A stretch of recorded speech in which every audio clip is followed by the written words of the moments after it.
Yo, are we good? Hopefully. Does everything look alright?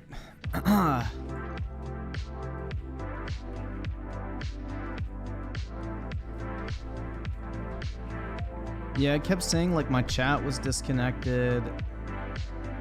It kept saying like a couple other things, like the fucking stream wasn't getting enough whatever the fuck it's called, shit, data to continue.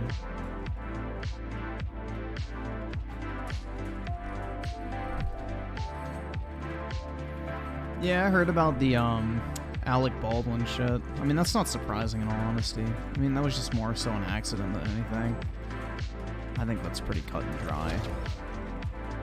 That's just kind of one of those fucked up like accidents that just happens, unfortunately. I don't really think there's anything more to it, but who knows? I mean, why the fuck would he shoot somebody in front of like 50 people on a movie set? Like, it doesn't matter. Like, that makes no sense. And why would he wouldn't even be the one loading the gun anyway, because it would be the prop company that provides the gun, not him. It's not like he brought his own from home. So yeah, I don't really say that it's his fault, personally.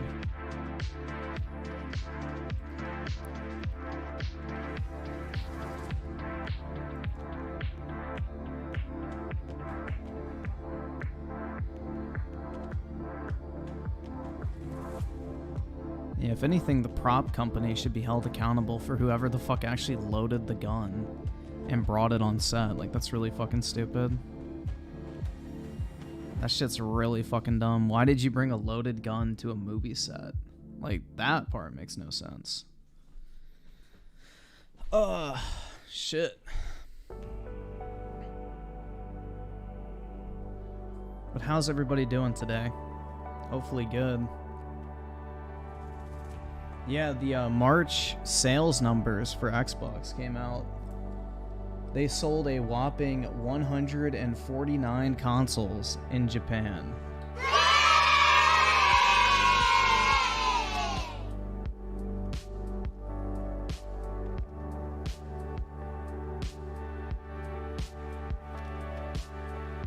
But yeah, globally, the PlayStation 5 sold 2 million consoles.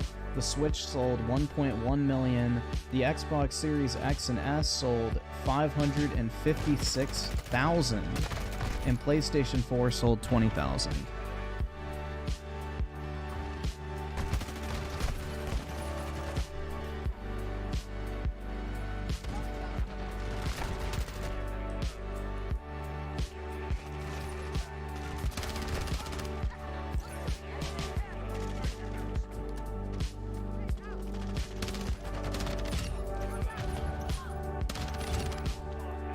Oh, so you mean DSP had a rage fit over nothing about Lil Wayne being in the fucking Street Fighter 6 stream? What a shock.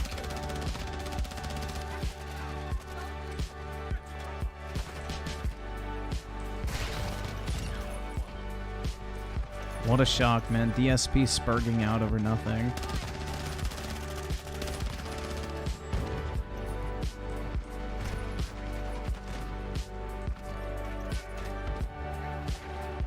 That's what I think is so funny, is like DSP goes like, he has nothing to do with the game, and it's like, bro, Capcom and him literally collabed on one of his fucking tours.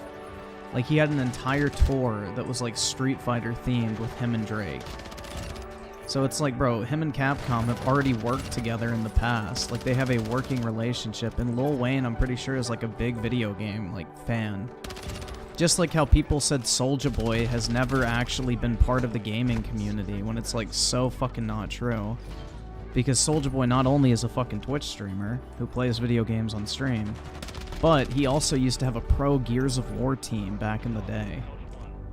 So, you know, all these people think like, oh, just because they're rappers, they don't play video games. Like, that makes no fucking sense. Why would a rapper not play video games? Did they just like spawn into fame and wealth as a child? Like, that's so fucking stupid. Everybody plays video games for the most part in like our age group, especially if you're male. Like, it's kind of just a given at this point.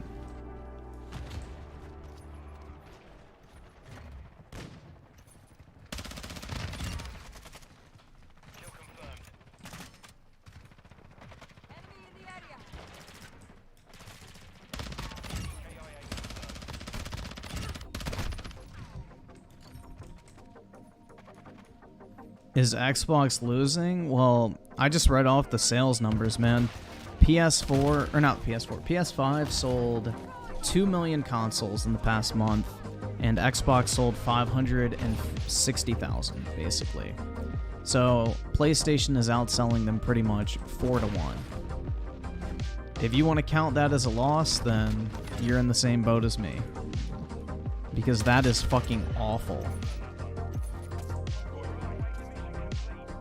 And what's even worse is they're getting outsold almost 3-1 in the United States. And the United States is supposed to be Microsoft's strongest market. But even in the US, they're getting outsold like 3-1. It's pretty bad. Like, yeah. I mean, I don't blame them though. Like, what the fuck have they released to get people actually excited to own an Xbox? There's nothing. Like, pretty much all of Xbox's games are either mid as fuck or, you know, they're still gonna release on PlayStation even after they get Activision. Like, Call of Duty would be the only draw to Xbox, and there's no way they're gonna make that exclusive. So it's like, there's no fucking point to buy an Xbox at this point. Like, just get a PlayStation. Maybe you'll miss out on Starfield, which, oh no. But you're gonna get, like, a consistent flow of really good games from PlayStation, which most people do like. So...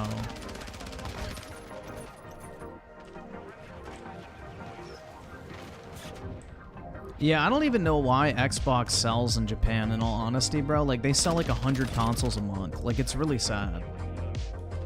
I don't even know why they bother. I sure as fuck wouldn't. Like, damn. 100 consoles. That's like nothing.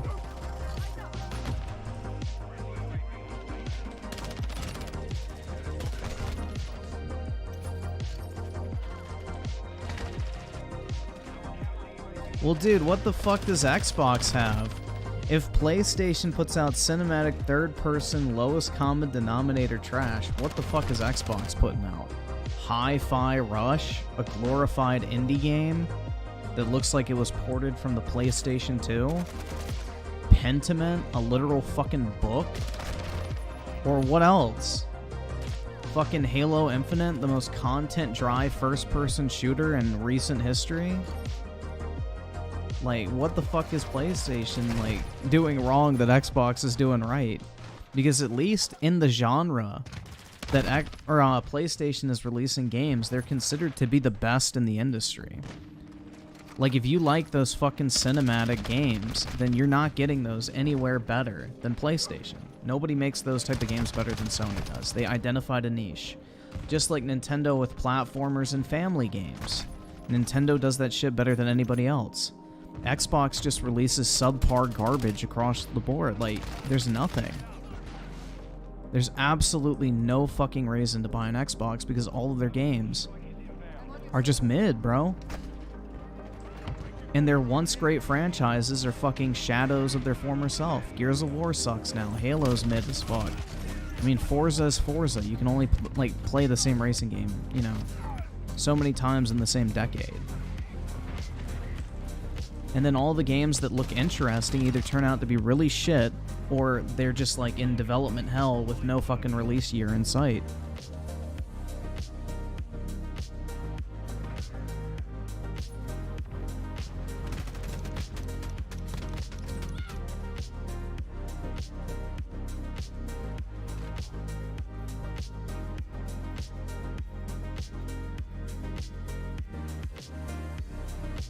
Mike to UGC with a 2. My boss is based. He gave me another raise at work. That's awesome, man. Congratulations. That's fire. Sounds like you have a good boss, bro. More often than not, like, bosses don't acknowledge, like, good employees, so I'm glad to know that yours is not one of those. But congrats to you, dude. That's awesome. Big boy W. Dude, Hellblade 2 is everything these fucking, you know, Xbots claim to fucking hate on PlayStation. Like, that is the funniest shit to me, is like, they'll sit there and be like, oh, walking simulators on PlayStation, bro. But then they'll sit there and hype up Hellblade 2. Like, dog, what the fuck are y'all smoking? Hellblade 2 looks like absolutely the same shit. Like, at least I'm able to keep that same energy and be like, I don't want to fucking play God of War Ragnarok or Hellblade 2, because both of them are fucking walking simulators with 50% cutscenes. No thanks. That's not my type of fucking game. And motherfuckers cannot keep the same energy, bro. It's really funny. Yeah, Hellblade 1 was a fucking walking sim with generic-ass combat. And, like, mind-numbingly stupid puzzles. And mental health is the theme. Like, no thanks. Hard pass for me, bro.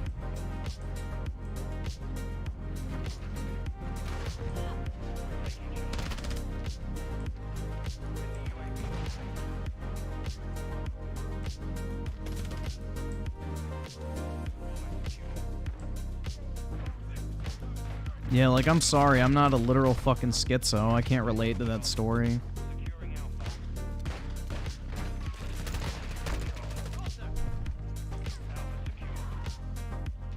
No, God of War Ragnarok is definitely a more gameplay-focused game than the first Hellblade, 100%.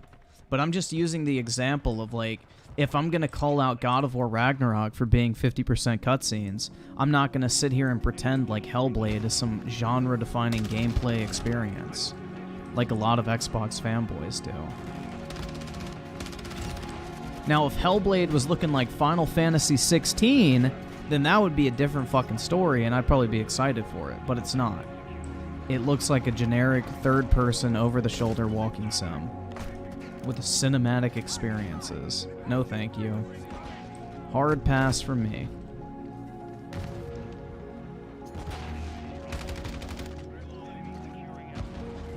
How do I know? They showed off 10 minutes of footage for that game and it looked like absolute dog shit. It looked like everything I would not want in a video game. That gameplay footage they showed off was terrible. It looks so fucking boring.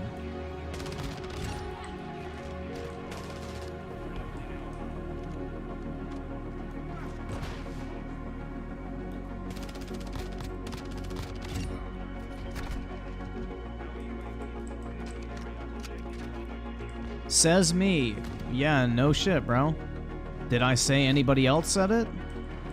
Pretty sure I was pretty clear that I saw it and it looked like shit. Like,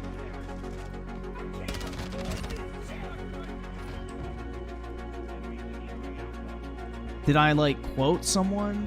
I'm confused, bro. Who was I quoting when I said it looked like shit? Other than my own fucking, you know, opinion.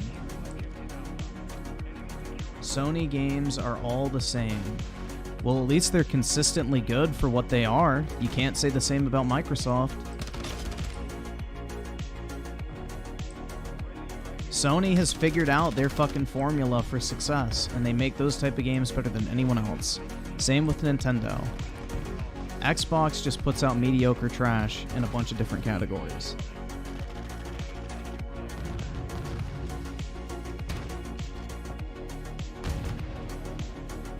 Where the FPS? They own Bungie now, bro. They got Destiny. Not to mention they just purchased another first-person studio today, like a first-person shooter studio.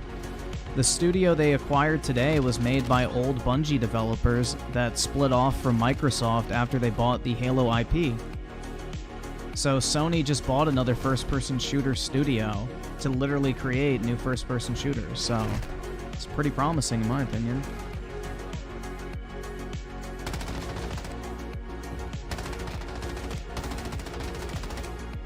Where are the games? Did you not, like, look last year when they literally had, like, what, 3 or 4 AAA games release? And Microsoft had 0? I don't know what to tell you, man. If you're blind, then just say so. I mean, Final Fantasy 16 comes out in, what, a little over a month? Horizon just got a big new DLC. They're going to release Spider-Man 2 towards the end of the year. I mean, if you can't see the games, bro, then you might want to get your eyes checked, because they've been coming out pretty consistently.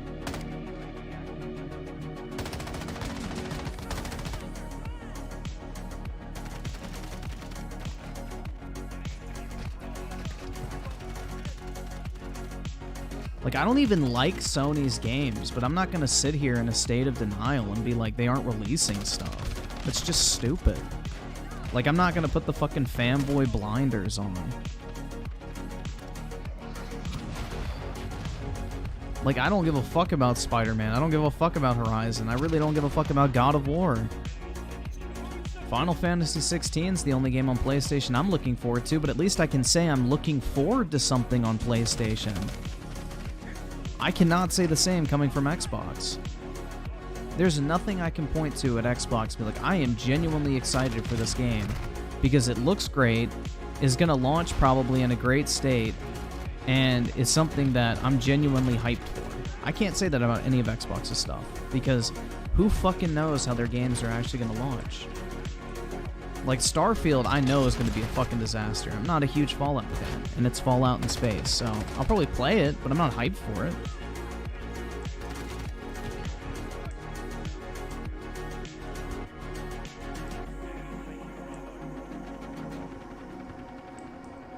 In reality, Griffin does about God of War. I mean, I love God of War 1, 2, and 3, man. Those games were great. I just, like...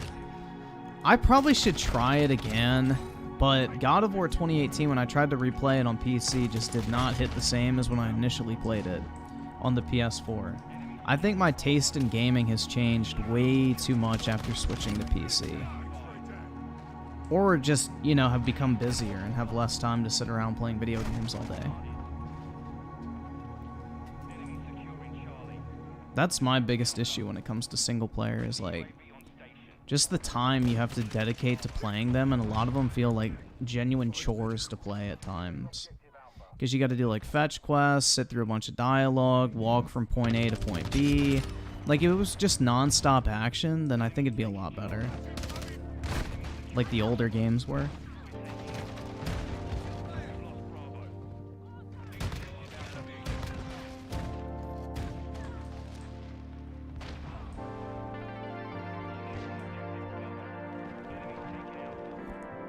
Griffin low-key thinks piracy is based. No, that's tax evasion, man. I don't like theft. And that's what taxation is theft.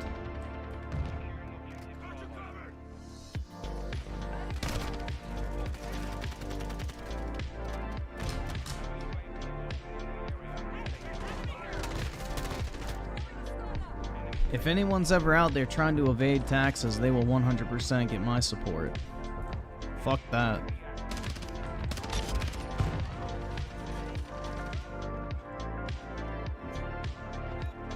Waterboy with the 2? Sup, gamer? What's up, man? Hope you're doing well.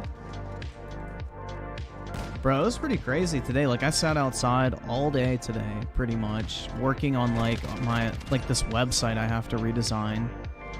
And then, after that, I went on, like, a 1.5 hour walk with my dog.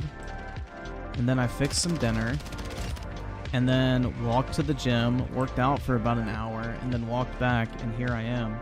So I was like literally outside pretty much all day today. I was touching grass consistently.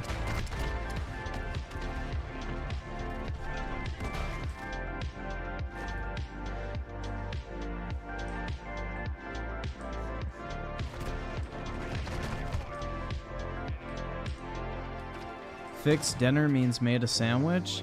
No, I heated up a steak I cooked the other day.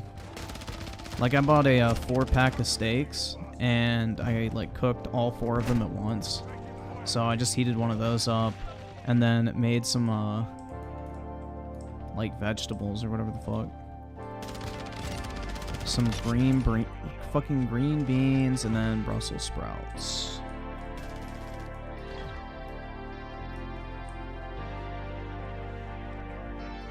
But did you meet the love of your life? I did see a $20 bill in my wallet.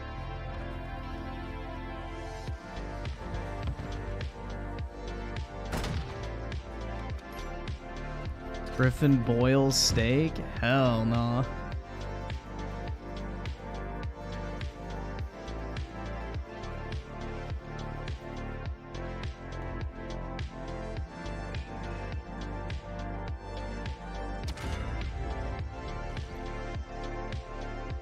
No seasoning? No, I put a lot of seasoning on it. I put paprika, onion powder, garlic, salt, pepper, thyme, and rosemary.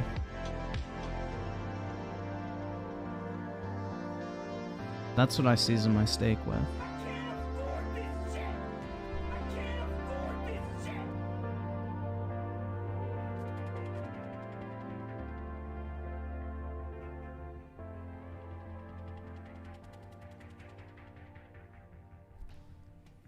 So let's see, Mike TUGC with the 5. If Nintendo owned Rareware, I feel like we would have had at least one Banjo-Kazooie game on each Nintendo probably.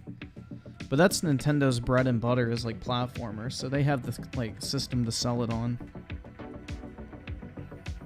Griffin would reject a girl for the money.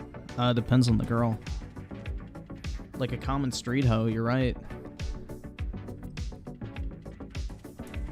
Not Naya with D2. I hope Microsoft doesn't mess up Overwatch. Well, I don't know. I don't really think Overwatch is in a great state right now, right? I don't fucking know. I think everything's going to go downhill because once Activision and Blizzard don't need to make games to get paid, then the whole productivity is going to go down the fucking toilet.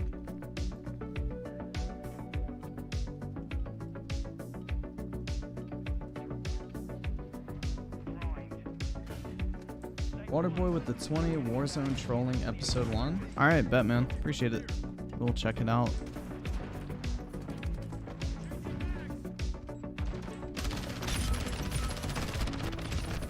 Ooh, that was a nice little feed.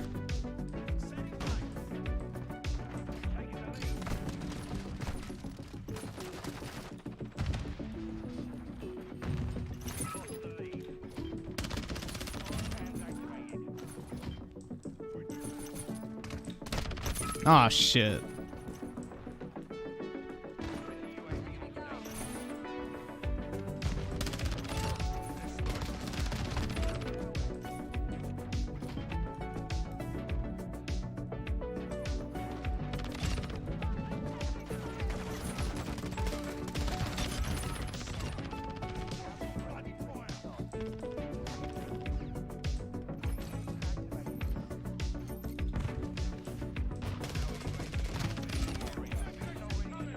VTOL, nice.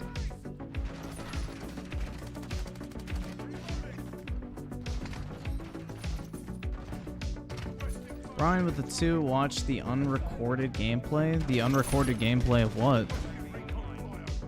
That's kind of broad. How do I watch something that's not recorded? Hold up. The fuck?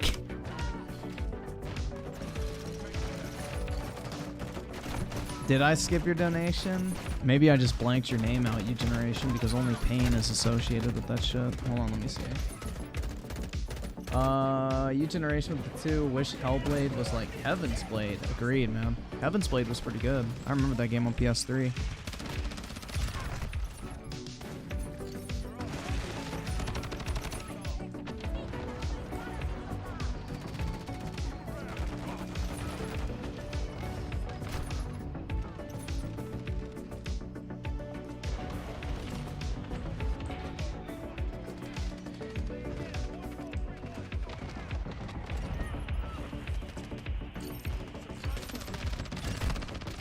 Ah, shit. I thought I was gonna just fucking melt those retards.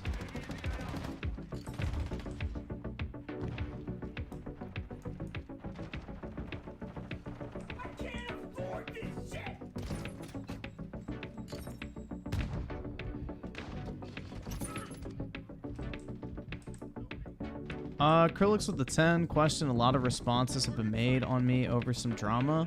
They're subpar to say the least. Coming from someone who's been at this for a while, should I make my one response? They're 1 hour. Holy fuck, dude.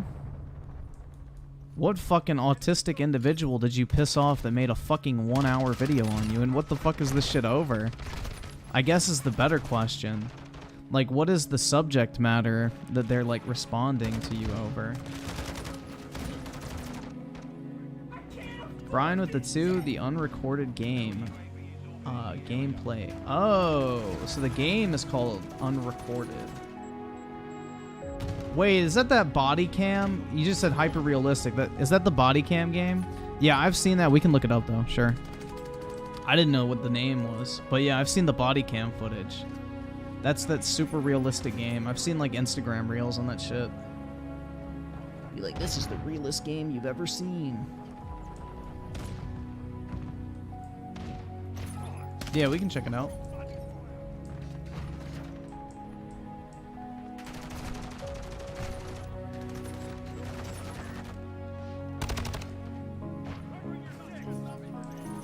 What's up, PK? How you doing, man?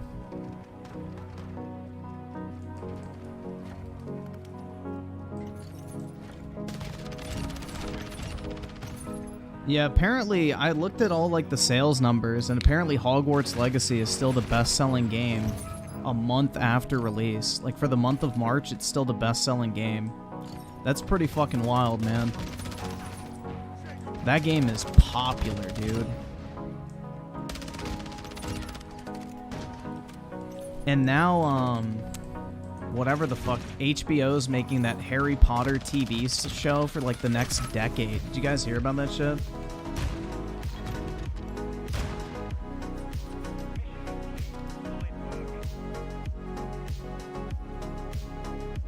Yeah, Harry Potter. But yeah, they're making a 10-year-long TV show where every single book is going to consist of at least one season of the show, which honestly sounds really fucking cool. I think that's pretty dope. I'd probably watch it. And apparently J.K. Rowling is going to be working on it, so it's going to be like actually authentic. So I think that actually sounds pretty good. I'd watch it. No, more than 7 seasons. At least one season per book. So there could be like 2 seasons for, you know, book 1 to like build the world and everything like that. Or they could spread out like the Deathly Hallows. They could do like some prequel material. Like, they're not saying like 7 seasons. They're saying at least 1 season per book. So season 1, 2, and 3 could theoretically be book 1 and 2. So there could be a lot more.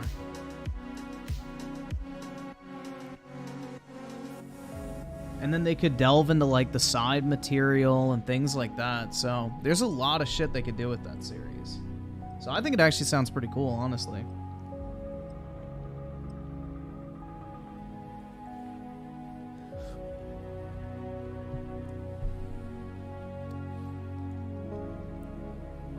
I'm more so looking forward to the fact, because I really like the early Harry Potter, like, books and movies, so I think that'll be cool to, like, rewatch that, like, I guess, in a modern take, right? For a modern audience.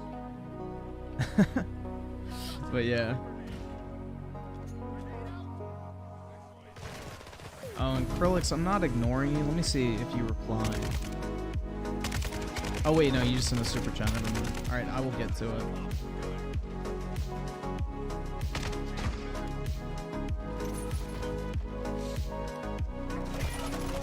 Let's see. So, not Naya with the 2. Actually, Overwatch 2 has around 800k to 1 million daily, I think. Oh, shit.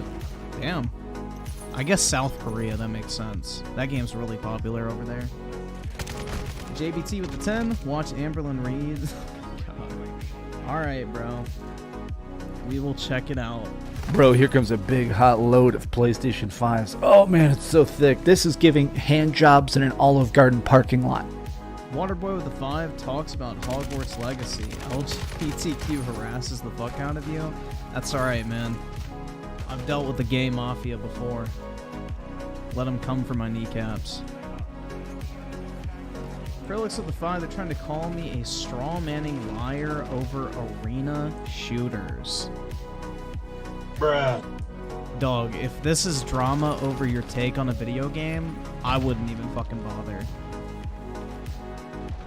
Like, if you have an opinion on video games that they disagree with to the point where they made a 1-hour-long video upset over the fact that you made a video stating your opinion on arena shooters, then I really don't think that's worth it. Because in reality, like, the number of people you're gonna reach, potentially, by making a video covering the topic of arena shooters is minimal at best. I don't think it's worth your time to respond to a 1 hour long video about that topic in particular, unless you're really dying to make some content. That just sounds really dumb.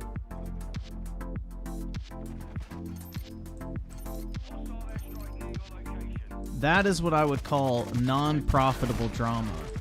Now, if it was like some shit over like a really trending game or something like that that you could like fucking milk the algorithm over, then, you know, that's different. Like, for example, when I made all this fucking Doom Eternal and Last of Us videos and shit like that, that was great. Because The Last of Us 2 and Doom Eternal were trending searches on YouTube when it came to gaming. So I could milk the algorithm by making a fuck ton of videos talking about those games. But if it's like a genre like arena shooters, which for the most part is pretty much dead at this point, or get the fuck out. in terms of popularity, views-wise, I would say it's not worth it. I would focus on other shit, personally.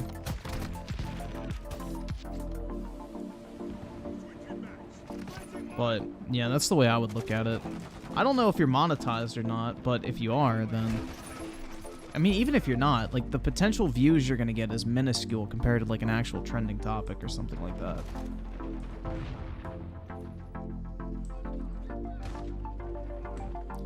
If I hit a 5-man feed...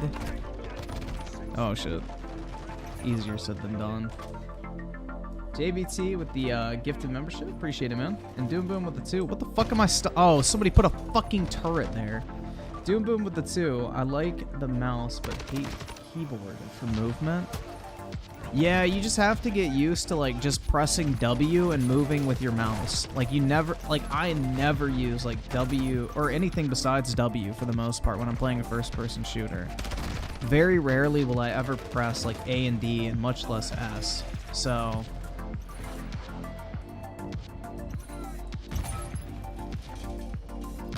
Yeah, I mean, at the end of the day, man, if it doesn't make fucking sense, or I guess if it doesn't make money, it doesn't make sense when it comes to YouTube. Like, it's really, it's all about, like, search and, like, you know, what's trending and what people want to watch and everything like that. Popular topics, like, that's what it comes down to. And you can argue until your face is blue about dumb shit, but at the end of the day, it really doesn't fucking matter.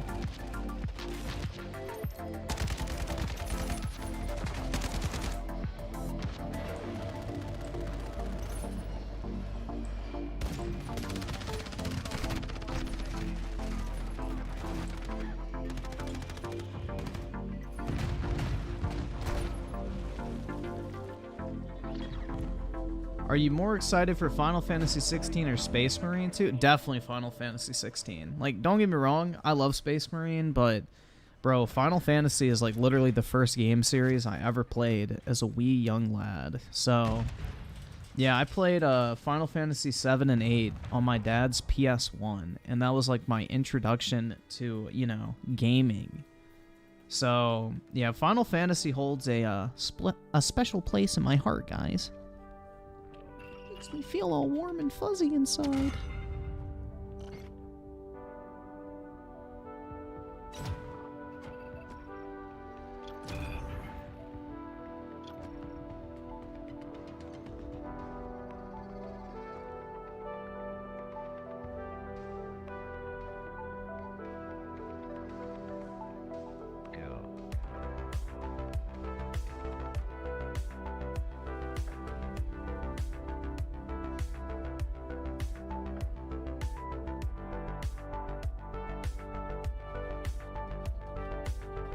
Final Fantasy 16 and Spider-Man 2 are my most anticipated games this year.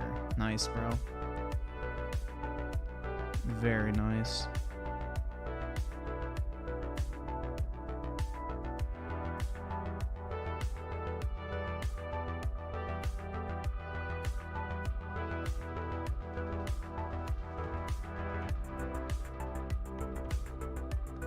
Did you hear, guys, about the OnlyFans bitch that fucked a fan or some shit and he was like a teenager?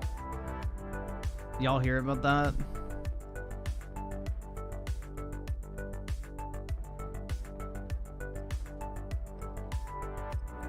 That dude is like the most successful fucking OnlyFans simp of all time. Hold on, let me see if I can find the article on it. I forgot how old he was. OnlyFans records fan, I think it was.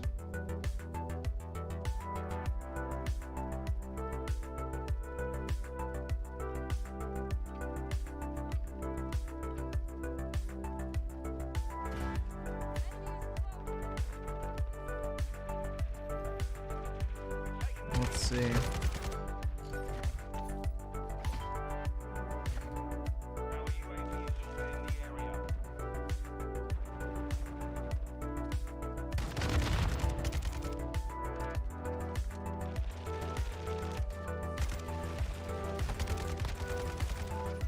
Oh, okay. So it's not even a big deal. So apparently he was like 17, about to turn 18, but this took place in Italy where their age of consent is 14. So it was fully legal. Never mind. Alright, so basically it was a big fat nothing.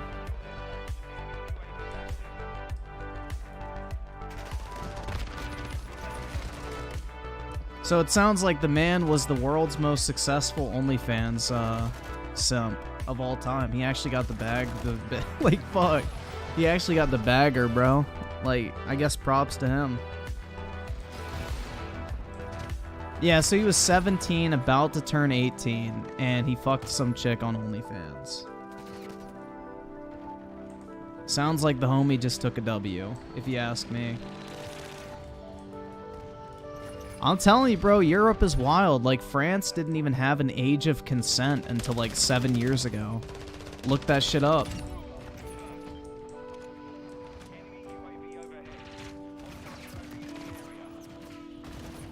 Did I blaze it today? No. Did not. Was she hot? Hold on, let me find the article.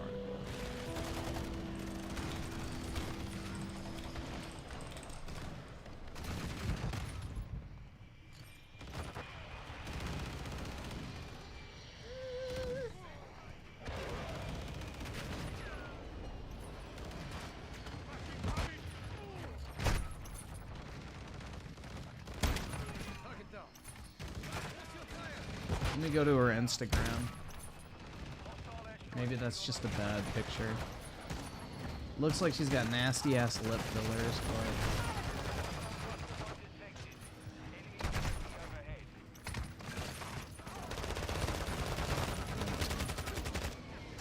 Bro, why are they all fucking videos? Just post a single fucking image. Damn, bro, these bitches are always like posting videos now, I guess.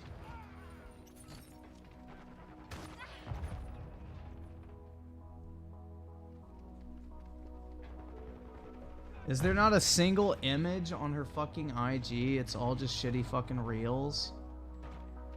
Dog, what the fuck? I'm trying to find a singular image, guys.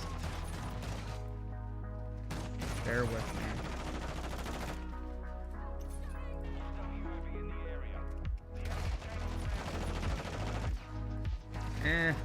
I think she's pretty ugly. She's like covered in tattoos. But maybe some of y'all will like her.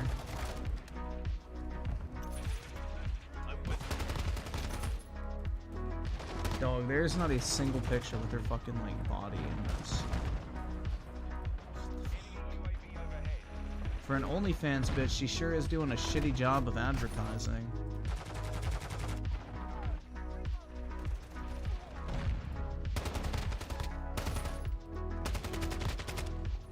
Alright, well this is like the only full body image I can find. Here you go. That is what she looks like. So I guess for the 17-year-old OnlyFans simp, I guess that's a W. I don't fucking know. I don't think she's that hot.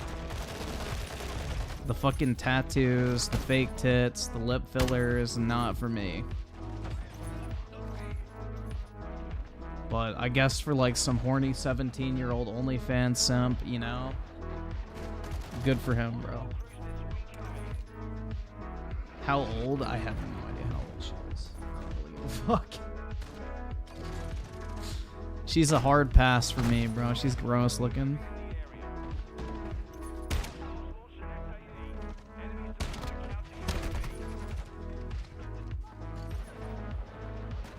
She is not my type. I don't like body modification at all. But, you know, I guess for some dude thirsting for hoes on OnlyFans, he did alright.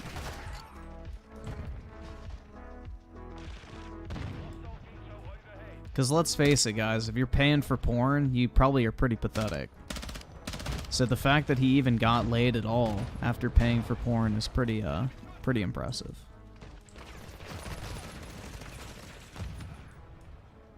Well, yeah, that's because all the good-looking women don't have to resort to OnlyFans. They're either already in a committed relationship, are probably successful, or married. Like, it's usually bottom-of-the-barrel types that resort to OnlyFans. It's not really your high-quality candidates for a wife that are, you know, resorting to OnlyFans as a career path.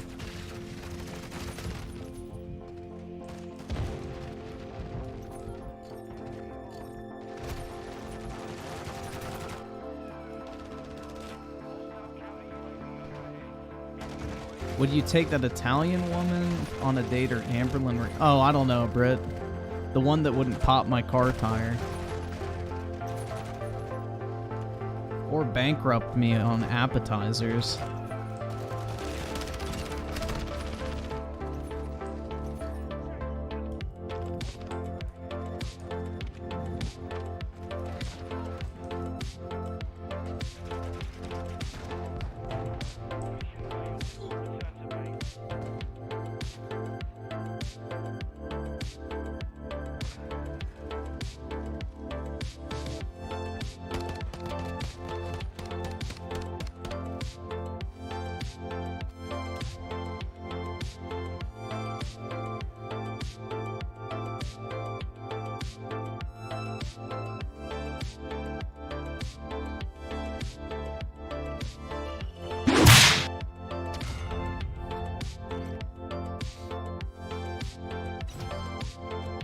Griffin wants to get his cherry pop.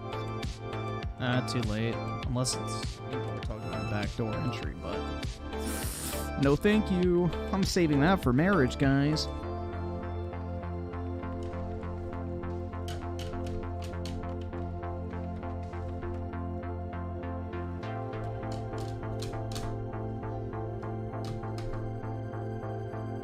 Watch Violet Myers' $20,000 anime room.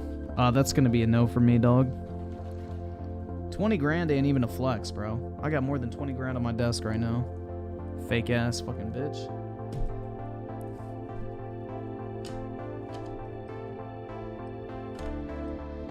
Violet Myers needs to get on my level.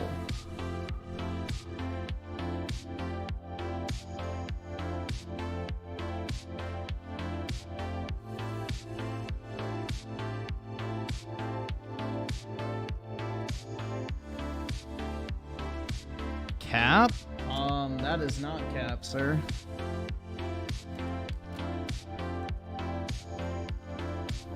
I have a lot of money on my desk. Waterboy with the 5, Griffin Gaming for head of Xbox. Let's go. I would take the job, but the Microsoft employees would not be happy. Yeah, animes can get very expensive because, like, those figures and shit are super fucking overpriced. Because, like, Japanese men drain their fucking balls to, like, little anime figurines, so the Japanese companies charge, like, $800 for plastic figures. It's fucking stupid. Like, I'll give you a perfect example. The newest Pokemon set in Japan, the Chase card is like this fucking little girl trainer card. Like, she's literally like fucking 8, bro. I'm not even joking. And this fucking card sells for $2,000 raw because of all these fucking nasty ass like pedo fucking, you know, anime fans want to like jerk off to this little girl card. It's really fucking nasty. Like $2 grand for like some fucking 8-year-old on a Pokemon card. Let me show you guys real quick.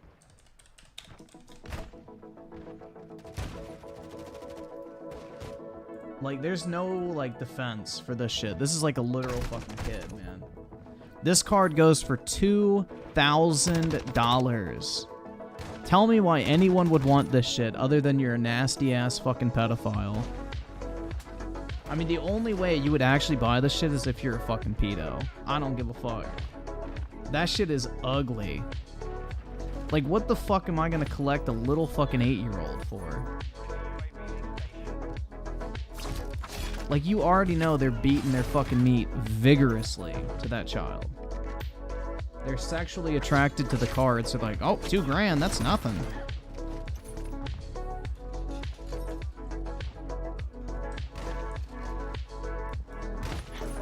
Like, why the fuck would you want a trainer card worth $2,000 that's literally just been printed and is probably not even fucking rare at all? Other than the fact you're sexually attracted to it. So a bunch of grown men covet it because they, like, are attracted to this little girl. It's gross. Absolutely fucking gross.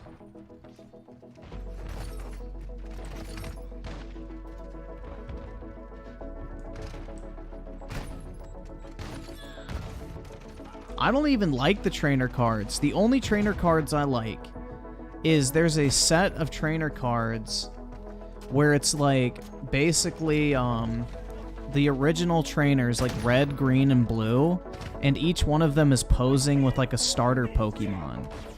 So I think red is with fucking Squirtle, green is with I think Charmander or Bulbasaur, and then blue is with either Bulbasaur or Charmander. I can't fucking remember how it is, honestly, off the top of my head. But those are like the only trainer cards I like. The ones that actually have Pokemon in them. Not like these fucking pedophile, fucking, you know, pedo bait, you know, jerk-off cards that, you know, these fucking sickos buy because they sexualize the fucking character, so they want to, like, hold it in their hand. Like, it's nasty.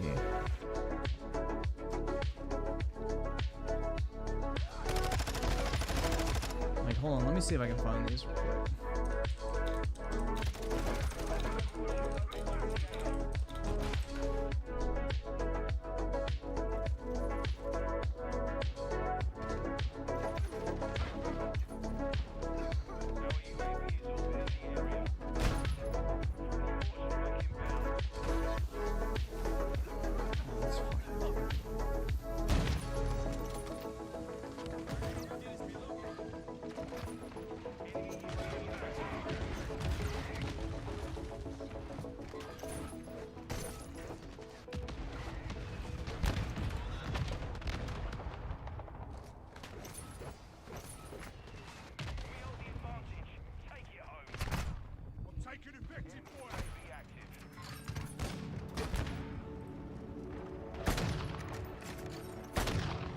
Damn, bro, does nobody have like a decent fucking picture of these bitches? Alright, that's decent. These are the only trainers I would ever buy, which I have these. But you can see, like, you got green right here with like a Squirtle, red with the Bulbasaur, and then blue with the Charmander. So it's like the original trainers from the original game. I think these are cool trainer cards. The fucking pedo bait one is not. The pedo bait is just fucking weird.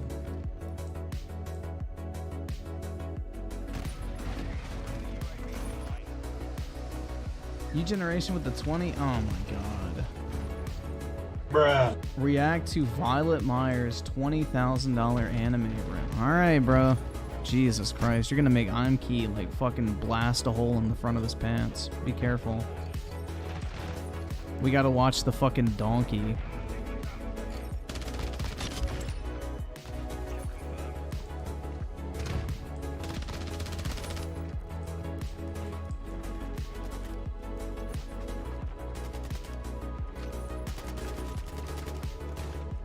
There's a Pokemon pillow thing. Hell yeah, Britt.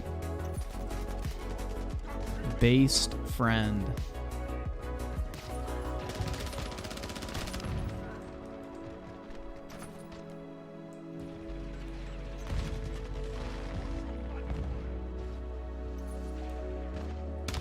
We gotta watch fucking Donkey Ho. And her anime, bro. She's just like me, guys. I'm gonna buy her OnlyFans because if me and Violet Myers actually hung out and watched anime together, she would totally be my girlfriend. She's just like me, guys. A quirky girl who likes what I'm interested in. I should financially support her.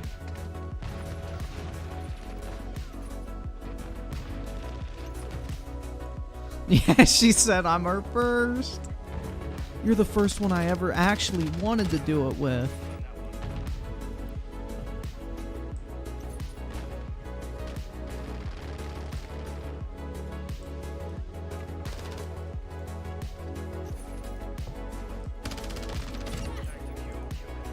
Guys, she also told me that 5 inches is her favorite penis size, and that 9 inches actually hurts.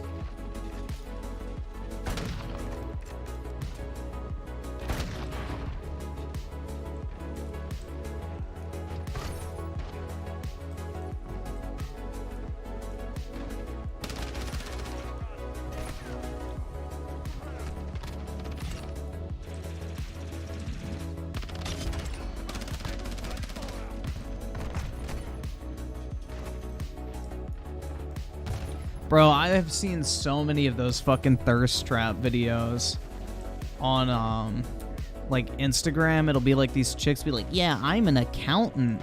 And let me tell you guys, 3 to 4 inches is really the ideal size because anything bigger actually kind of hurts.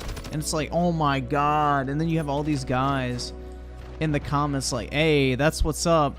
Real recognizes real. Like, you have all these dudes simping in the fucking comments for this bitch. And it's like, dog, she literally is marketing to these fucking dipshits. And they're like eating that shit up. Like Boogie at an all-you-can-eat buffet.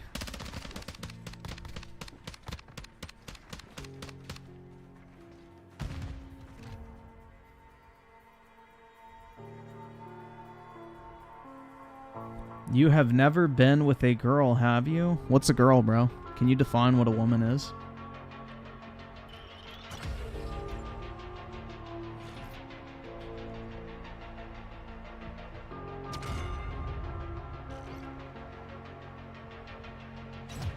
What is a woman?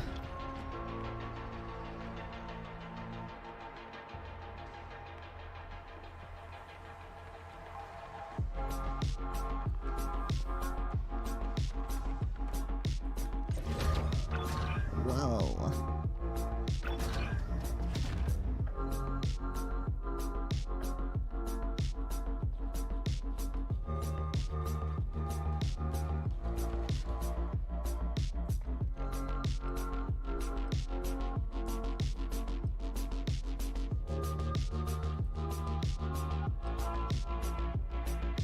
Dude, look at that jawline. That is gross, man.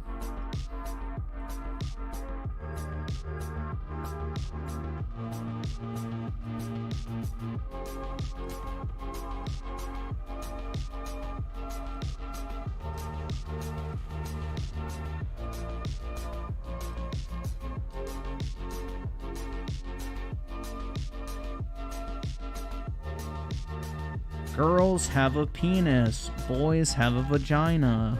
At least in today's world.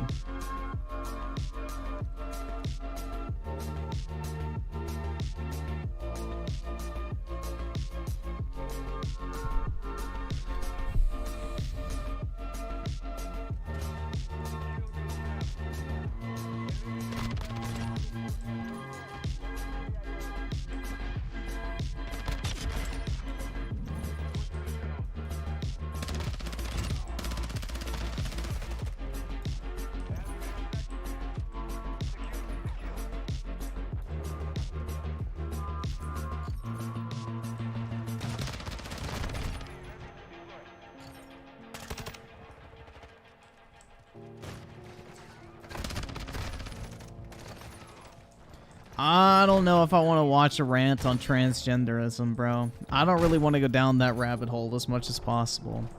I'll tap out on the fucking Mr. Beast shit. Like, that's all I really need to cover. Like, I'm not looking to get involved in that fucking debate any further than just talking about why people might be upset.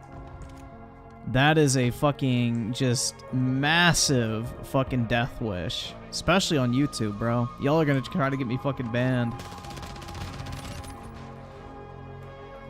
That is not worth it. It's a no-win situation. Like, unless I'm going the political route fully, there's no fucking way I'm touching that shit with a 10-foot pole.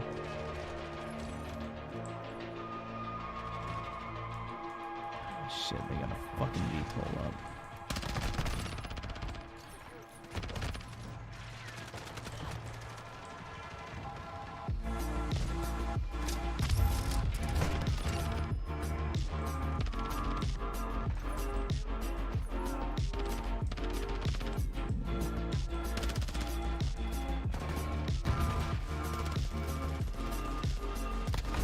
Ah, shit.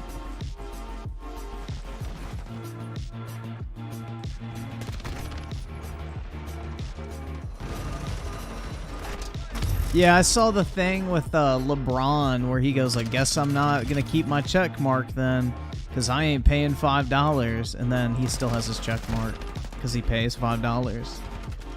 Bruh.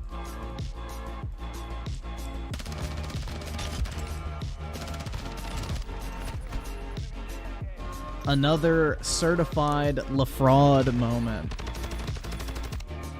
That is like one of the best fucking things. Like, I don't even watch basketball really, but one of my favorite things to keep up to date with is LeBum James just lying through his fucking teeth. Like, that shit is always fucking funny. Just lying for no reason.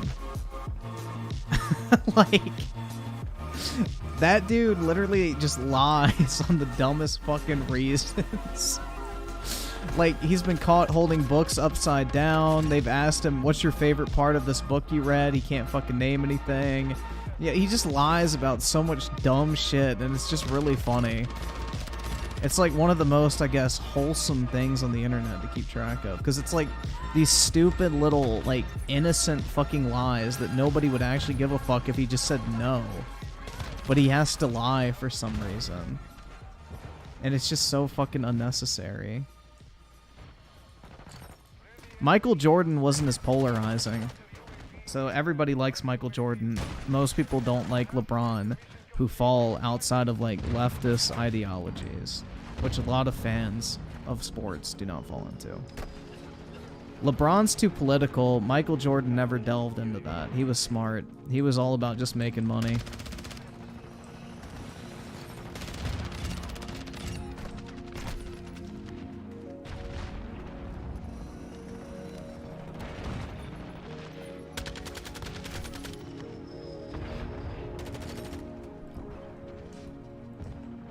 The photographic memory, yeah.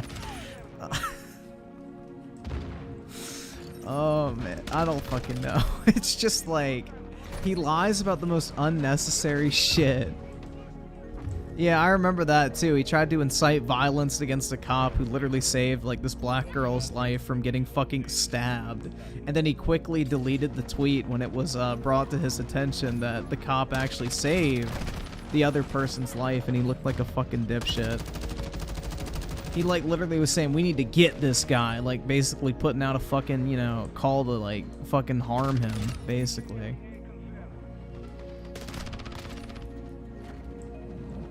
He had his fucking thugs on alert.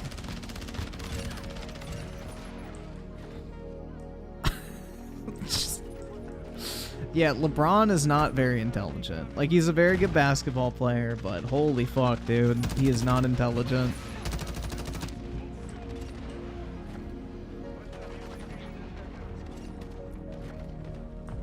Oh, he deleted the tweet very quickly, I'm pretty sure. Once it was brought to his attention. Did he actually apologize? Hell no, but I'm pretty sure the tweet got deleted pretty quickly.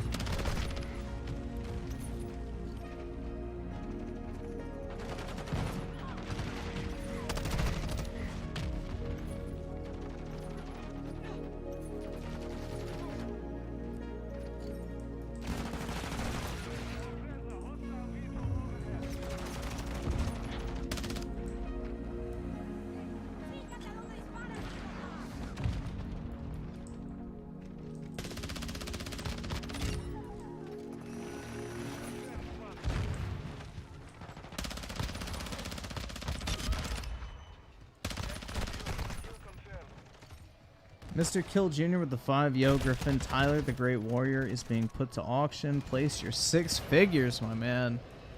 I don't know, bro. That to me is not worthwhile because I have 0 attachment to that card. Like, that's the card that was made for, like, the cancer patient, right? The Make-A-Wish kid. Like, his wish was to meet the Yu-Gi-Oh creator, so they made him, like, a custom 1-of-1 card, and now he's selling it. I mean, personally, like, this is the thing, same with, like, Pokemon trophy cards. Like, the Illustrator, for example. I have 0 attachment to, like, fucking, like, trophy cards. Or, like, those super ultra rare, like, 3 print run cards. Because I have no nostalgia or connection for them. So it's kind of the same with that. It's like, sure, it's the rarest card, but it's like, do I really care about it? No, because it means nothing to me. I think it's pretty shitty that he's selling it, in all honesty. He should have kept it. Like, it was kind of something cool they did for him, and you know, now he's cashing in on it. It makes it less likely that it'll happen in the future.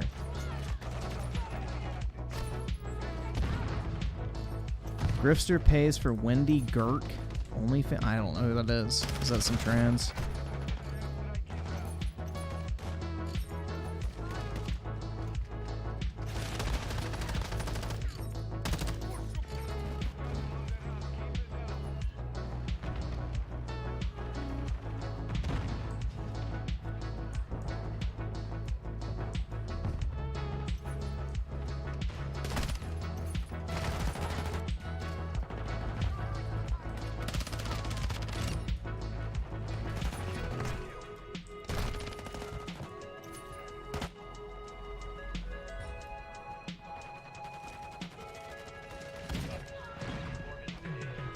Which do I prefer, Halo or COD? Definitely COD. Halo doesn't compete. Call of Duty is probably my favorite video game franchise of all time. And Doom Boom with the 2. Ever heard of Hex Evo? It's a left-handed controller. I have not. Would you even need a left-handed controller though? Couldn't you just use a regular controller? I don't know. Is that even like a necessity?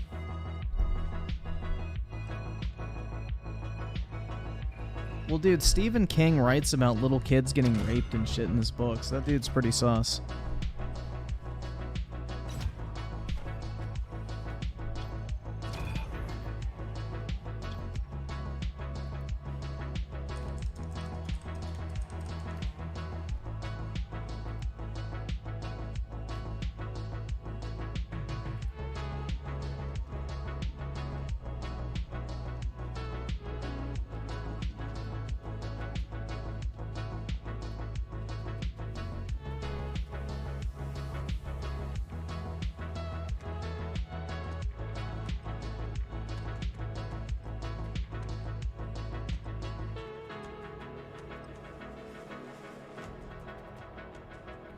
What's with the Pro PlayStation Suck-Off title?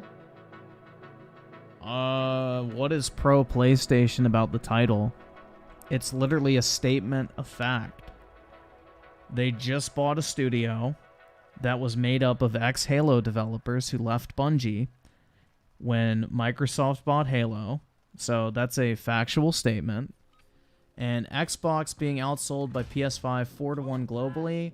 The PlayStation 4 in March, or PlayStation 5 in March, sold 2 million consoles, and the Xbox Series consoles sold 500,000.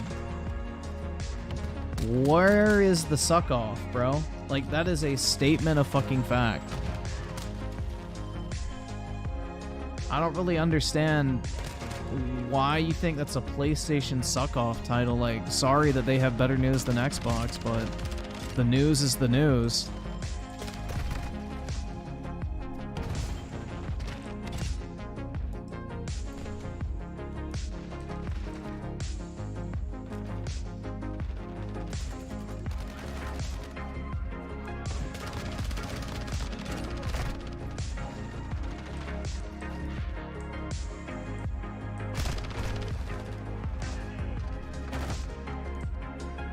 As Ben Shapiro would say, man, facts don't care about your feelings.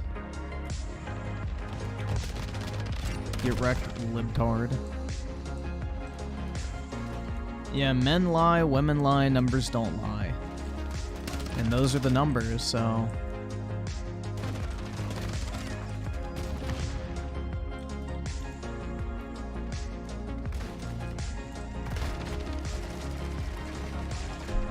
But yeah, there was like this other dog shit take, speaking of something, where this guy like made a video saying that he thinks Disney's trading card game is gonna beat Pokemon, and it's like, dog, are you fucking kidding me? What a fucking dumbass take. Waterboy with the 5, I love when you shit on PS, you're suddenly an Xbox. And when you shit on Xbox, you're suddenly a pony? That's how it goes, man. I really don't care at this point. I'm just gonna talk my shit and let the world be the world. I'm just here for the shits and giggles at this point. I really don't fucking care.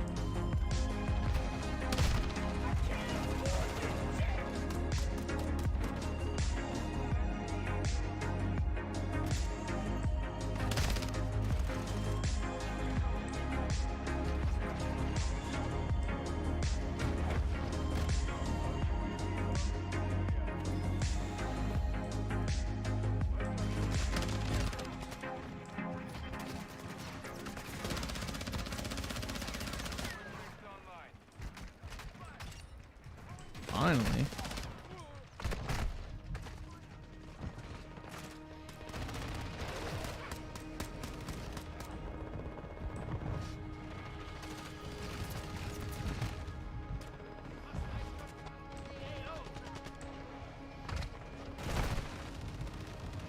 Yeah, I just don't understand how this title would be considered a PlayStation suck-off. Like, it's literally the fucking just statement of facts, but hey.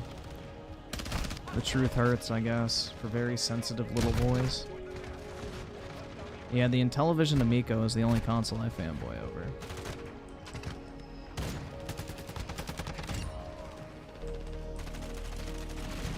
Dude, the Crope Cat drama is really fucking stupid. Either subscribe, donate, or get the fuck out. Like, he literally just had an opinion that people disagree with, and all of a sudden they're all fucking salty over it. But that's the thing that happens, bro, is people smell blood in the water, basically. Where it's like they see somebody had an unpopular take, and then everybody like fucking dog piles on top of it, acting like it's a huge fucking deal. Because it's like easy fucking content. That's just how it goes, man. That's Internet 101. Never waste a good controversy, right? Doctor's office with the 1 month. All the Xbox have been on full attack mode since they found out Redfall with the 30 FPS. Yeah, they're in severe defense mode, bro, because Redfall was the thing they were hyping up for months. You know, this was gonna save the brand.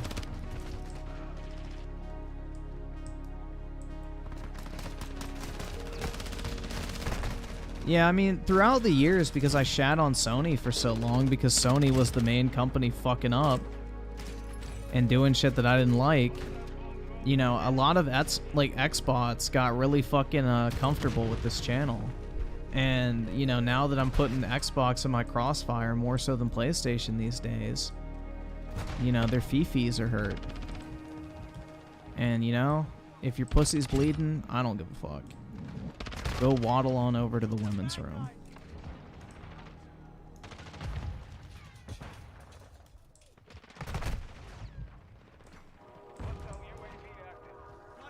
They've got some tampons in there for you.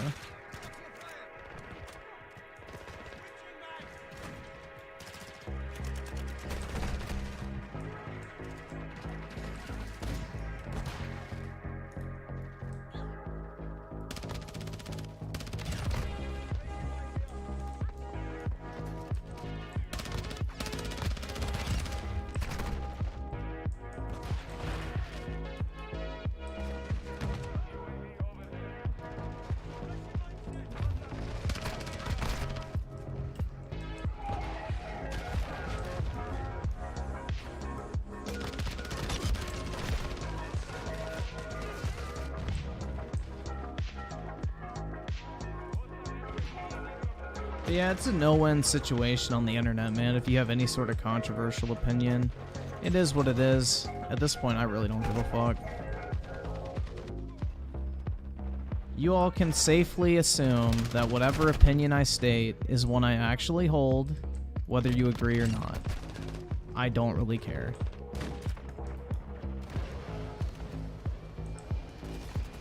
Like, that's just how it is, bro.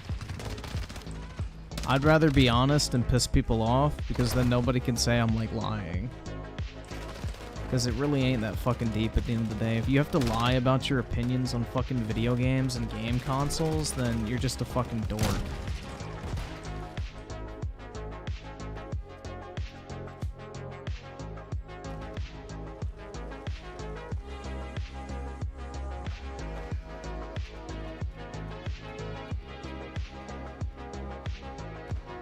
Like, I'm pretty sure most people in this chat have disagreed with me on something at some point. Like, who fucking cares? It's not that big of a deal. Like, it's just video games.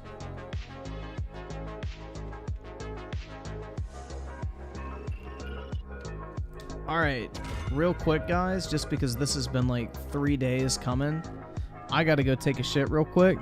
I will be back in a few minutes. Bear with me here. I will, see you guys in the chat, but I gotta go take a quick bathroom break, everyone. So, I'll be back in a few.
Holy shit, dude.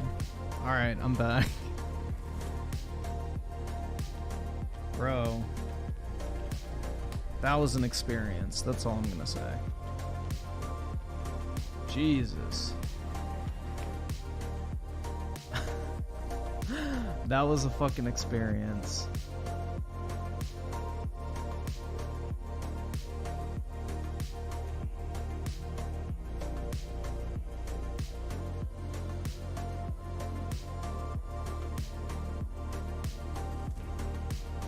Did I wash my hands?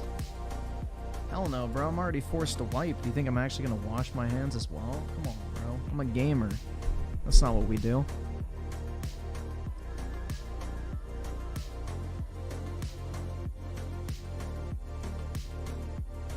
Bro, that Miralax is working though.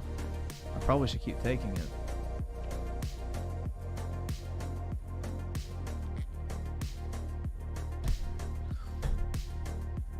I mean, bro, the only thing I had to eat for the last week has literally been steak, chicken breast, and protein powder oatmeal with vegetables.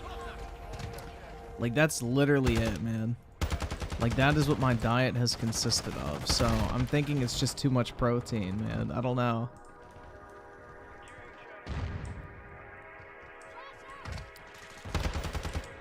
No, I never made the call, bro. There's your workout. Well, I already had like 2 workouts technically. I took my dog for like an hour-and-a-half walk, and then I walked to the gym for like 40 minutes, worked out for about an hour, and then walked back to my apartment for 40 minutes. That's what I did this afternoon, so I got my fucking workouts in.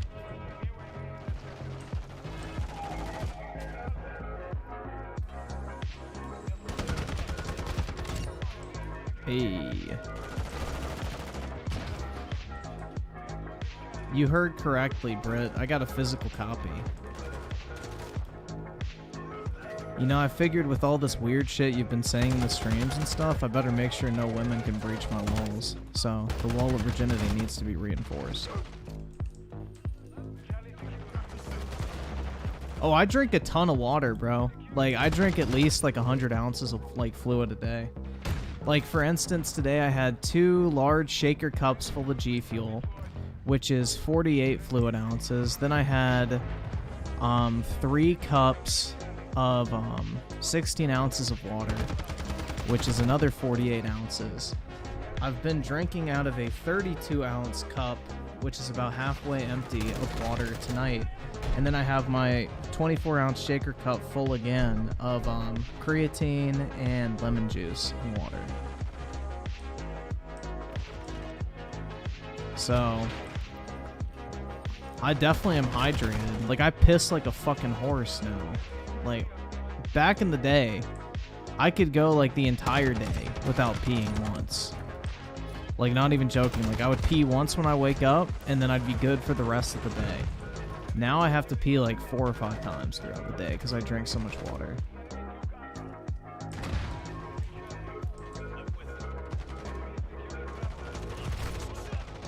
No, it's very hard to drink too much water. Like 1 to 2 gallons a day is fine typically. I space it out throughout the day. I don't chug it all at once.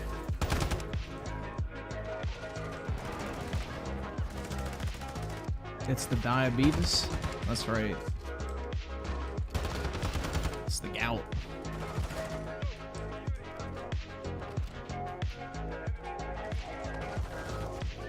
Yeah, bleach really is the best drink. Yeah, I like this music as well, man. I think it's a nice change of pace, for sure. It's much more high energy, but it's also still pretty chill, so I like it a lot. It doesn't make you want to sleep like the name would imply on the other fucking live stream, so. I mean, the other stream was literally titled Lo-Fi Beats to Sleep To or some shit like that. This is a gaming one. This is a gaming channel, or playlist.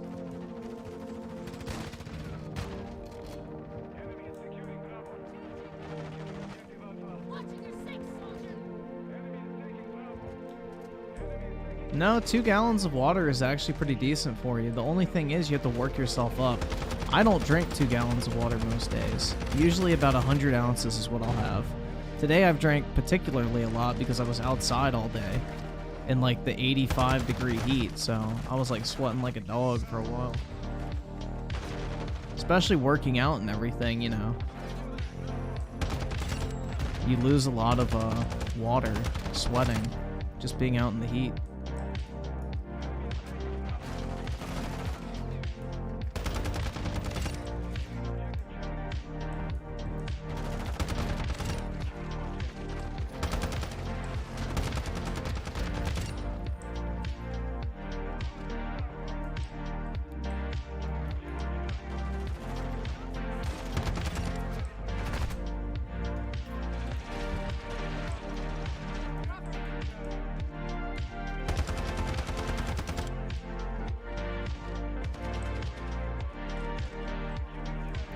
Yeah, I think I took like 15,000 steps today or something like that and walked like 8 or 9 miles. I don't remember what it said.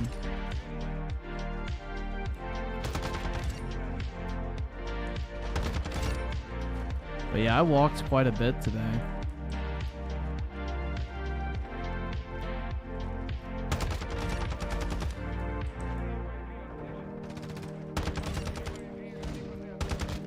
Like, I haven't been able to drive because, like, they're doing construction on the road in front of the parking lot where you park for, like, where I live. And because of that, I haven't been able to, like, take my car out because there's very limited parking and I don't want to lose my spot.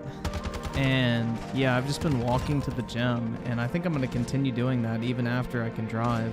I think starting tomorrow is when they're done. So I'm probably just going to keep walking to the gym every night. Honestly, it's kind of nice. Especially while it's warm outside, too.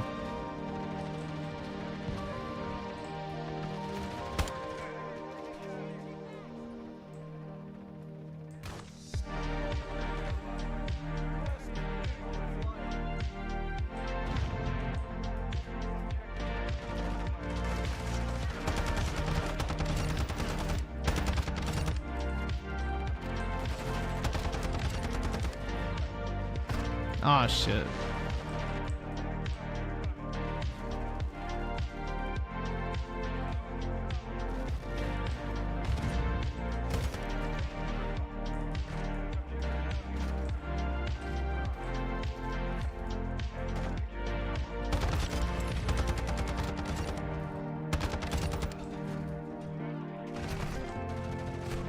Oh, fuck, man. Alright, well, I got all the trophies, at least.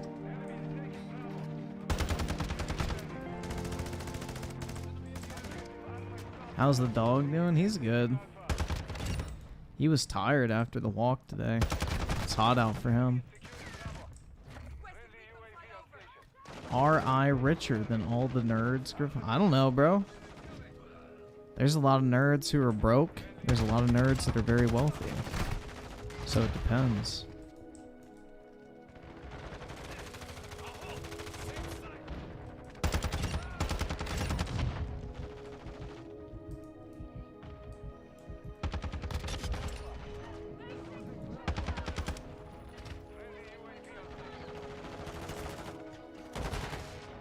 Like, the thing is I have a couple friends in the Pokemon card community. And I say friends very loosely, because I don't actually fucking know them.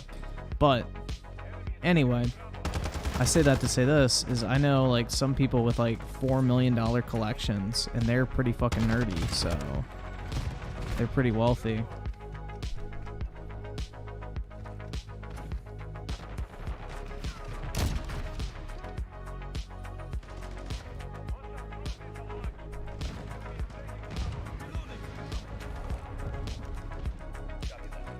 I rock the and ones. Nah, I wear my black Yeezys, bro.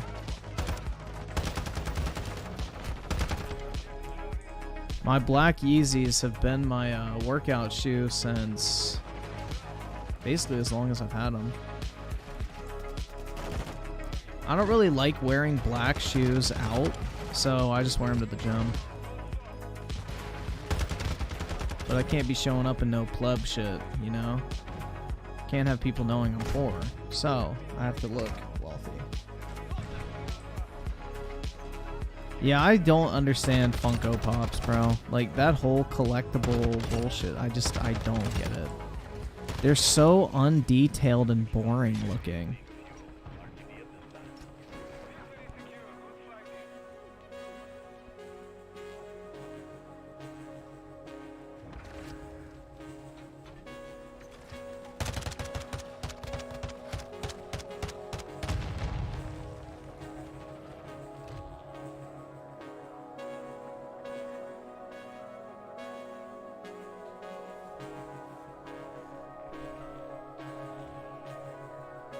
Yeah, Funko Pops are creepy, man. I just don't get the appeal. Like, those lifeless eyes just staring at you. Looks like something from a fucking horror movie.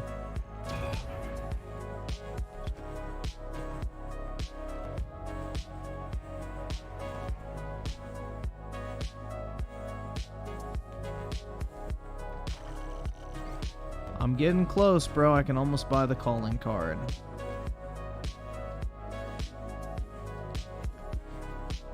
Which I don't even know why I care about getting the calling card, because I'll probably never even equip it, but oh well.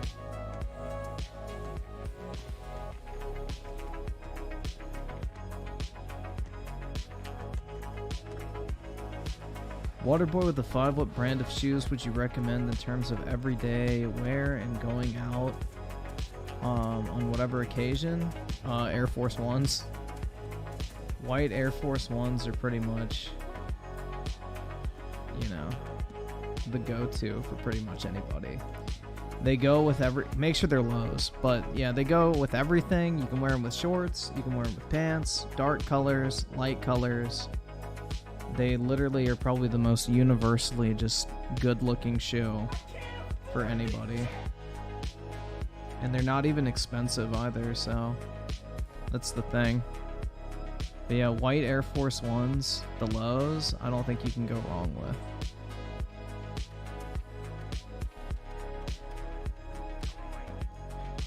I think they're like, what, $100? They're not even expensive. Like, they're pretty cheap. Also, New Balances are pretty nice, too. Like the 550s and, what's the other one? The 990 V5s or whatever the fuck they're called. Those are pretty decent. I don't know. But yeah, I'd say Air Force Ones, just white.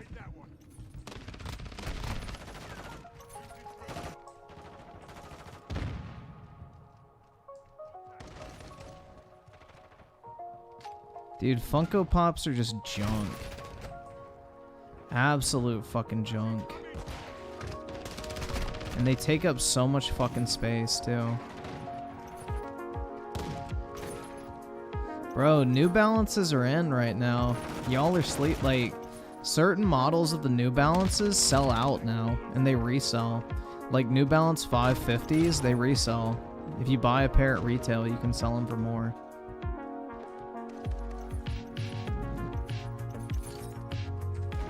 Did you see that Matt Walsh said that anime is leading to a rise in pedophilia? Oh, dude, that's 100% factual. I mean, dude, if people are jerking off to cartoon kids, it's only a fucking, you know, reasonable assumption that the idea of a child being in a sexual position, like, turns them on. So it's not surprising at all that these fucking weebs are, like, jerking off to anime girls, and then that transfers into real life. Like, just the other night, we watched some fucking sick guy on Gordon Flowers get busted for trying to meet up with a fucking, what, 13-year-old or whatever? And he admitted that lolly hentai is what got him into, like, consuming CP and a bunch of fucked up shit like that. So it's not surprising at all.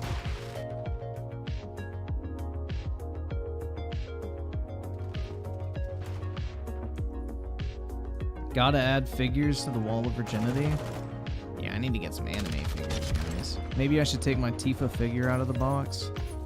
Although I bought that as an investment piece because I think that thing is going to do very well over time. I've shown you guys my Tifa figure, right?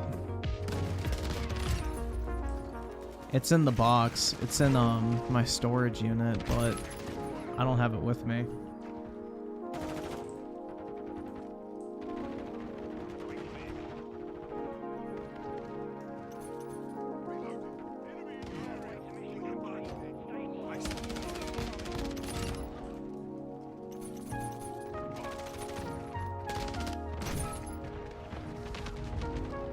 Missed your super chat? Give me a second. Timothy Marco with the 2. Violet Myers is an L. No beauty and a mule. Exactly, bro. And she had like fucking a BBL or whatever the fuck. So she's not even natural either. So all these bitches like fucking simping over this hoe. They're literally simping over like a fucking plastic fuck doll. It's pretty sad. With an ugly ass face. She's not even a true butterface, bro, because she ain't even natural. Sucks to suck.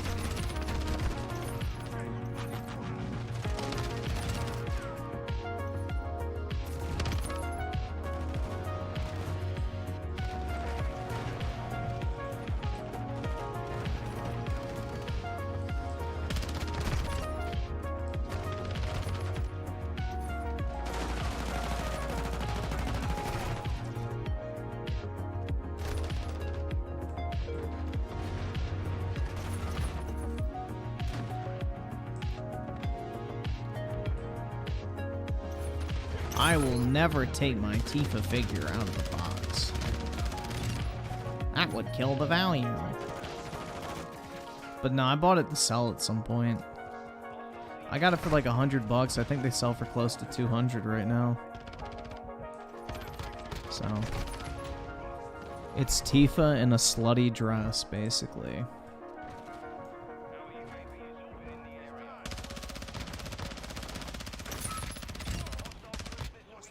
Like, it's her in the purple dress from the remake, basically. Bending over so her titties are, like, falling out almost. Like, they knew what they were doing designing that figure. Oh, fuck.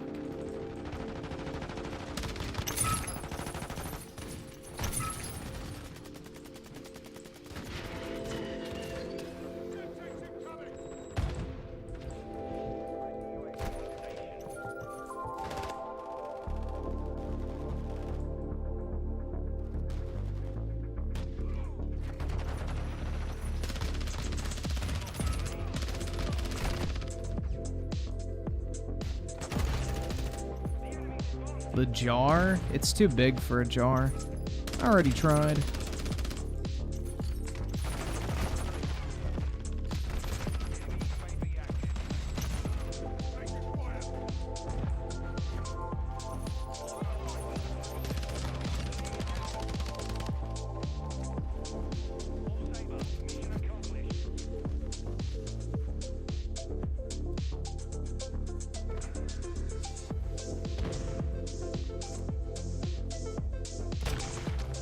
What a great kill.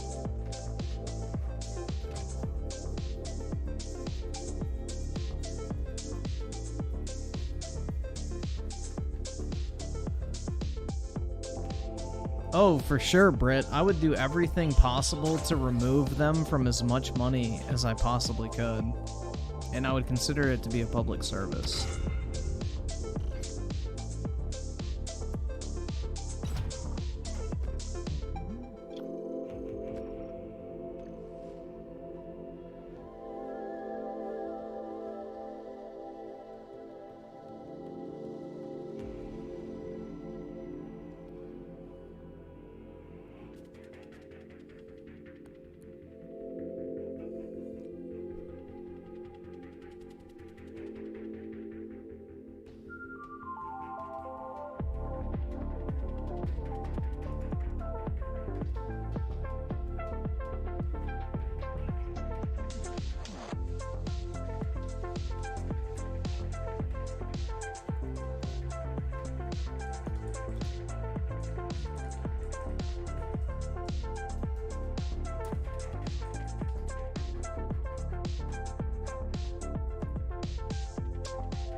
Yeah, this is the statue, guys. This is the statue. Can you see why it might be popular? I wonder why. I think it'll do very well over time. Like, it's so fucking baity. Like, you already know some dude would coat that shit in a fucking second.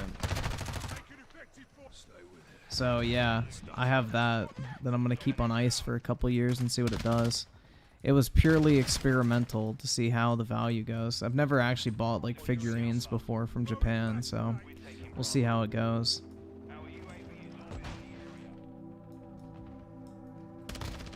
I'm doing it in the name of science. So we'll see in like 2-3 years time what it's doing. I think I paid like $100 total after like shipping from Japan, so if it goes up to like $200-300, I'll be very happy.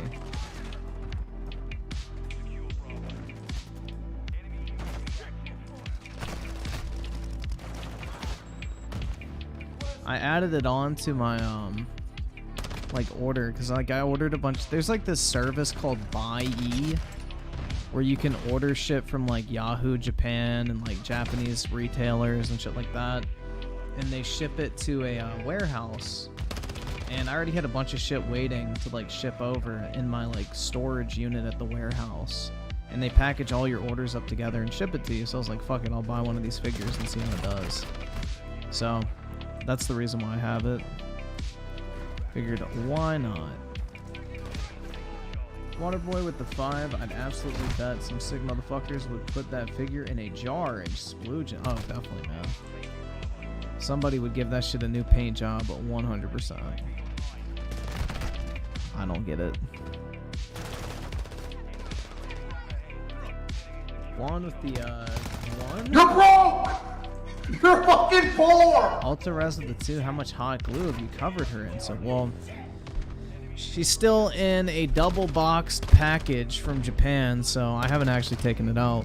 So none so far, but who knows, man. Maybe one of these nights I won't be able to resist the temptation. Delta Gold with the 1. You're broke! You're fucking poor! Buy-E's fine. It just kind of gets expensive if you're doing like small orders. You need to buy a lot of stuff to make it worthwhile. Otherwise, yeah, if you're just buying like a $10 item, you can get like $20 shipping sometimes, so yeah, that's not ideal. But if you're like spending like $500 or $600 and your shipping's like $40, like it's nothing. So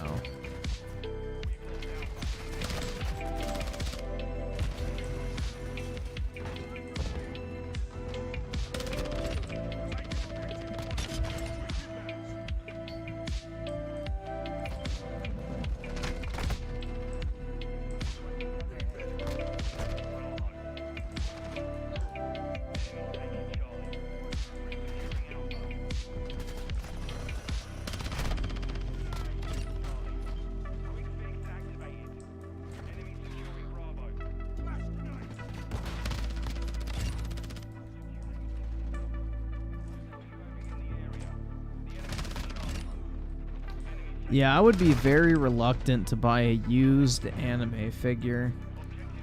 That shit would be very suspect in my opinion.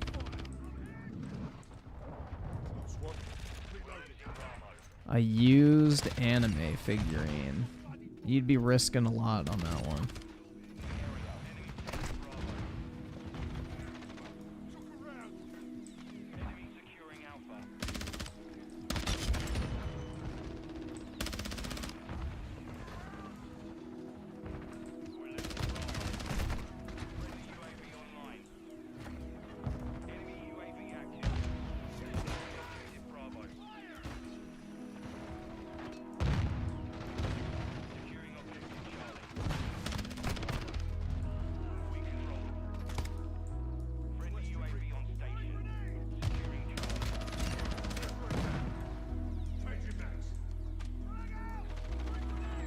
I know that's like a big business in Japan, though.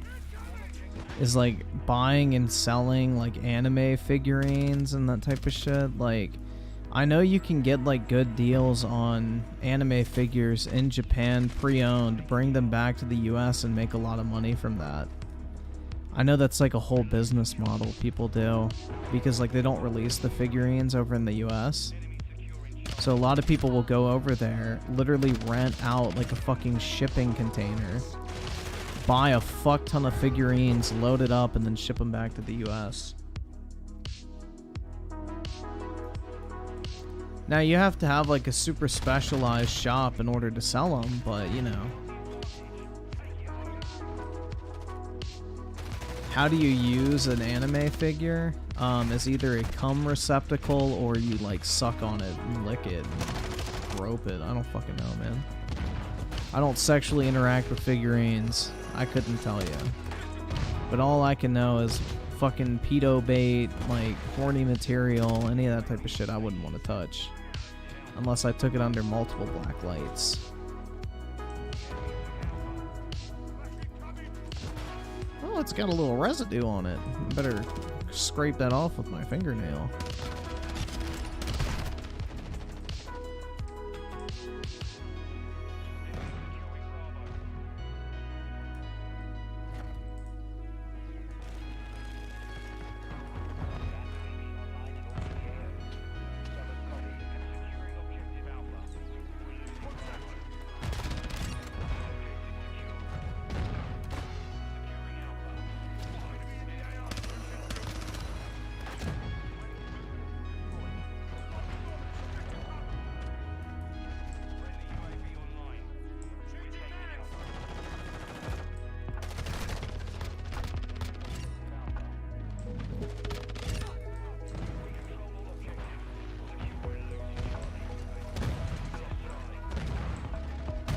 Oh shit.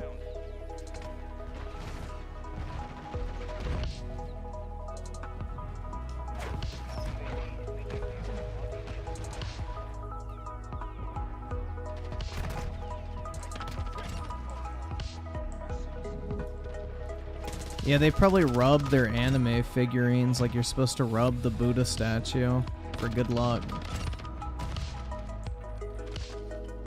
And they probably pray to it every night. Please let her be real. Please let her be real. Please let her be real. Please.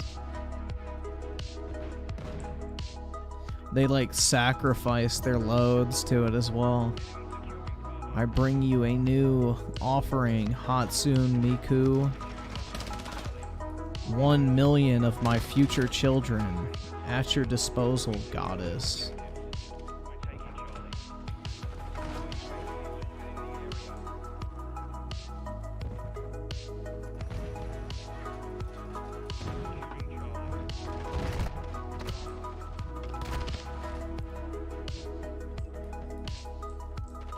Yep, I heard about that. I didn't think it was 10,000. I thought they fired 4,000 this time.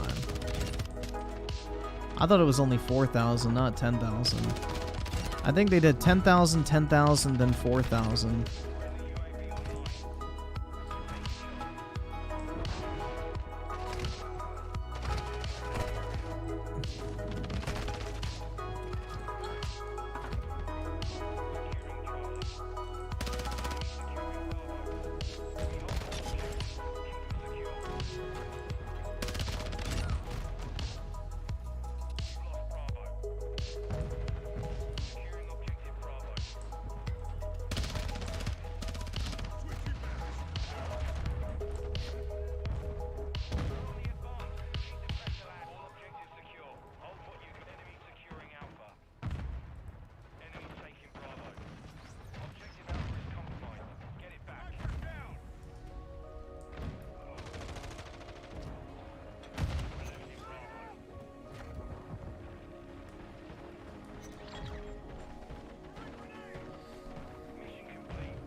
Waterboy with the 2. Oh, your favorite guy's back? Nah, it's just some dude on an alt account.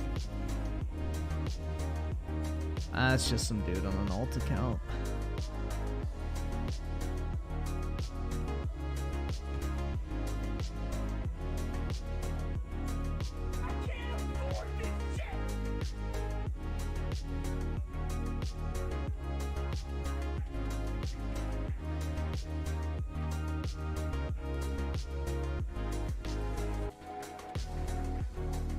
What do you guys think? Should I go get a job at Facebook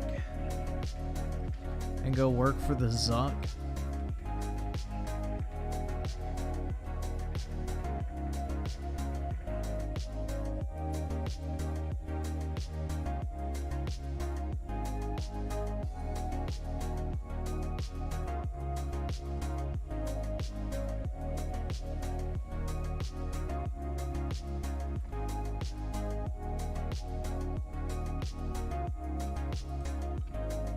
I probably should go work for 10 Cent, man. If they paid me enough, sure, why not?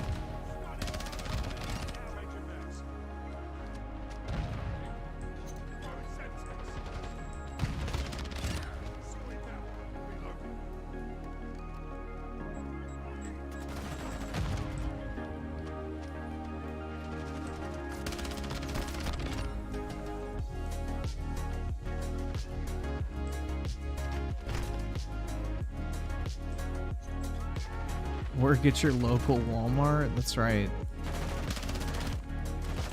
My local Walmart is in DC, and that shit's probably so fucking sketchy, man.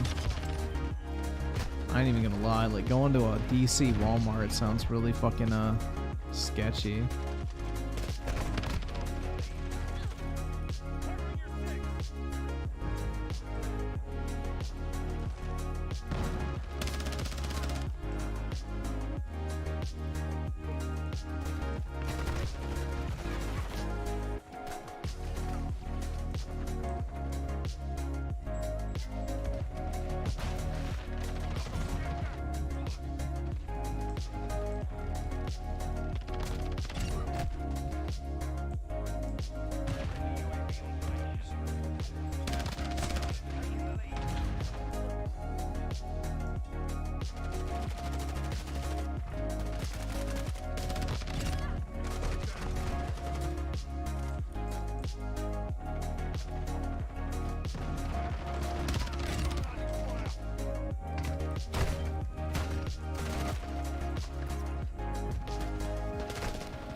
Yeah, man, working as a cashier is a great way to build a career. Gives you all sorts of really just important skills that companies are dying for. I mean, you earn people skills, the ability to do basic math, put things into bags. Like, it's a pretty complicated job, in all honesty. Really sets you up for future success.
Cashiers deserve $30 an hour minimum? I agree, man. And even then, that's not even a livable wage, guys. They need even more money.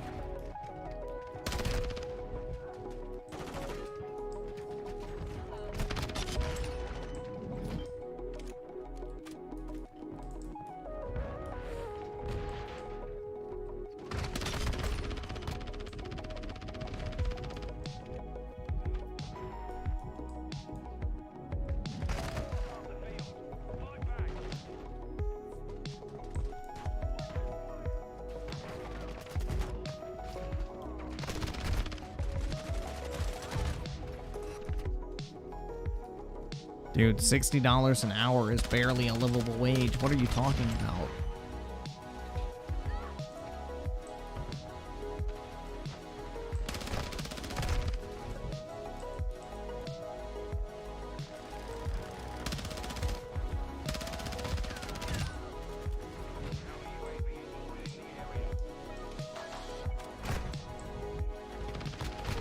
Ah, shit.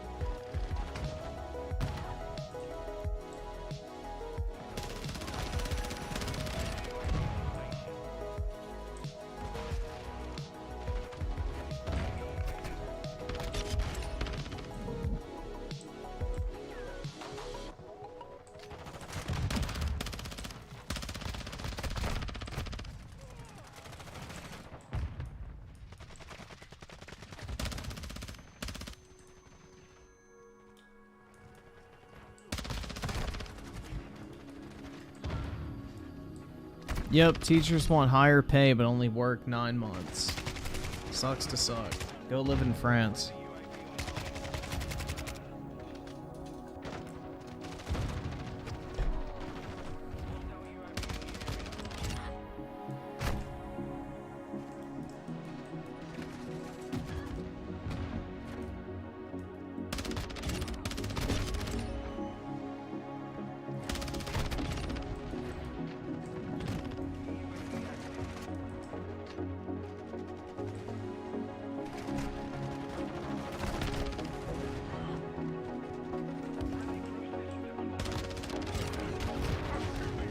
Hey, I got all my shekels. Let's go.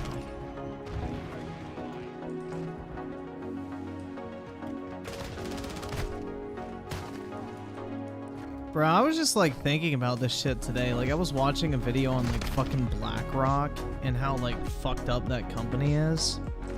And I'm just like thinking, why the fuck do people not just like start pooling their money together and make like a fucking rival to BlackRock? Like, if BlackRock wants to be, like, this ultra fucking woke, like, eco-friendly, fucking retard, tree-hugging, like, investment company, why doesn't somebody just, like, make an alternative to BlackRock that doesn't give a fuck about that type of shit? That just literally cares about, like, alpha, and that's it. I mean, literally anyone can fucking do that shit. It's not even hard. Like, BlackRock literally is one of the worst investment companies performance-wise if you actually look at their fucking investments. Like, the only thing is they have billions of dollars to toss around, so...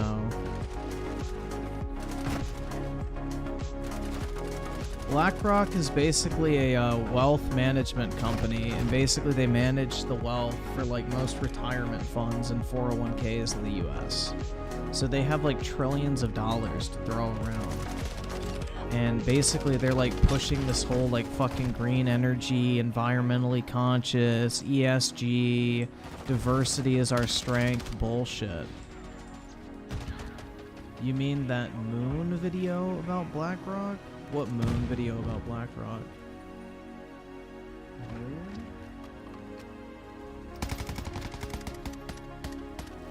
Let me see.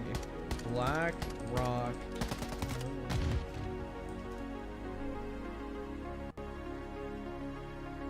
No, I haven't seen that one.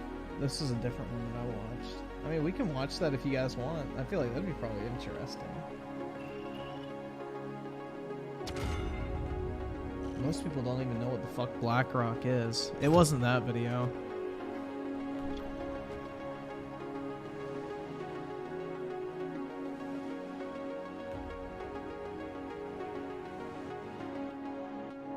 Yeah, I don't have my money in a BlackRock fund.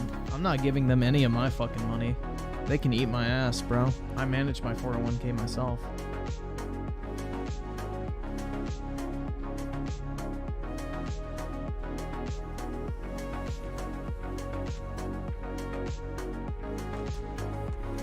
My 401k is outpacing BlackRock because I'm not fucking retarded.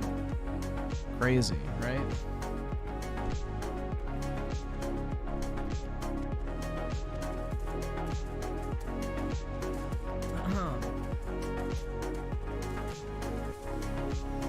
They eat the bugs. Eat the crickets.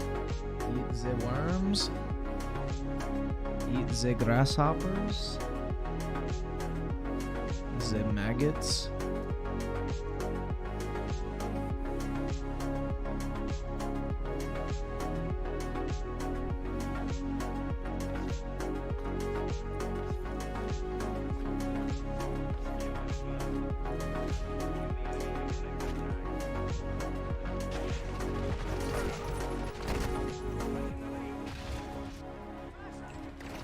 The roaches? That's right.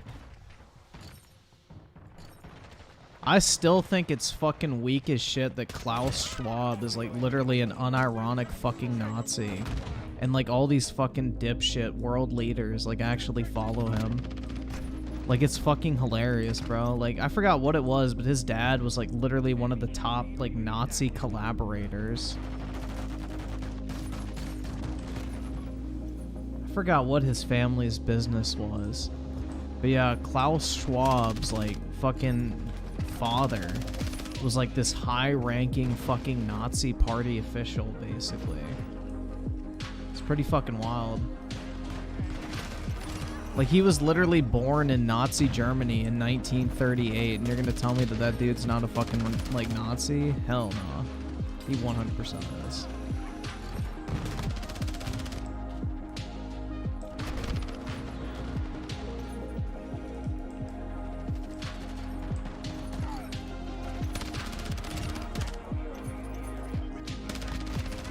I mean, he's like Hitler, bro. He's an animal rights activist. That's why he wants us to eat the bugs. We need to eat the bugs to save the animals.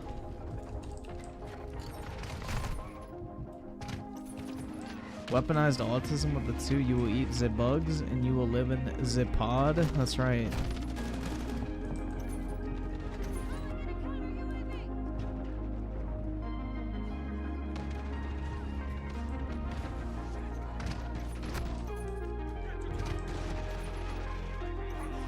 Yeah, there's like a whole fucking rabbit hole you can go down if you start looking at the fucking WEF and like the founding members and like, you know, the history of all the fucking people involved in that. Like, it's wild, bro. It's wild. Like, basically all the banks that loaned money to Hitler, the banks that are in charge of like the World Economic Forum, it's like, wild. It's a whole fucking rabbit hole, guys. Like the Bank of England, for example, during World War II. Keep in mind, this is literally when fucking Nazi Germany was like trying to invade Britain, keep in mind. During World War II, the Bank of England literally took in looted Nazi gold for Germany and converted it into money for Germany's central bank. Like, keep that shit in mind, guys. Like, Germany literally was trying to destroy England. But in the process of that, when the Nazis would loot all this gold and shit and steal it from, like, the Jewish people, countries they conquered, whatever, they would basically secretly import this gold to England. The Bank of England would then convert it into currency and then transfer that currency to Germany's central bank branches in other countries so that they could buy war supplies.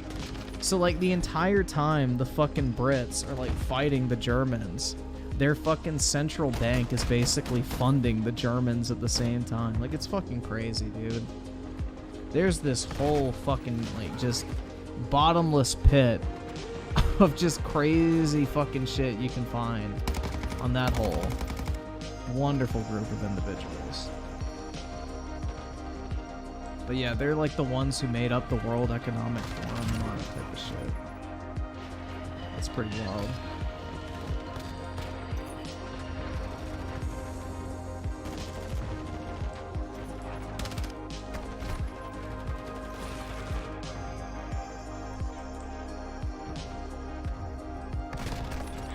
Well, no, it's because the people who run the central banks of basically any country do not actually serve the country they work for. Like, central banks are usually run by, like, privately owned banks in whatever fucking country they operate in. So the bankers wanted the Nazi gold, whether it hurt the country they're from or not. Like, they just wanted the money.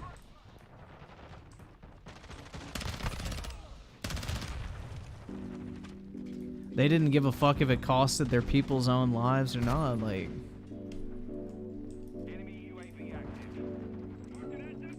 They're like, bruh, $1's $1, and for that shit, I'ma holler.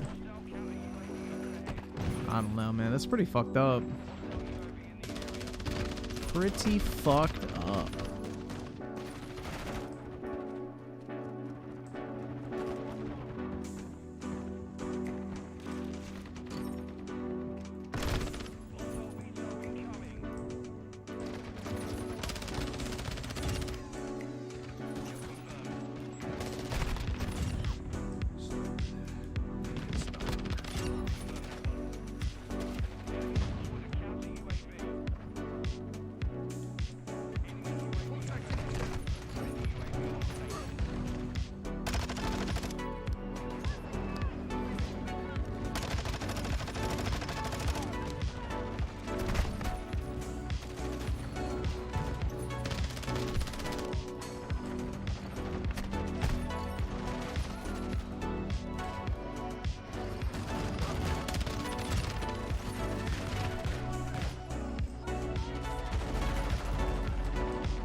Yeah, anyone believing that the ruling class has any sort of good intentions for you is just full of shit. Like, bro, take the blinders off. The only one who's watching your back is you, and maybe your family. That's about it. Aside from that, you really can't trust anyone. Otherwise, you will end up eating the bugs.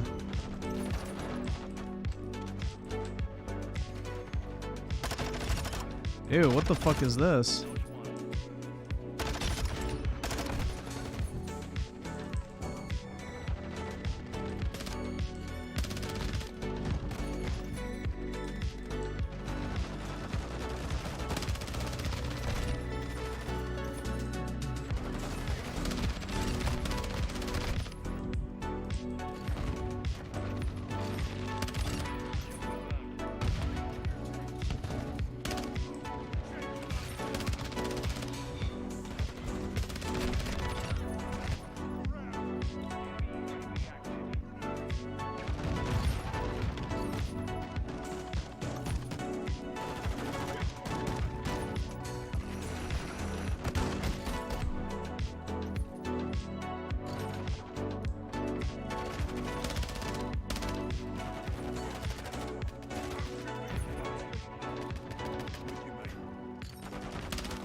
What a fucking loser, man. Sitting his ass behind that shit.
afford this shit!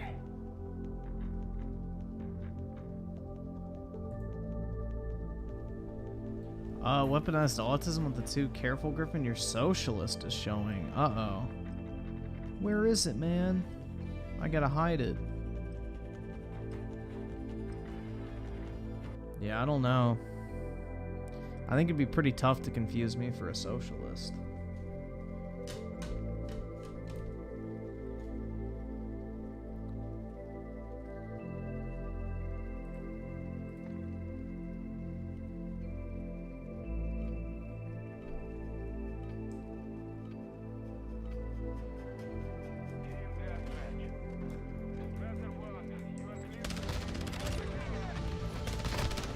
Oh, what?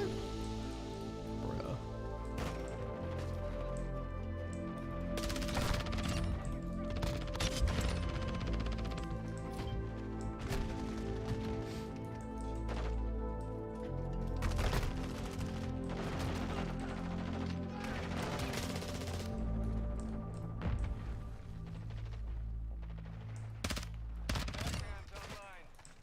I'm with you.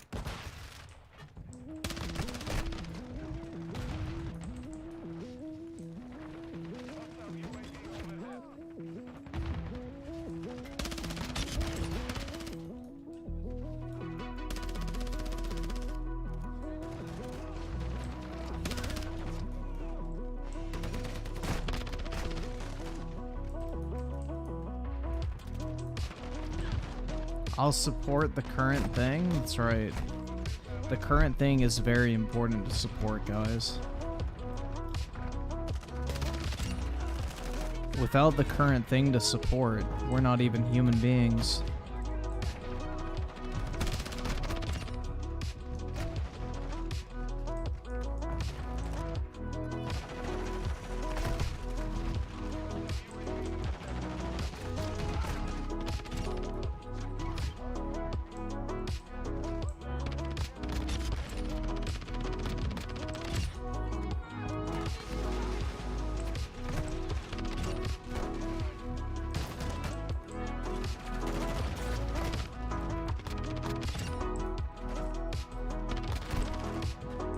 Timothy Marco with the 5, bro. This YouTuber that goes by Illuminati is going on a Twitter rant about how Legal Eagle having a smaller or a similar editing style to hers is plagiarism. Oh my god. Imagine thinking you own the rights to an editing style. Jesus fucking Christ. I can't afford this shit! What a dumb bitch.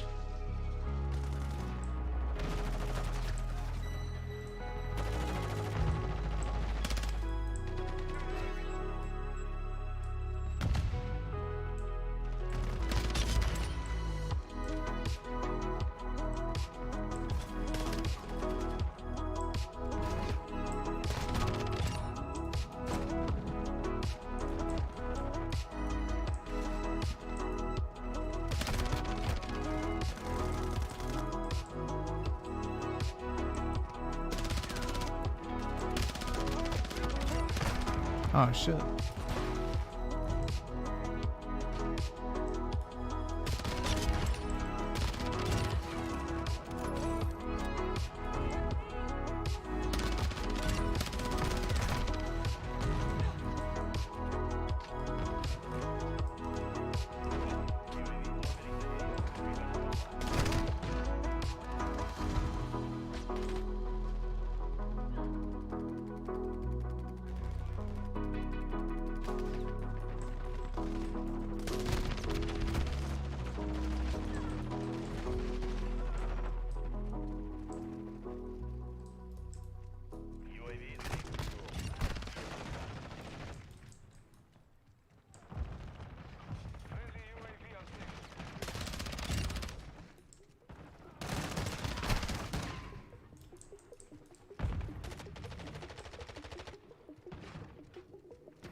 Damn, man. My eyes are fucking cooked right now, dude. I'm a birthing person? Hell yeah.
Oh my god, what the fuck? They're all just like having gay sex in that little container.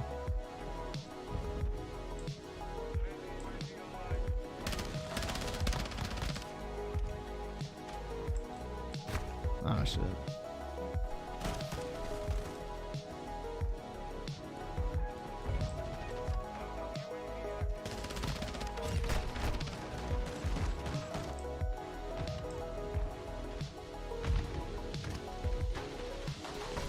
Bro, they chose to make Deathloop over Dishonored 3. That's a fat L, bro. Deathloop just looks like shit. It looks like a soulless Dishonored.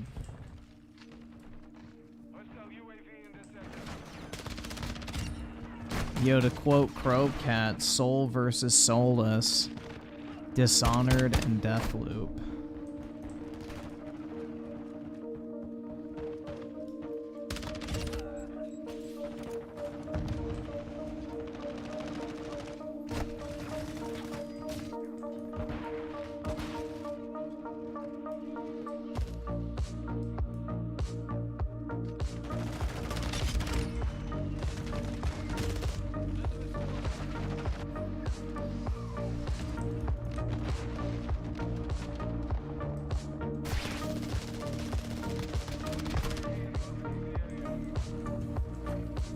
Guys, I think I need to take a mental health day. Oh my god, I'm feeling really stressed out right now. But here's the thing, in order to do that, I need everyone to open your wallets and give me all of your monies. Because I really want to have a day off with my wife. And you all need to pay for that. Because I'm a grown man that can't afford to go to Burger King with my wife.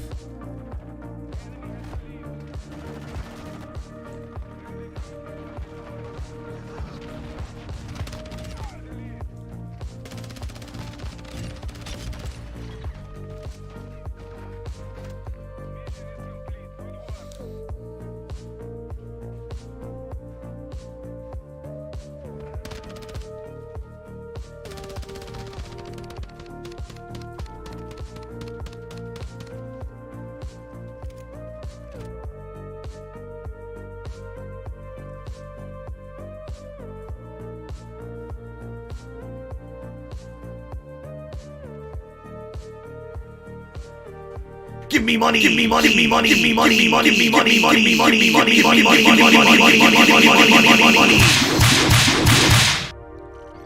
Down, DSP, down.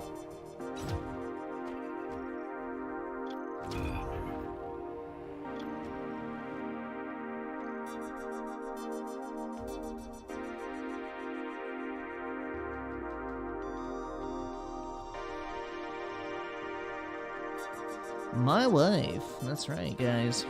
Yeah, me and my wife decided we were not gonna have kids. Instead, we wanted to play WWE Champions.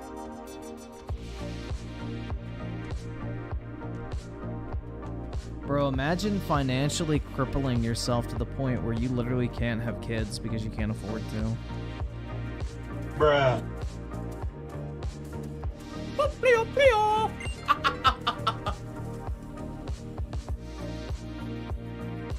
Not rage quitting the RE4 demo tonight.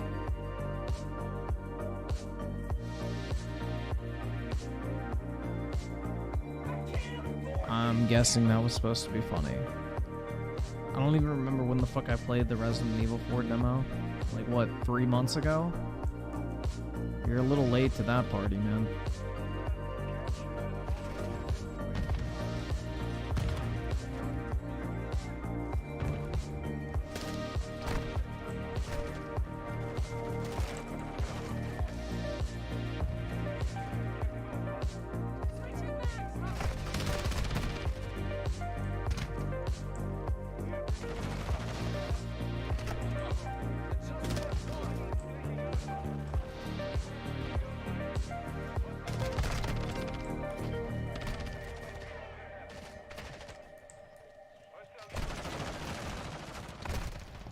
How much for me to play RE4 without getting mad? Well, you'd have to buy me the game at minimum.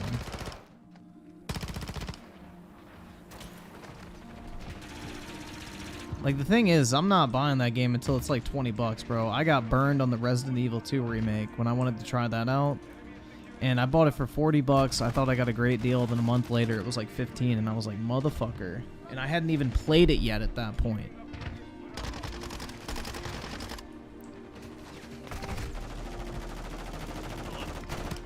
Oski Woski with the 5. Could you do that again? The DSP and whip cracking, that's exactly what he needs. A reality check. Will do, man. I don't have that button yet, unfortunately. I need to find the clip. Give me money, money, your wallet, give me money, all of your money. Down, DSP. Down. No begging. No. I said no begging. Yours truly with the 1. You're broke! You're fucking poor! And Bill Clinton with the 2. Deathloop, 30 FPS is good, because it'll get a 60 FPS update. That's right, man. I love buying games that can't run at 60 FPS on day 1. My wife. Yeah, me and my wife are gonna go to Arby's. And I'm not talking about her clitoris. Bruh.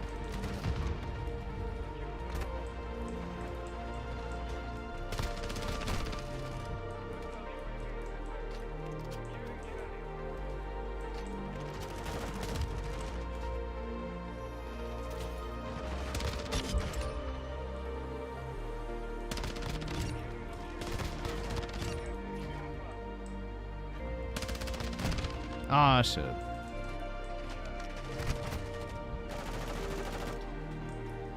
Thoughts on the Ouya console? You know, it really was misunderstood, PK. Like, honestly, bro, that was one of the best consoles that just, you know, really didn't get a fair shake.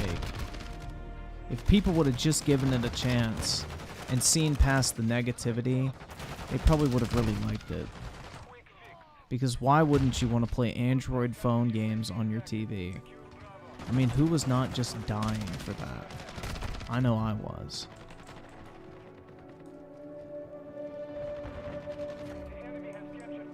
Yeah, that's the thing, bro. The RE remakes drop in price very quickly. Most Capcom games do. The only Capcom game that really holds steady on price is like Monster Hunter, because that shit's very actively played.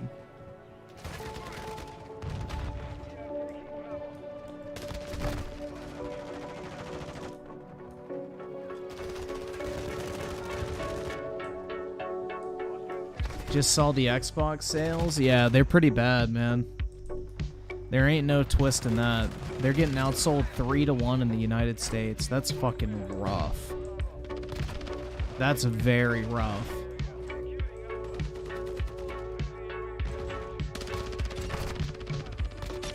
Like, the PS5 has almost outsold the Xbox in lifetime sales 2-1 already.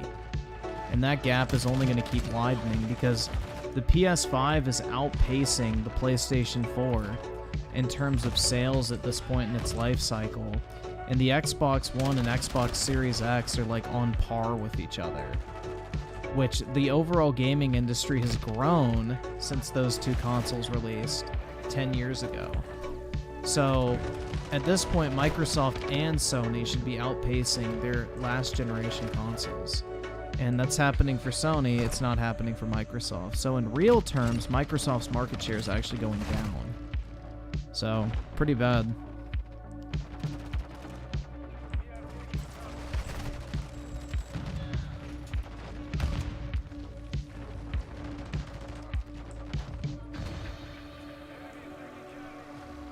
Oh, dude, Monster Hunter is very popular. Let's see how many people are on Steam. Probably a pretty decent chunk still for how old the game is. Let's see. Monster Hunter World.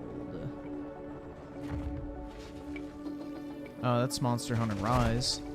Monster Hunter Rise has 27,000, and Monster Hunter World has 14,000. So pretty decent, man. I mean, Monster Hunter's pretty niche in all things considered, but they're still very popular. They're more so popular on console than PC, I believe, but I don't know. That could just be speculation on my point. I have no fucking idea. Yeah, Monster Hunter's very fun.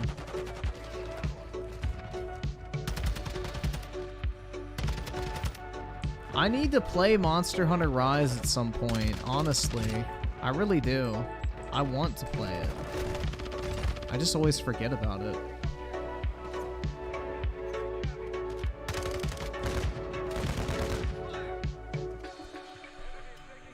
What do I think about Chat GPT? I don't really have a use for it, in all honesty. I guess it's cool. But personally, I don't have a use for it, so I've never even bothered to try it.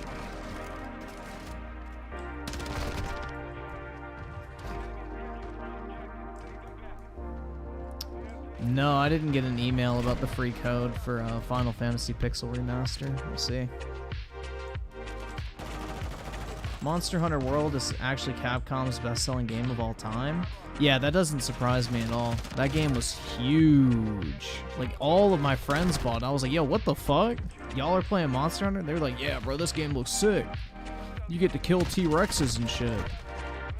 So yeah, no, that game was very, very popular.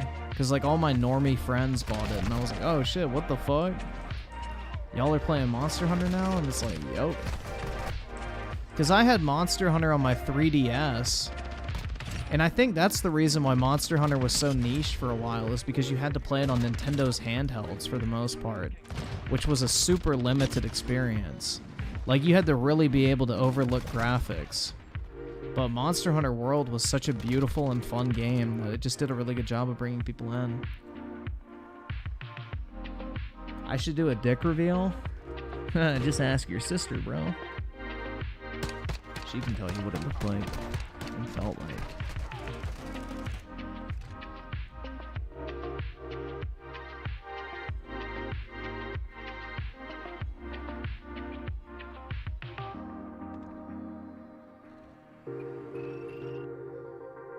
Yeah, I have the Monster Hunter Rise Nintendo Switch, like the custom console or whatever. It's pretty cool, honestly.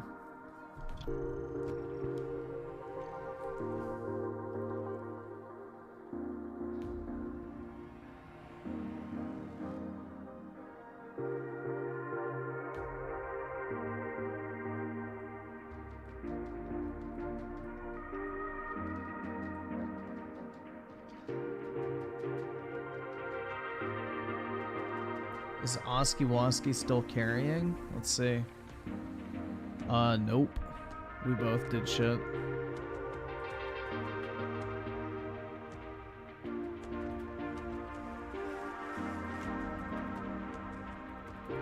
Let's give me a CP. Yo, that's pretty sick. The weapon charm. The gold AK.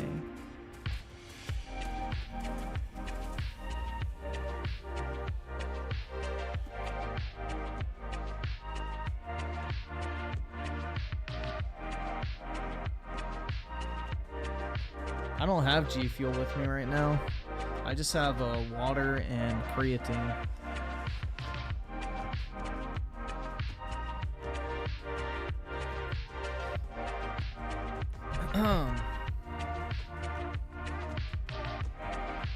Gotta stay hydrated. I'm trying not to drink caffeine past midnight. Hey, puppy. Hey, my big boy. What you doing? Are you sleeping? Yeah. Apollo's drunkenly walking over to me. Like, you know how dogs get, like, sleep drunk? He's kind of like that, where he's, like, really sleepy and just kind of waddling around.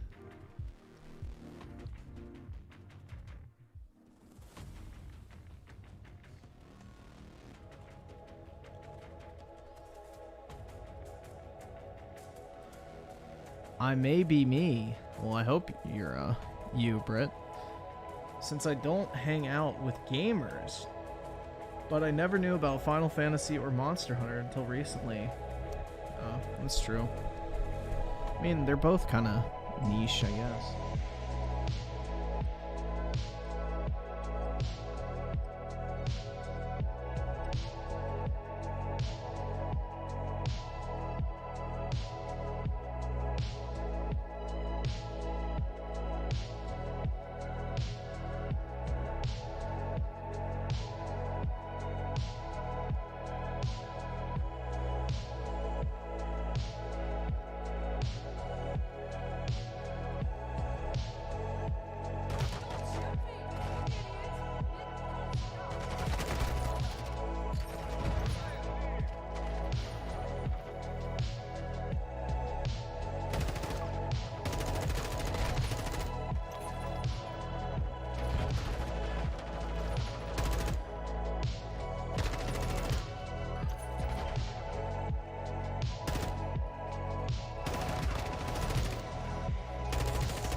Let's see what this... Guys, this fucking autist.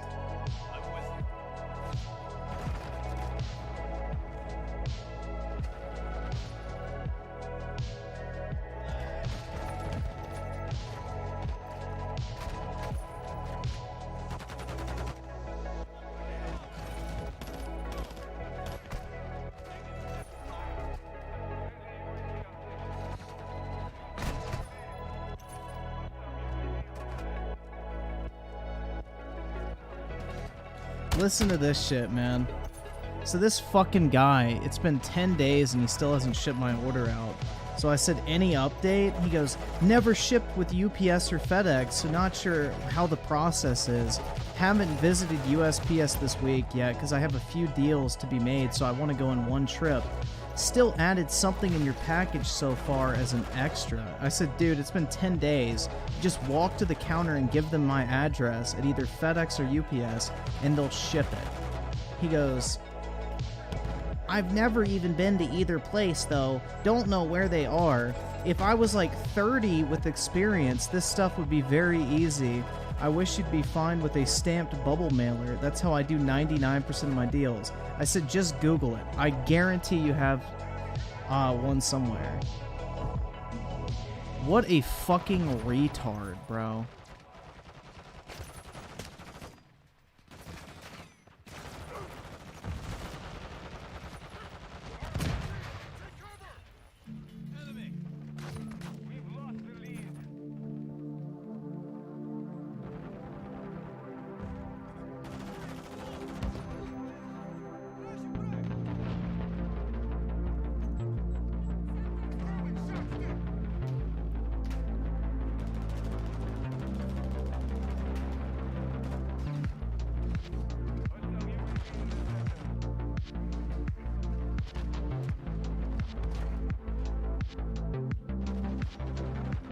So this is what I'm gonna say. I said, I specifically paid you extra for tracking and a box because I want that certainty that it'll arrive in good condition. And then I said, you don't need to be 30 years old to put something in a box and walk up to a counter. This guy is such a fucking...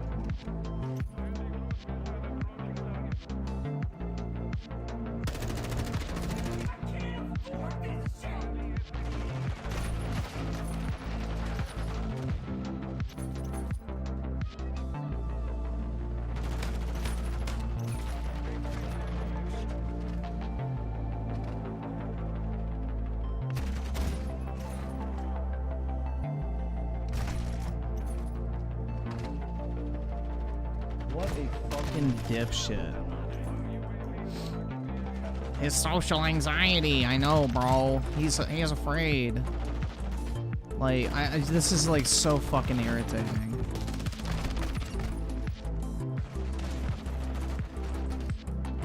I have literally been selling shit and shipping stuff out since the age of like 11. This fucking Reid, if I was 30 and had experience, it's like, bro, you can fucking look up where a UPS is on fucking Google. Holy shit. It takes 3 seconds.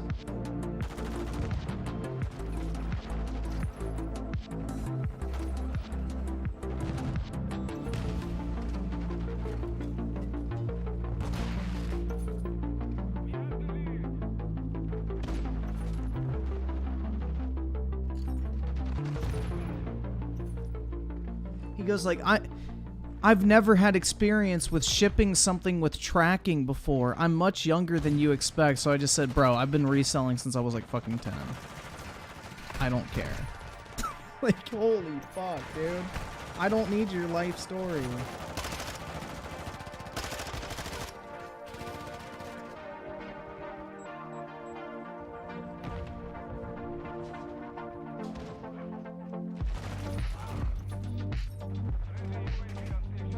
Oh my god.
Oh my god, bro.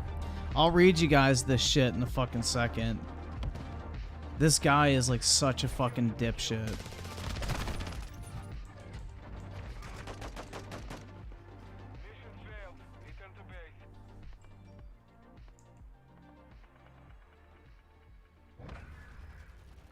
Alright, is the match over? Yeah, okay, I'll read it to you guys now.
Alright, hold on. Holy fuck. Here we go.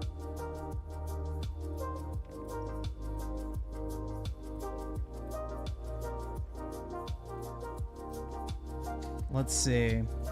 He goes, is there a friend or someone I can ship it to stamped bubble mailer and then they send you tracking or no thanks? Like, what? Why would I want it sent to someone else other than me? Like, what? This guy is, like, fucking retarded, bro. I'm telling you.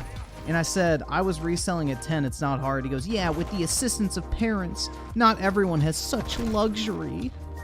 And I said, then why did you charge me $5 for tracking if you're not willing to provide it? You literally just need to go to either USPS, FedEx, or UPS, tell them my address, and they will ship it with tracking. It's been 10 days since I paid you, and you don't even have an ETA on when you plan on shipping out or any sort of update.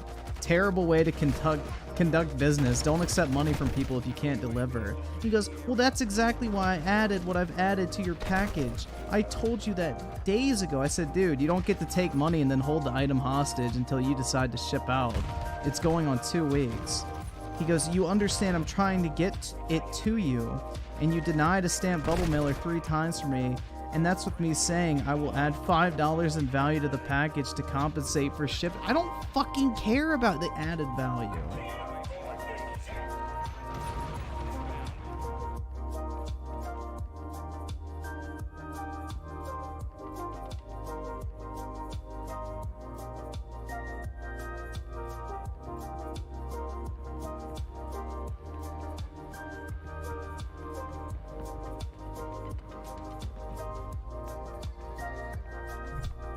So I said, bro, I don't care about the added $5 in value.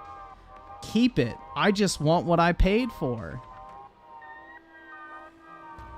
This guy's such a fucking retard, bro.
Oh my god.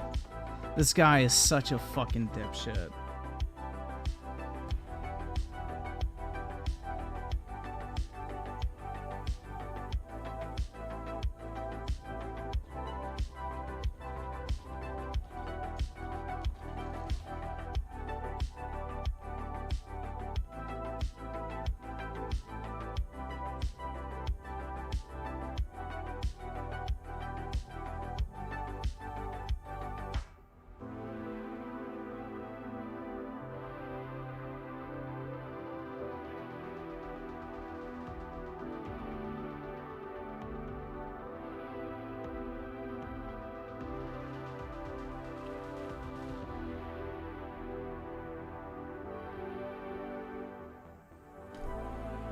Oh my fucking god, dude. I was more professional at the age of 10 than this fucking guy. Like, how the fuck do you not know how to ship with FedEx? Oh my god. Bro, I swear to god, I fucking hate the Pokemon card community. I really fucking hate the Pokemon card community.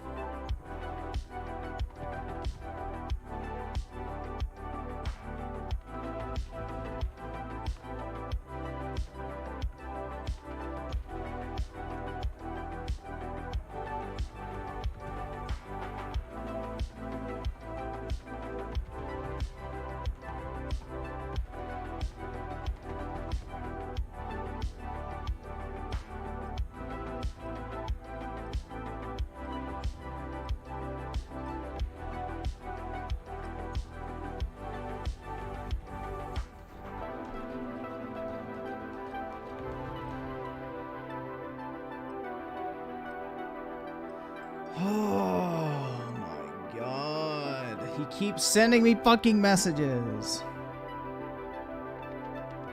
What a fucking dipshit. Fuck off.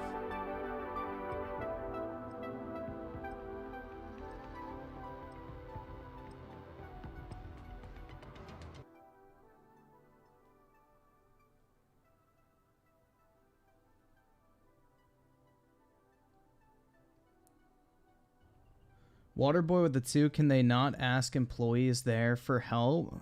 Bro, they probably have social anxiety and they're afraid of speaking to adults. They're probably a fucking 20-year-old man that's like intimidated by other adults because they have like imposter syndrome or some gay shit like that. Delta Gold with the 2, Nelly alert. Sound the alarm for real, man. Jesus. 911 with the 2, dude, he's trying to scam you. Cancel it now. No, I genuinely think he's fucking retarded. Like, honestly, right hand, bro, from dealing with the fucking Pokemon card community as much as I have, the amount of just crippling autistic retards you will run into is just astronomical. It really is incredible.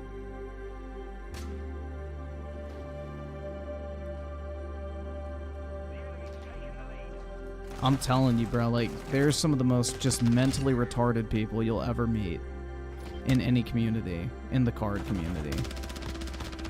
That's why I'm a wolf among sheep when it comes to selling and buying from a lot of these people. Because it's like, they don't know how to interact with people. It's fucking sad. That's why I'm kind of looking forward to going to the convention, bro, because, like, damn, this shit's gonna be easy. Dealing with some dorks, like, would you do $100? No, I'd do 60. Are you sure? You can't go any higher? I'm like, no, I can't go any higher, man. $60 is my top. Okay. Like, I could see it now. I literally can see it now, bro. Put a little bit of downward pressure on them and they'll fucking fold like a house of cards. Like, these motherfuckers just... it's gonna be fun.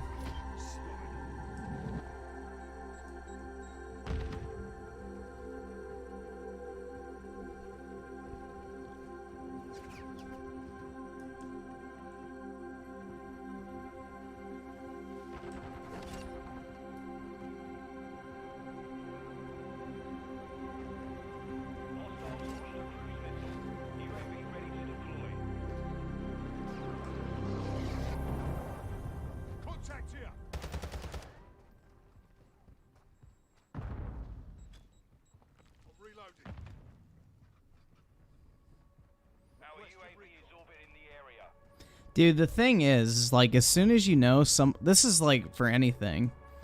If you ever know that someone's motivated to sell something, that's when you know you can get a good price. Like, if somebody is willing to, like, sell something, and they're actively trying to sell it, you can usually get a very good deal out of those people because they'd rather have money than the, like, actual item. And when you basically wave money in front of their face and say, like, well, if you don't want that, I'll give you this amount. You know, a lot of people's, like, I guess, nature to, like, crave the cash kicks in, and they'll accept, like, a really bad deal just so they can get some quick cash. I mean, that's how GameStop operated for, like, fucking not centuries, like, 2 or 3 decades successfully. Because, you know, people didn't want to take the time to actually sell their games themselves. They just wanted some quick cash for it. And GameStop would lowball you, but, you know, you got the money immediately. And that would be, like, kind of what I would do.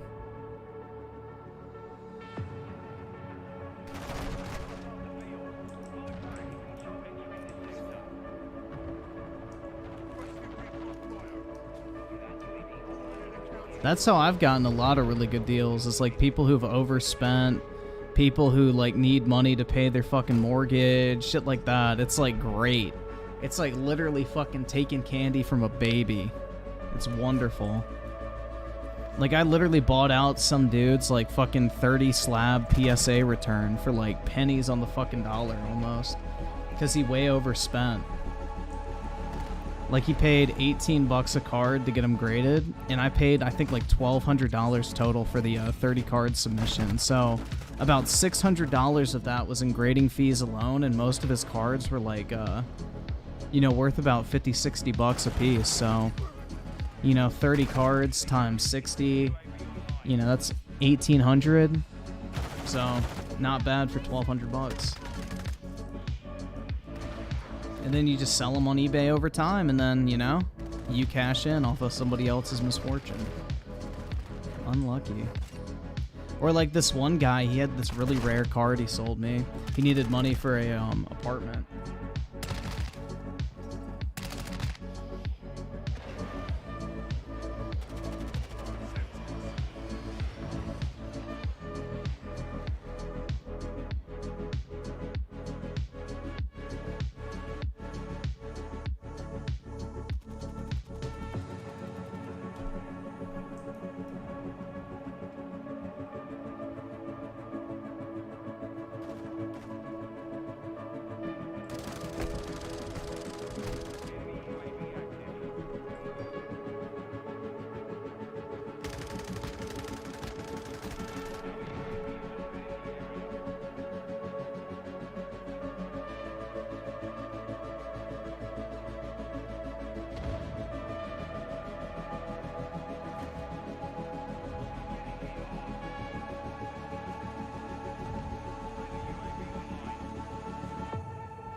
Oh, no, this isn't anybody in the chat, bro. I can tell you that right now. This guy is...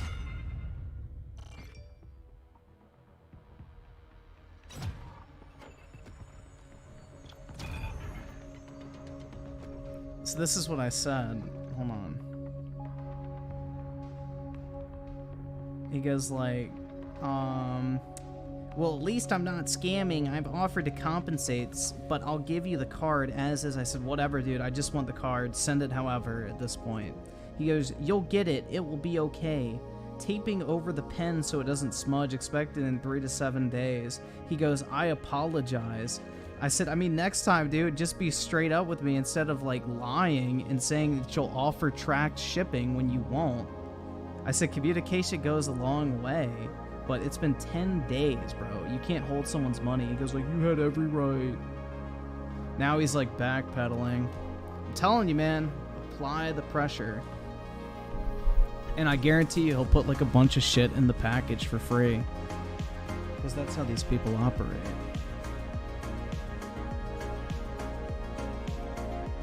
Bro, I'm telling you, like...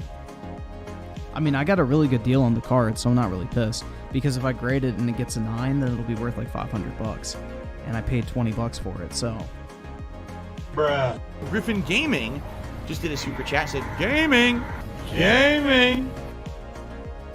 But, like, dog, you can't just be like, oh, you paid 10 days ago? I'm not going to give you any updates on when it's shipping. Like, the fuck? Just say you don't want to ship it tracked and give me my $5 back. Is it really that hard? It's not that fucking hard. Nah, he's putting a fucking stamp on an envelope, bro. He ain't sending a bomb. Like, it's not hard to just shoot somebody a DM and say, or just not offer it in the first place, you know? But even if you do, just shoot me a DM and be like, oh, yeah, I can't ship it tracked. Do you mind if I stick it in an envelope? I'll give you your $5 back. And I would be like, yeah, whatever, that's fine. Because I want the card. I don't fucking care at that point. Like, whatever. If you can't do it, you can't do it. But to, like, pussyfoot around it and act like, oh, the post office system wasn't working. I couldn't get them to print a label. Like, fuck off.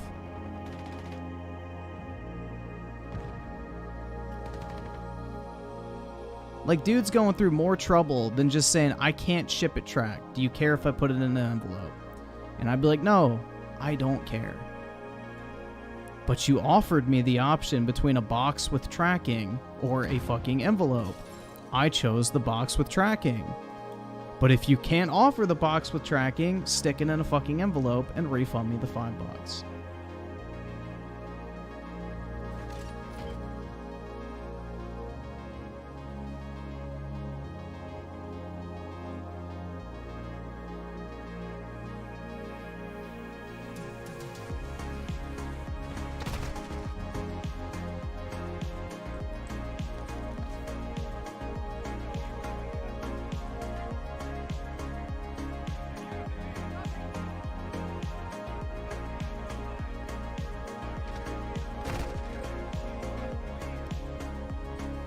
Speaking of which, I actually need to ship out another PSA submission tomorrow.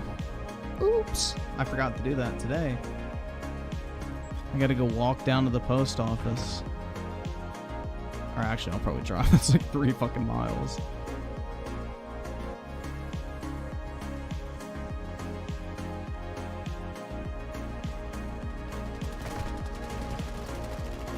Griffin, if I had a Pokemon card and I was selling it to you, I would offer triple the price for it.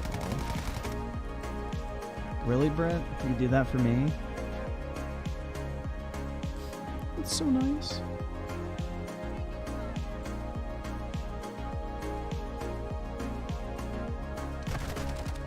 I feel so bad for you, Griffin, that you have to deal with the Pokemon card community. That's right. It's almost as bad as dealing with you, Brett. You rat. Timothy Marco with the 2. You'll have to interact with people. I know, dude. It's just... Fuck me. Like, I literally... Bro, this is what I used to do. Like, he goes like, you bet you had your parents' help. Bro, I literally would load up my fucking reselling backpack with packages and shit. And I had a post office near my school. So in between the time that we, like, got out of school and carpool started, I would, like, run over to the fucking post office, drop my shit off in the fucking, like, package box, and then run back over to the school before my fucking mom picked me up. Like, fuck out of here with that. I bet you had your parents' help. It's like, no. It's called I was a fucking 10-year-old who wasn't brain dead.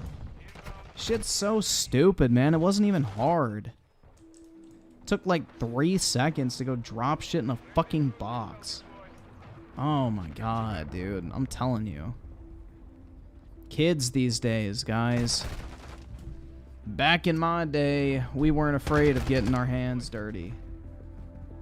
No, the post office was like right next to my school. It was very easy.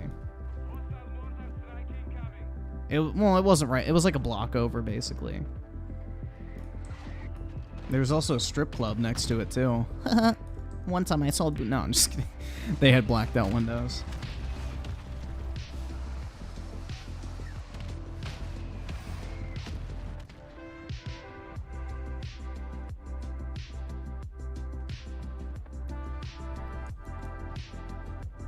Have I ever gotten scammed? It's impossible to get scammed on eBay because you have buyer's protection. So if anything doesn't show up right, you can just send a complaint and eBay will 9 times out of 10, probably 99 times out of 100 refund you.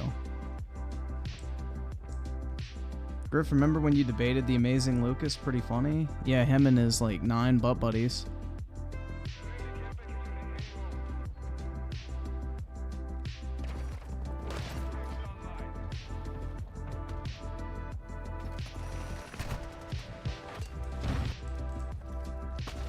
Griffin is fat and gay. Hey man, I'm not gay.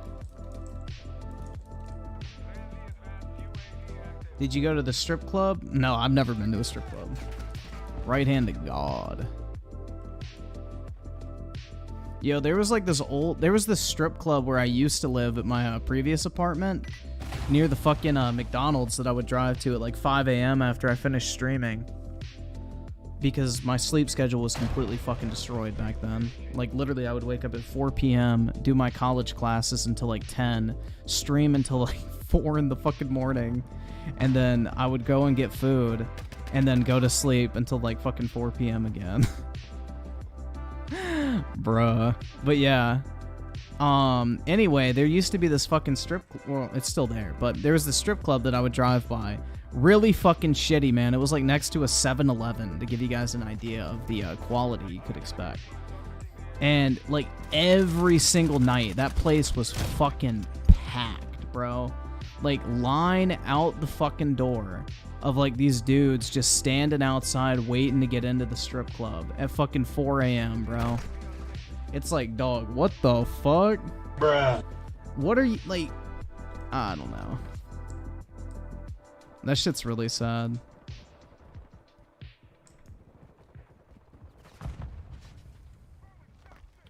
4 a.m. there's a line out the door on a Tuesday night for a fucking strip club. It's damn, man. Griffin looks like Grimace IRL. I'm not purple.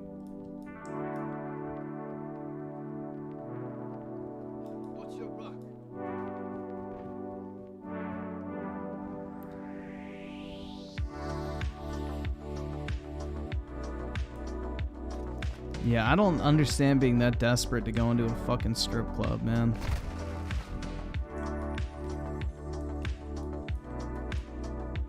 That shit's gross. It was so run down and shitty, too. That's the thing. It wasn't even a nice one. It was next to a fucking 7-Eleven and was probably the size of a 7-Eleven on the inside. It was a literal fucking shithole, but it was always crowded.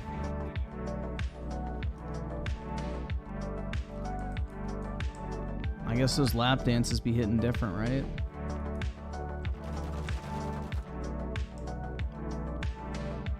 Should I buy an Elite Trainer box at Target? If it's Crown Zenith, I'd say go for it. Those are pretty decent at retail.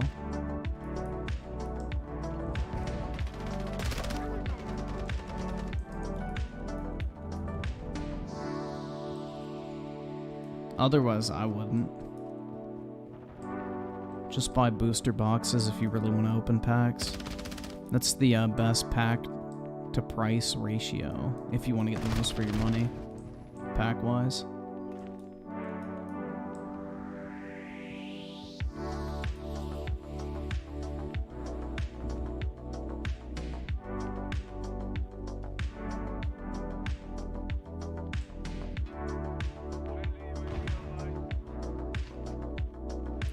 Scarlet and Violet, I would skip that, man. I wouldn't buy those. Scarlet and Violet's a really bad set. The most expensive card in the set is half the price of a booster box. I wouldn't open it. Just buy whatever cards you want. I think you can get both alt arts from Scarlet and Violet for like under $60. So I would just buy the alt arts. Buy the cards, grade them, hold on to them if you really want to, but the price on them is going to keep dropping for a while. I think Scarlet and Violet's a really bad set, personally. Usually the base set of whatever the new generation is pretty shitty. And usually does very shitty over time.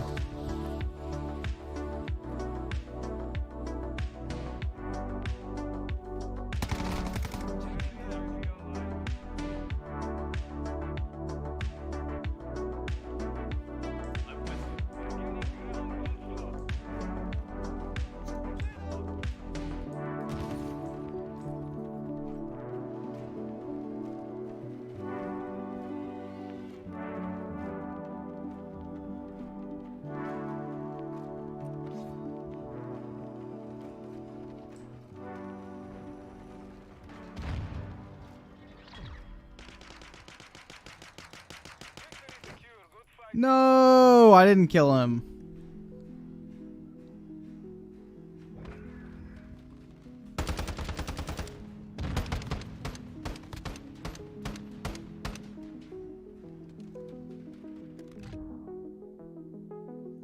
Damn, I did great.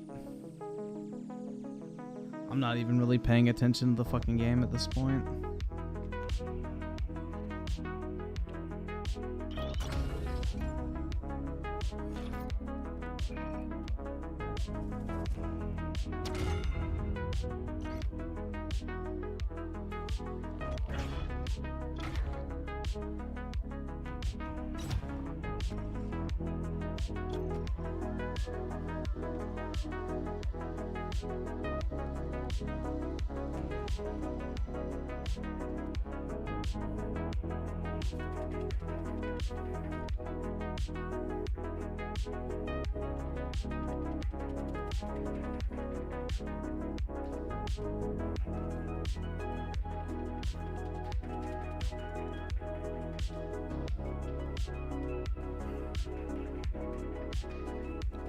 In fact, speaking of spending money, I want to see if these two cards I bought ship.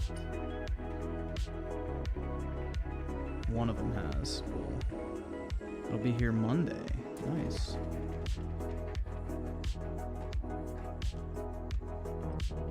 Bro, I got some fire-ass Yu-Gi-Oh cards coming on Monday. I'll show you guys those. Those are so fucking sick.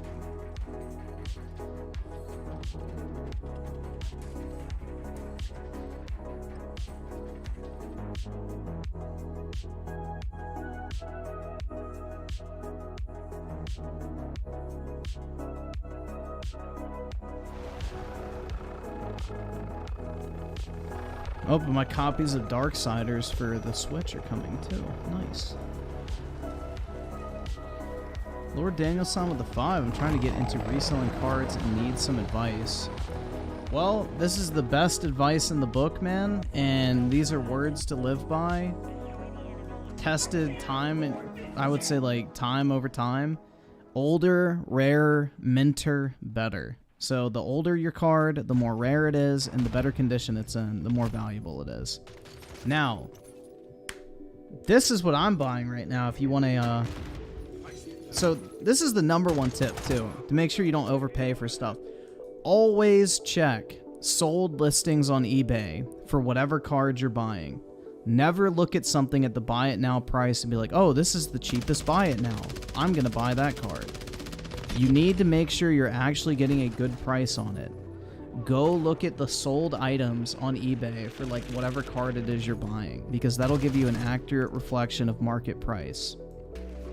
But just to give you a place to start, what I am doing right now is buying old Japanese holos and PSA 9 from like base set, fossil, jungle, Neo, Gem, all of those old sets, because basically, the price of those old Japanese packs is like $200 to $300 a piece. And every single pack you're guaranteed to get a holo. But the problem is the holo is up front on all of those packs. Which means, as those packs get moved around and just age naturally, the holo, being on the front of the pack, gets damaged because it's up against the actual foil over time. So that means that a lot of these cards coming out of these Japanese packs, even if they're fresh from the pack, are not going to grade 9. But the thing is the market has become so flooded with PSA 9s. They're like $40 in some cases for a fucking holo PSA 9. Now think about it this way. Grading is $15 a card. So you're basically paying $25 for a fucking Japanese holo pull from a vintage set where the pack costs $300. So the only direction I feel like those cards can go over time, like, and I'm talking over time, not like 2 months, like maybe 2-3 years, is up. Like, for example, Dark Blastoise in a PSA 9, Japanese. You can get that card for $80 at auction. And that is way too cheap in my opinion. So that's the type of stuff you have to look for, and that will only come with experience. You have to, like, be able to... You have to really dive balls deep into the market. What I would recommend is there's some accounts you can follow on YouTube. I'm trying to think. Who's good nowadays? There's a guy called... Fuck, what is his name? Catch 'em All Collectibles? Like, Ash's last name. All Collectibles. Like, Catch 'em All Collectibles. He does, like, market analysis videos on the card market. Like, he's a huge fucking seller of Pokemon cards. And he does, like, market analysis videos, so I would recommend starting there and just consume a lot of content and make yourself knowledgeable about the card market.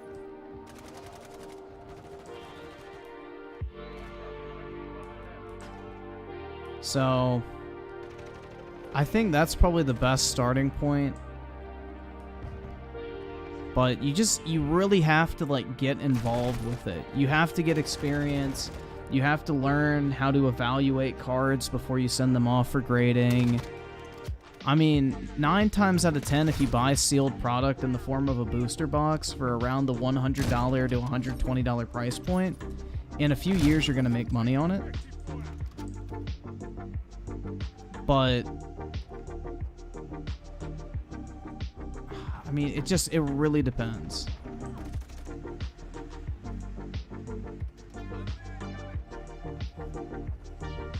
But yeah, typically if you have a, like, booster box that you buy for around the $100 to $120 price point, hold on to it for a few years. You're probably going to close to like 50% to 100% ROI.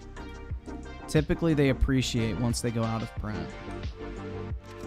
But I guess that's a good starting point.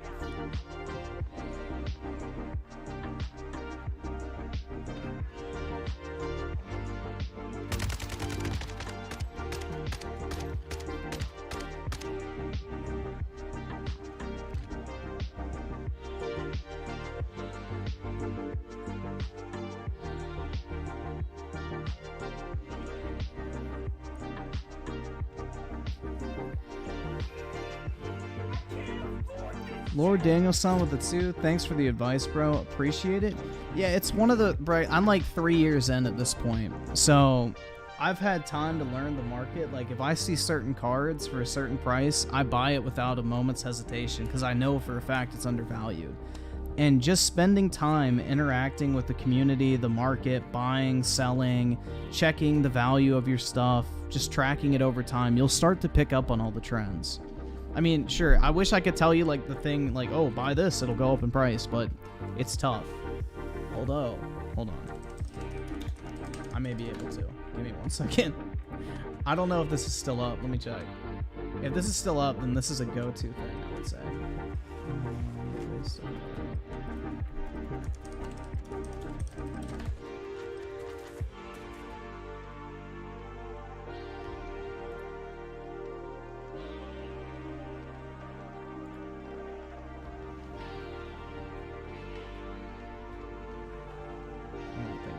think it's sold out.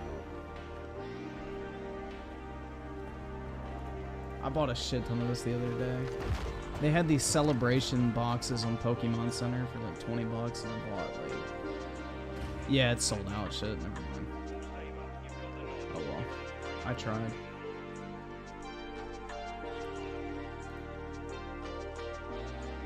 Oh, I'm trying to think of the, hold on, let me see if I can find this shit.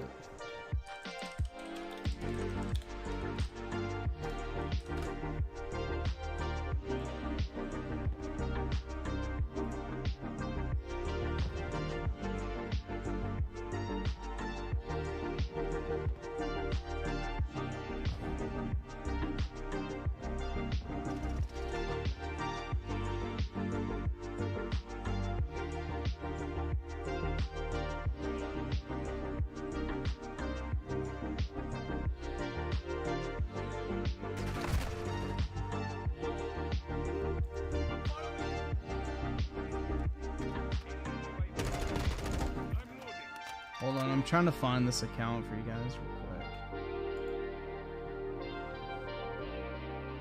Oh, this one. This is it. This account is fucking crazy good. If you're looking for deals, follow this account.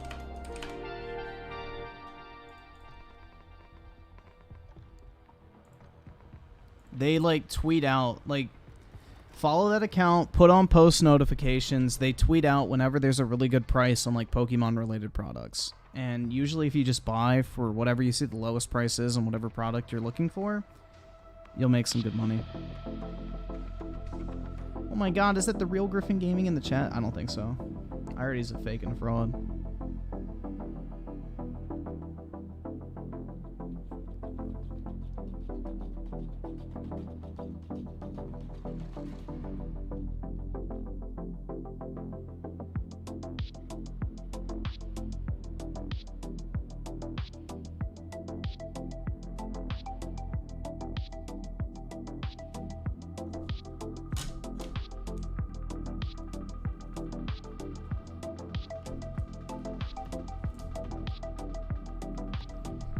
Dude, it's pretty wild. There's one particular card that I own like over 50% of the graded population on.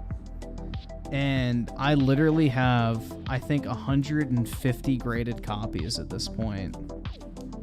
Like, it's pretty fucking wild. I have 150 graded copies of one fucking card. Like... Bruh. If that's not obsession, I don't know what the fuck is. But yeah, it's like probably my favorite card in the Pokemon fucking I guess TCG. It was my favorite card when I was a kid, so every time they come up for sale, I just usually buy them.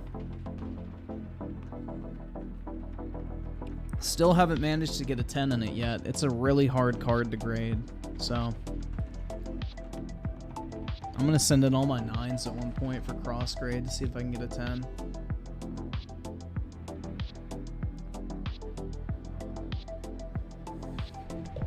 And then I'll probably stop buying them. Once I get a 10, I think I'll be good. But until then, you know.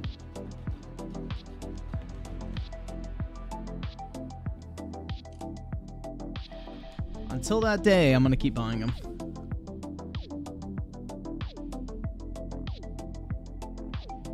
Pokemon. That's right, bro. My Pokemon.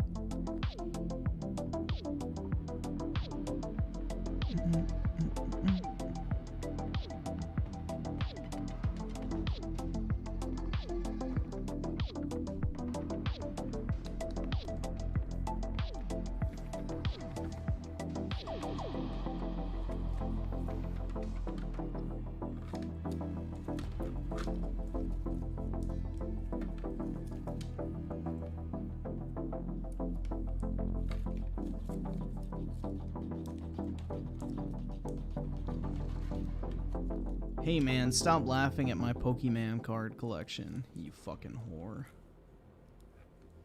You insignificant whore. Leave me alone. Let me nerd out over my Pokemons, bro.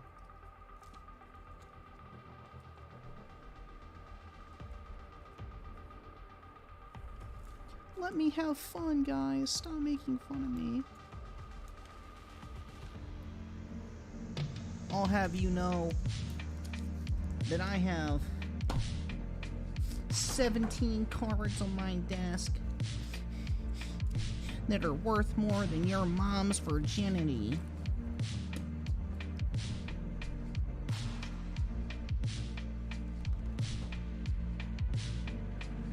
Pokemon? Dude, I wish I had her on my lap.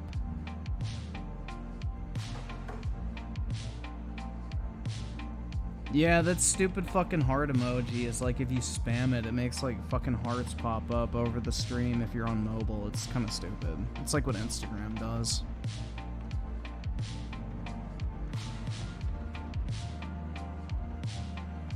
I can't even see it on my end, which makes it even funnier. You can only see it if you're watching the stream on mobile.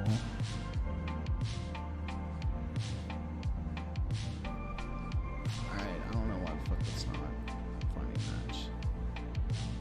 It's probably somebody's nat type. Somebody's on fucking Walmart internet. 100%.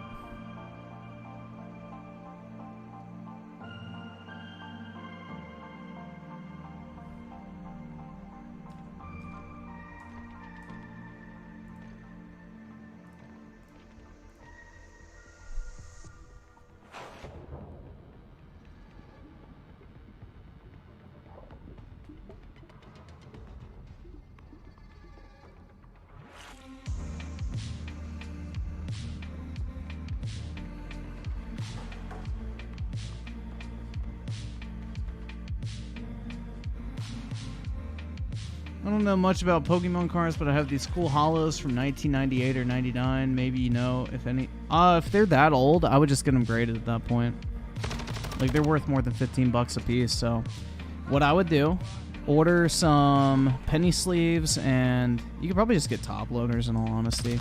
But card savers, they're called. Like, get some penny sleeves, card savers, go on PSA, and then I would just submit them all. Like, if they're holos, just grade them. They'll be worth more than 15 bucks, so it'll be worth the trouble across the board, I feel like.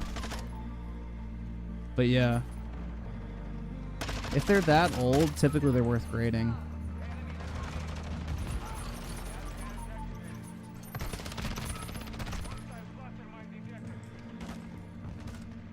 Move, you fucking gownies. You have all your cards from the 90s? I wish I had all my old cards, but I had to sell mine as a kid in order to get my first cell phone. That was like my dad's like deal with me. He was like, you need to get rid of those stupid cards if you want to get a cell phone. So I was like, alright, bet. But those cards would be worth probably tens of thousands of dollars today, so unfortunate.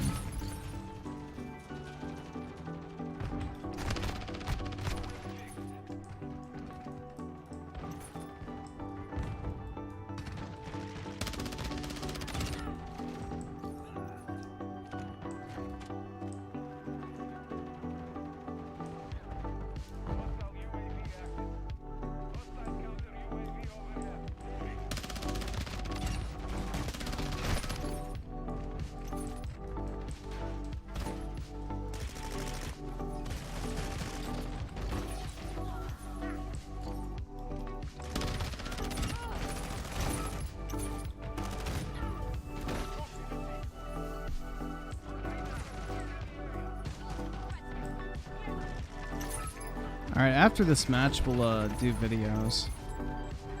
I don't want to lose track of time.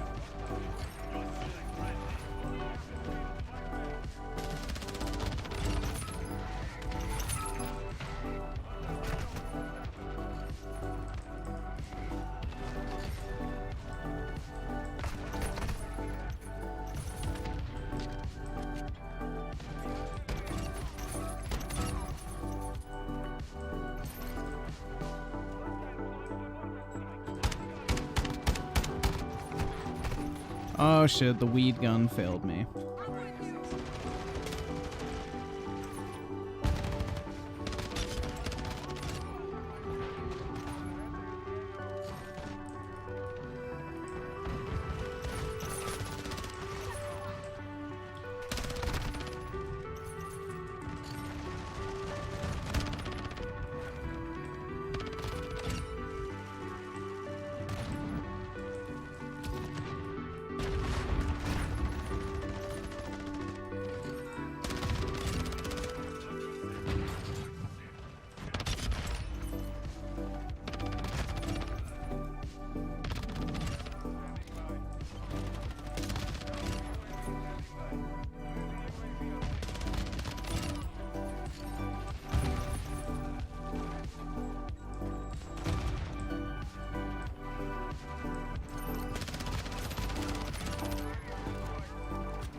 Damn, bro, I'm popping off.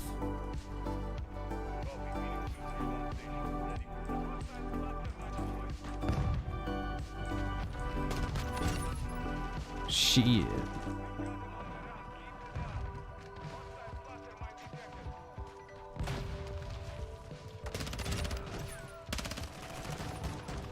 Bro, just imagine if DSP would have had a Pokemon card addiction instead of a WWE Champions addiction. At least he would have been able to sell his cards and get some of the money back. Remember, guys, reject gambling, embrace Pokemon.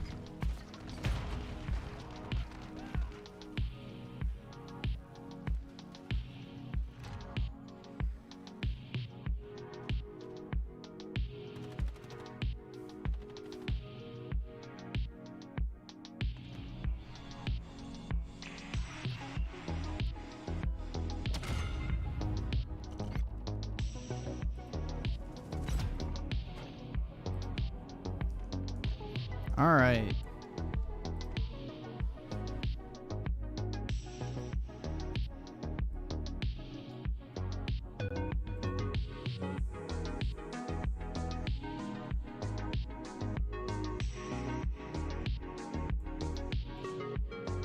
First up.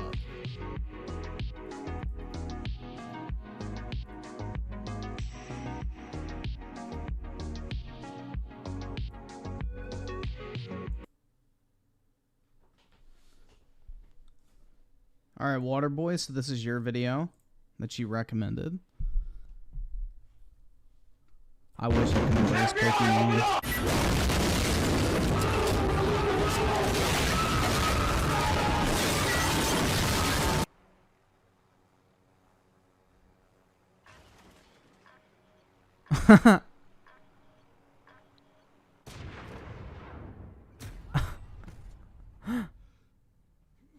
What the hell were you doing?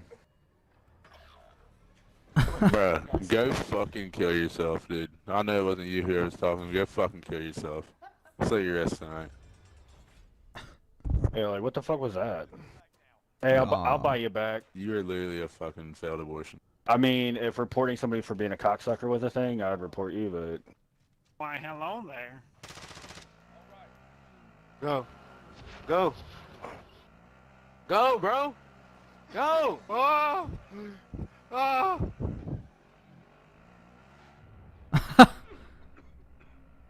Oh, bitch.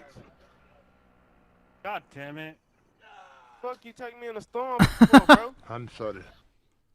Bruh. Damn, bitch ass nigga. You're dumb and a bitch, bro. You're dumb ass shit. You took your teammate on a suicidal mission, bro. I'm sorry.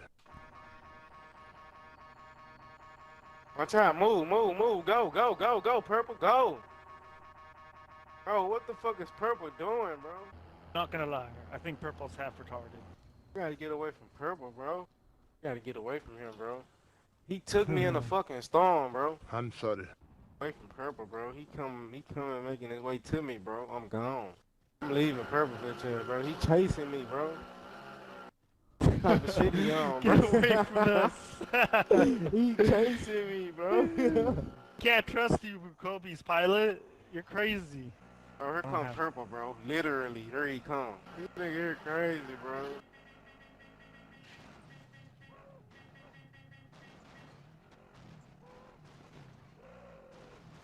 Heading your guys' way right now.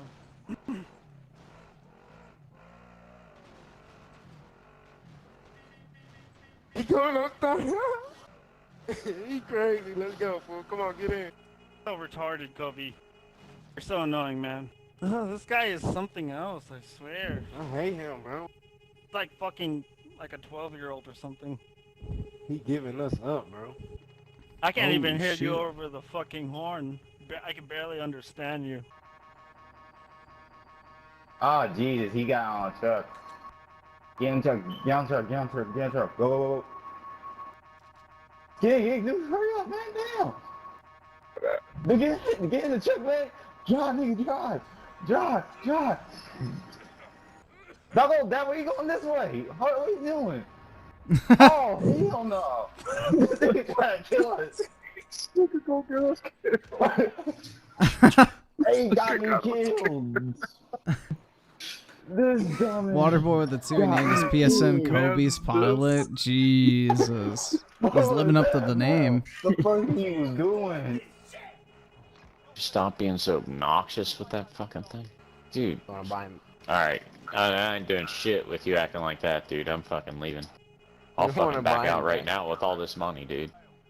Oh shit, bro, with all this money, I'm gonna back out. Alright, I'm out of here. Fuck you guys. Mira, pedazo de hijo de puta, deja de ser bulla, nadie quiere subir en tu puta verga, moco, cabrón. Does anybody know how to blow this kid up while he's in there? It would have been nice had somebody not been on the fucking truck honking the horn. I'm sorry. Purple, I'm gonna buy a fucking loadout.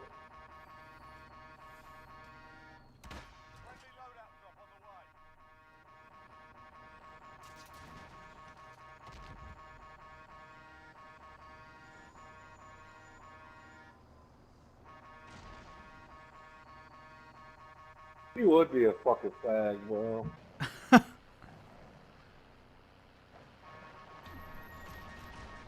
Oh, what the fuck?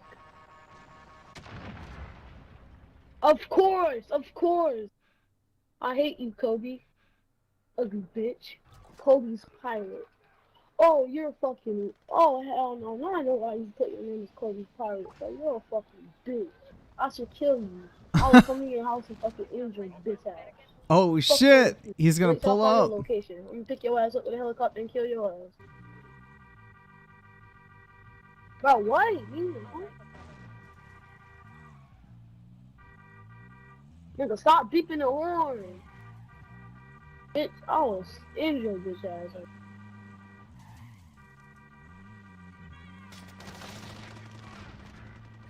You fucking retard! I'm sorry.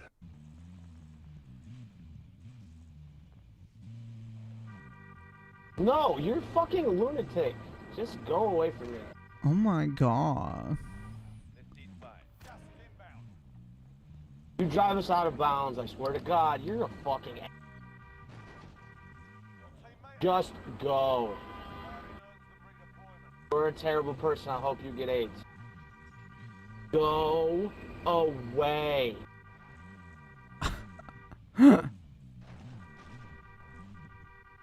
I want to shoot you in the face like an actual person. Fucking stop! Stop You're the it! biggest piece of shit in human existence.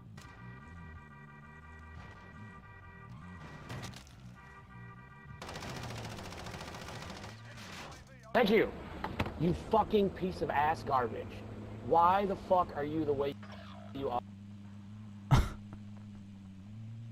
You're the epitome of human shit. You I hope your family dies in an automobile and I wreck. hope you understand how shitty you are.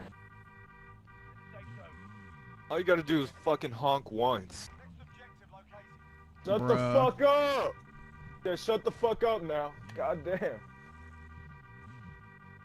Somebody blow his car up. Somebody blow his fucking car up. Still going at it? This guy's fucking retarded or something. Are you retarded? Are you fucking retarded, dude? Are we getting this asshole back? Kobe, you're just fucking annoying. That's the problem. Yeah, no, I'm not gonna buy you back, Kobe. Just go kill yourself, alright? Just fucking jump off a building or some shit.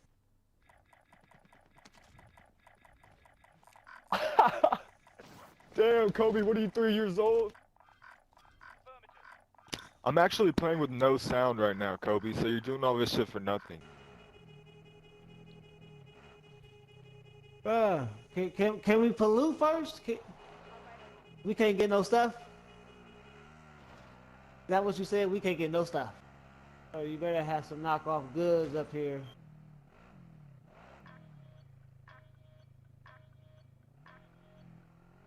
Bro, what the fuck is you do? Hey, somebody come get us, man. This nigga is wildin', bro. Look at this dude, bro. I just committed suicide. There's somebody in this house. Yeah, upstairs.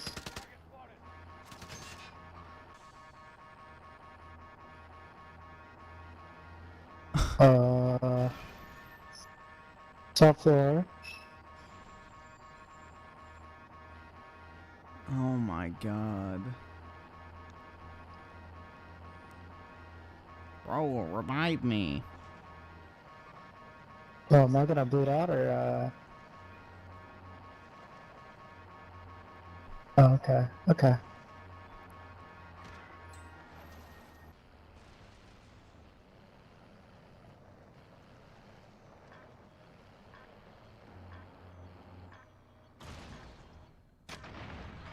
Dude, you're a fucking idiot.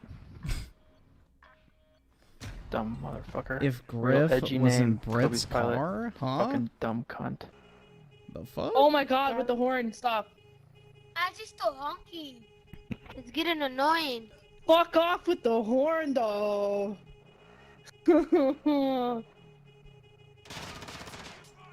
Man, you gotta go.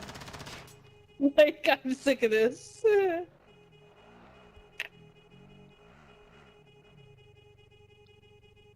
Dude, this is getting ridiculous. And he is trying to kill me too, motherfucker. Either subscribe, donate, or get the fuck out. Kunama with the Am I seriously trying to run 22 for my own months. This teammate? guy's hilarious. I agree, man. These are pretty good.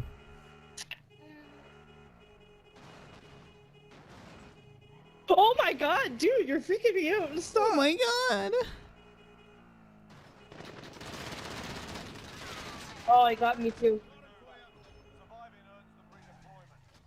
Help me up, help me up.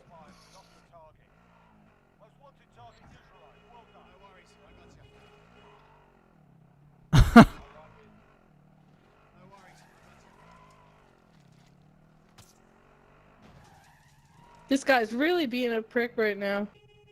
Oh, my ears. What is the most annoyingest teammate I ever found in Call of Duty? Yeah, bro. The most annoyingest is... Man! Dude! Oh my god, fuck this.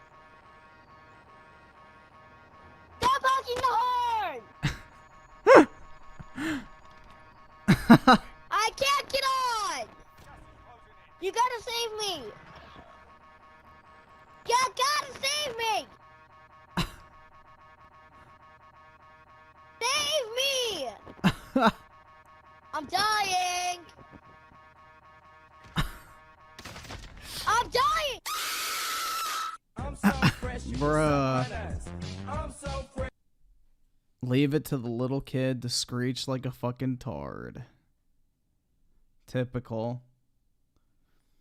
Alright, so next up, we have this.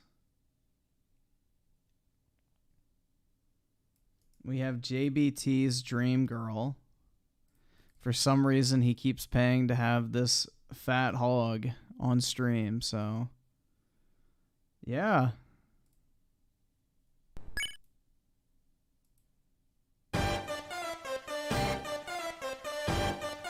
I also started a new little exercise thing.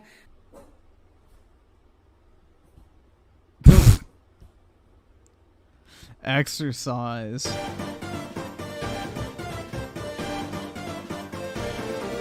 So I'm just calling those leg ups. It's just a different movement for my legs that I feel like I need to do. And I was able to do 12 on each side. So tomorrow we have to do 12 Oh or my more. god. Say I can If this bitch would literally just walk and stop eating, she'd be fine. do 13 arm ups before I'm Yeah, done this is for. JBT's wife, man. I'm telling you. He That wishes means he the could get next all day, up inside that aim for shit. 13 again, He or wants to possibly climb 14. that mountain. Same when it goes for punches. So by an arm up, I mean embarrassed. 3 pounds? Dude, I guarantee you her average fork weighs more than that of food. An arm up, I'm just talking, doing Ugh. that punch.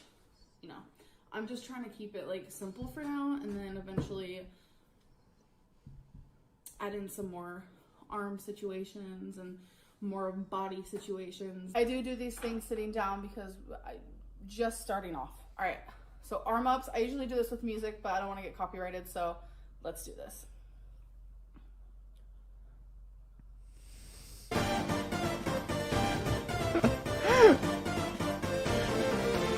Dude, I guarantee if she did this with her average McDonald's order, it would be more effective because it'd probably weigh way fucking more. Feel the burn. Oh my god. 16, 17, 8. Bro, I do that shit with 45-pound weights, and I do like 50. Holy fuck, man. 19, 20. Wow. Oh my god. It's burning. Oh, did you just get a bath? Yeah. Oh my gosh, it's burning. Oh yeah, she smells like wet dog. I am You probably really do proud too. that I was able to do 20. Wow. So to help get my steps in, I like to do side steps, walking around the house. I like to walk forward, backward, in place. Walking in place. You can walk backwards, forwards, sideways. It doesn't even matter. Dude, I'm actually shocked her couch cushions still have fucking shape. This way is probably my favorite.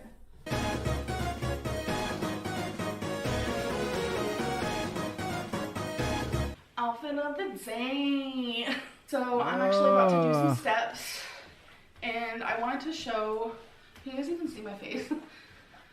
For the people out there who are my size, I do a lot. All what, 10? A lot of this action, stepping in place. You guys are about to learn. I get out of breath rather quickly, but let's do this thing. So I'll do this. I'll go up, back, up, back. Whew. Already dying. And then That's for fucking sure. sometimes I'll do side steps.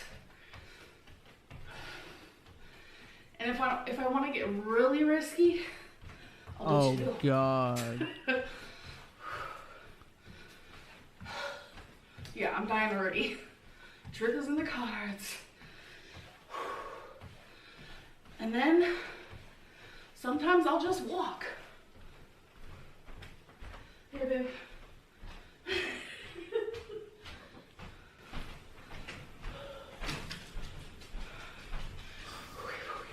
She calls that the going to pick up my Uber Eats order. Now do it 4 times like you normally would.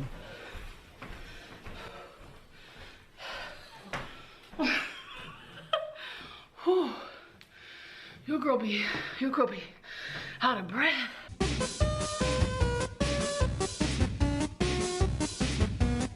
We're gonna do 35 punches. Yeah, for real, man. If anyone ever gets this fat, I would hope that they would want to get shot as well.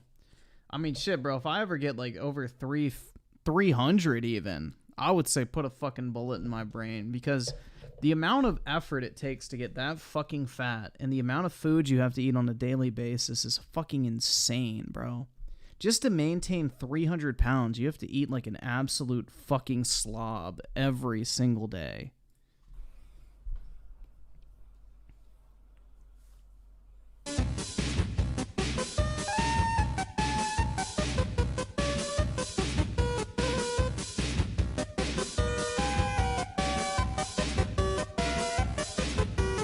Woo!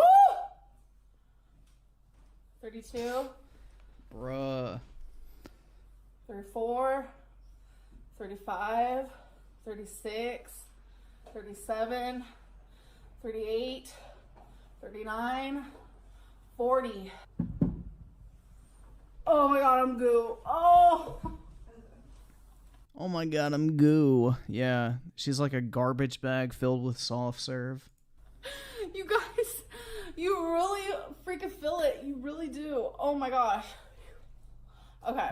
Whew. The next thing that I do is I walk until I can't stop anymore. I set a timer, and yesterday was Waterboy with the 2 puny dumbbells? Exactly. I didn't even know they sold dumbbell. Like, oh, bro. Fuck, that reminds me. Speaking of which.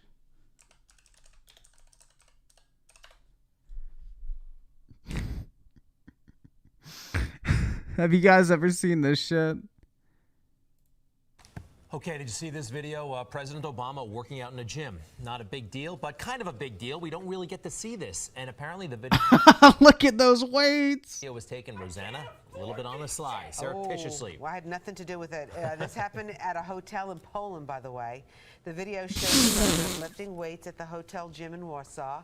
It was shot and posted on Facebook by someone else in the gym. Check him out. There he goes. Good for He looks like a fucking bird trying to learn how to fly. him.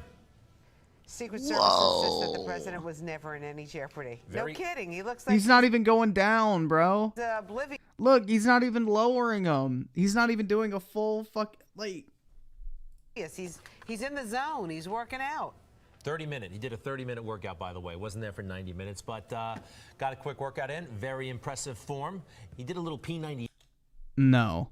routine. That one Oh, thing yeah? with the weights, it looks a little P90X-ish to me. And so when you do P90X, what kind It of was weights? that one thing. Do you want to What see it kind one of- more time? What kind of weights do you use? When he was walking around. And did you guys ever see Putin's response? Putin like literally responded with like a video of him grilling steaks.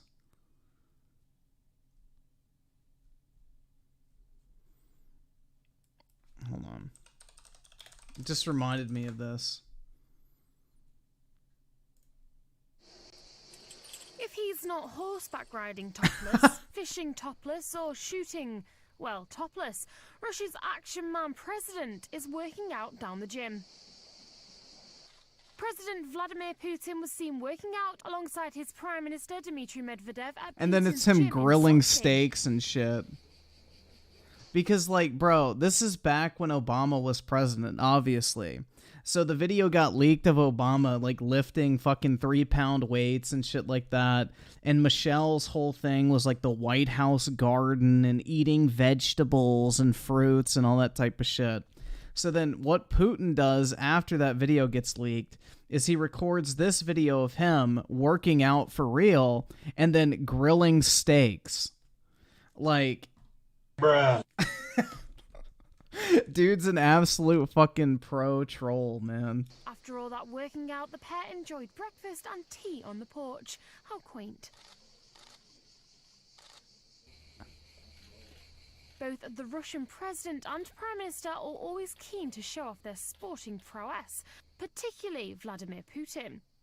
And keep in mind, too, at the point, Putin was like, what, 20, 30 years older than Obama as well? So keep that in mind. Following a meeting with the Indian Prime Minister last month, Putin said he was planning on giving yoga a try. It wasn't yoga this time, though, and amazingly, the president opted to keep his shirt on, pumping iron in a white t-shirt and gloves.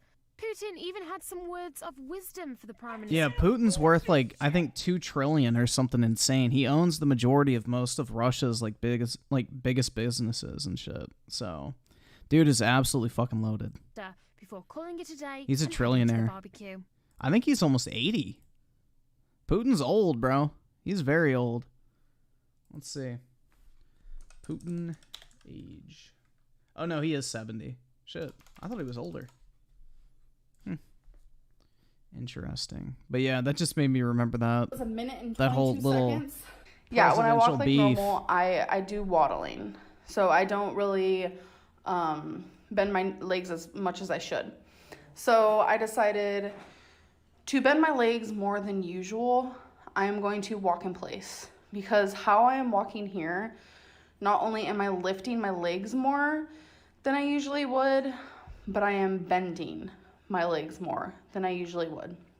So my goal for this was to walk for 2 minutes. At the 1 minute mark, I became entirely too exhausted from my own being. I start going around in circles right here. Well, just one circle, a very slow circle, because I kept paying attention to the time because I could see it through my phone because I wanted to record that for you guys. And I just became super exhausted, and paying attention to the time actually makes it feel a lot longer. So I reached my goal. I did walk for the 2 minutes. Waterboy with the 2 girl needs to go to the gym and use the truck. She just needs to literally stop eating and walk. She would drop weight like crazy at first if she would just stop eating and walk. But good luck. She's addicted to food, is my guess. I walked for 2 minutes and 2 seconds. So after I was done with that, trying to catch my breath, I actually have this little notebook that I keep track of all my little exercises in. She probably spends more time writing in that notebook than doing the exercise.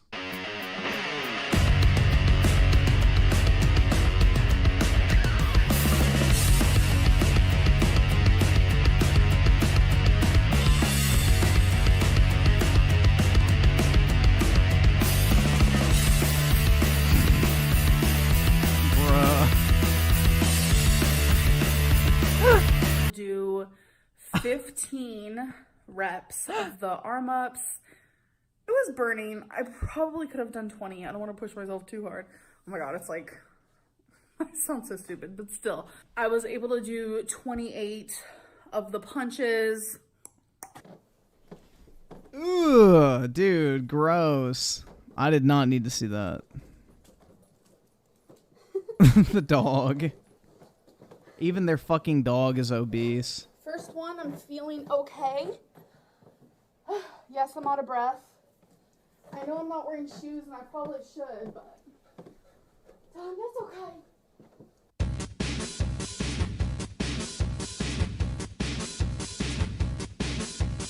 Right now, my legs are starting to feel like they're giving out.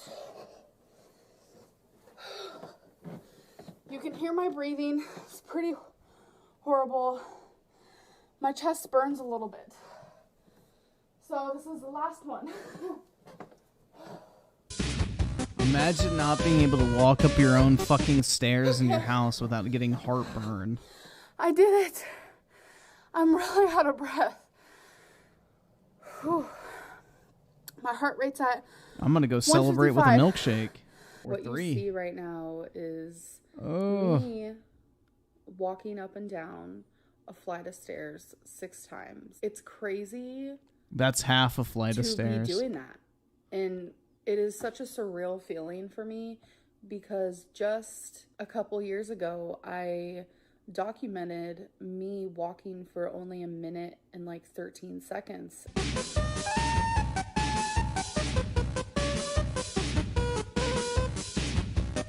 Am I embarrassed? Yes. Am I ashamed? Yes. But am I proud? Abso-freaking-lutely. Oh, I forgot the part.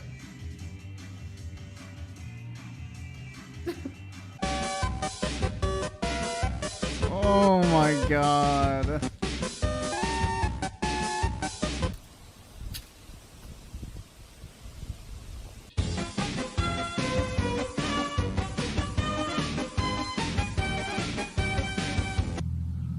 She's doing pretty good. You're doing really good. Coming back is like uphill. Yeah. Cow tipping. Okay. It is so hot out here. I'm sweating up a storm, but I still did 30 minutes and 50 seconds. It's the best I've ever done. I went a mile .636. Wow. And Wow. 1,571 strides. Oh my god. I don't even have words to describe how proud I am of myself.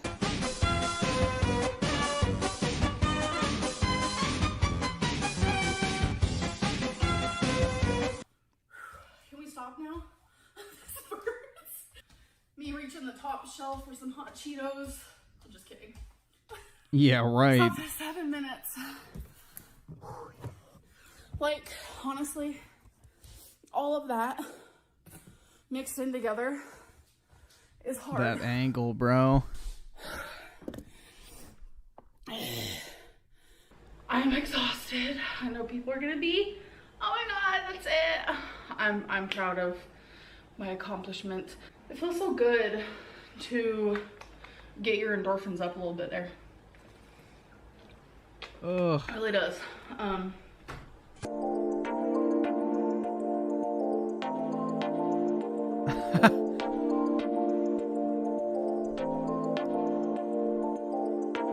Dude, honestly, if she did cut, she'd probably be fucking ripped. Like, that's the thing. If Wings ever decided to cut, that dude would have some monster fucking legs, bro. Like, that dude would be like fucking Greek god status when it came to like his fucking leg muscles. Like, all he would have to do is train arms, and Wings would have like the nastiest fucking cut of all time, bro. But good luck with that. He's addicted to food. Alright, so U Generations, wonderful porn star video.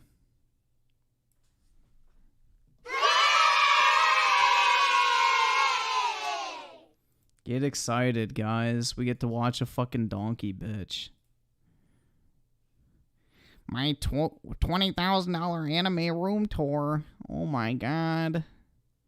Dude, her fucking username is Waifu Violet. Bruh. Oh my god.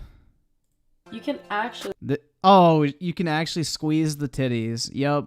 This is why U Generation likes this video, because he has the same figures. Like, this is not safe for YouTube, but on my club you guys can see it. But she got her whole nippies Yeah, her club. out. You can take the figure out, and then boom, you can have her nipples out. Whoa. Masochist. She's a masochist, and yeah, because there's a demon like that was like, I'm gonna kill you, I'm gonna beat you. And he hit her, and then she was like, oh, like she was moaning. Bruh. Oski Woski with the 10. Good luck. I'm gonna need it, man. This shit is gonna be fucking awful. Right here is my section. I just get, I'm like, yeah, I get to work today. What am I gonna use today? Come on. Bruh.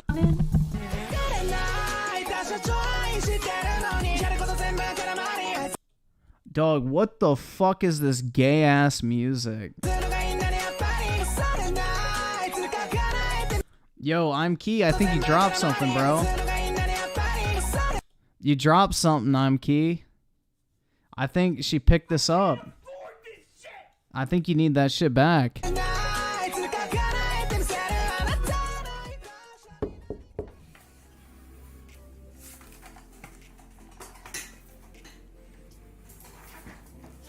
Yes. Oh my god, bro. Hi, are you ready for an updated room tour? Come on in. Here is my stream room, cosplay room, waifu room, the violet waifu room. Come in. So, the first thing you see when you walk into my room is this shrine of a anime girl. I just wanted something with like cherry blossoms, and she fit the aesthetic. And then here's my princess.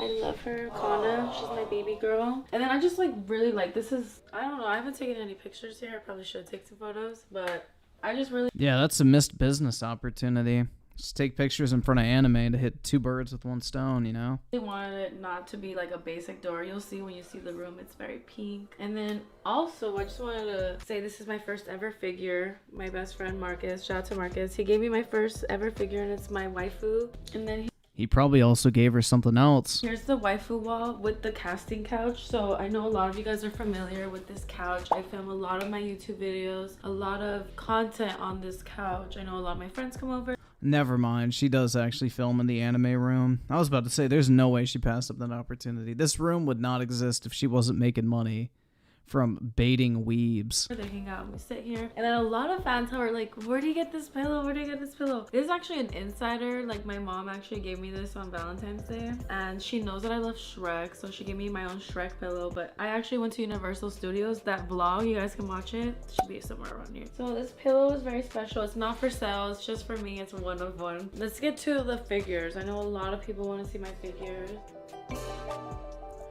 I don't think that's the figure they're talking about. Dog, this shit's so corny. So these are my shonen action figures. These are from all my shonen animes. I got Dr. Stone. I have One Punch Man. Oh, this is the Attack on Titan section, so you guys can see. I have like some super rare Funko Pops. I collect... Oh my god, bro, Funko Pops. Funko Pops too. If you collect Funko Pops, write in the comments. Let me know what's your favorite. I got the... Oh my god. This is like literally the fucking degenerate Olympics here. Female Titan. This is Aaron Yeager, but this is like him as like Hardened, yeah.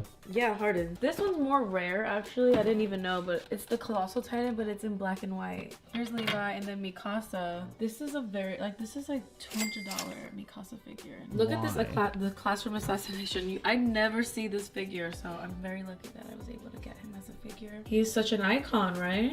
It's like where I just keep my shoot backpacks and traveling, and then Heavenly gave me this backpack, Michael Myers. This is like my stepbrother right here. These are my giveaway prizes for my Violet Myers club. So if you're a club member, I do give away monthly prizes, and I do give away figures, merch, used clothes and stuff. So this Used clothing. Dude, this is like literally the fucking degenerate Olympics, guys. This shit is fucking sad. Oh my god. This is fucking pitiful, dude. Absolutely fucking pitiful. Waterboy with the 2 first impressions, and I'm already disappointed. Yeah, this shit's mid as fuck. I ain't gonna lie. I can make 20 grand look a lot better, even for a fucking anime room. Weaponized autism with the 2. Anime is Imperial Japan's greatest weapon. Dude, it's like they're fucking. Yo, what is that thing? Like, oh, shit. Let me look this up. Is that what it's called? Fuck. Or am I thinking like the Native American shit? Yeah, I'm thinking of Montezuma's Revenge. This is like fucking Hiroshima's Revenge or some shit. This is the giveaway winners. I still need to ship them. I need their addresses, but I've been giving away some fire anime figures. You gotta be subscribed. Yeah, some fire anime figures. So this, I need like the music. This is right here. This is expensive, okay? This is already more than $1,000 in figures, okay? Because this figure alone is $1,000. Okay? What did he say? Why? Dog, that is like cheap Chinese plastic. C2. This is my... Dude, look at her ass. Holy shit, bro. Right here. This is my girl. Whole first shelf are my tie and my waifu figures. So I kind of categorize them a little bit. So right here, like the bikini girls. So a lot of these are just like regular bikini girls. And then right here are the succubus. And then here are the actual hentai figures. So you can actually, like, this is not safe for YouTube, but on my club you guys can see it. But she got her whole nippies out. You can take the figure out and then boom, you can have her nipples out. But I like to, you know, I don't want to sexualize them. So I keep her bra on, but if you really wanted to, you can get her whole coochie out. Oh my god! I think I tweeted, I wish I had a so I could nut on my figures, and I still stand by that. Like, they're so hot. Like, I wish I could just nut on my figures. This one.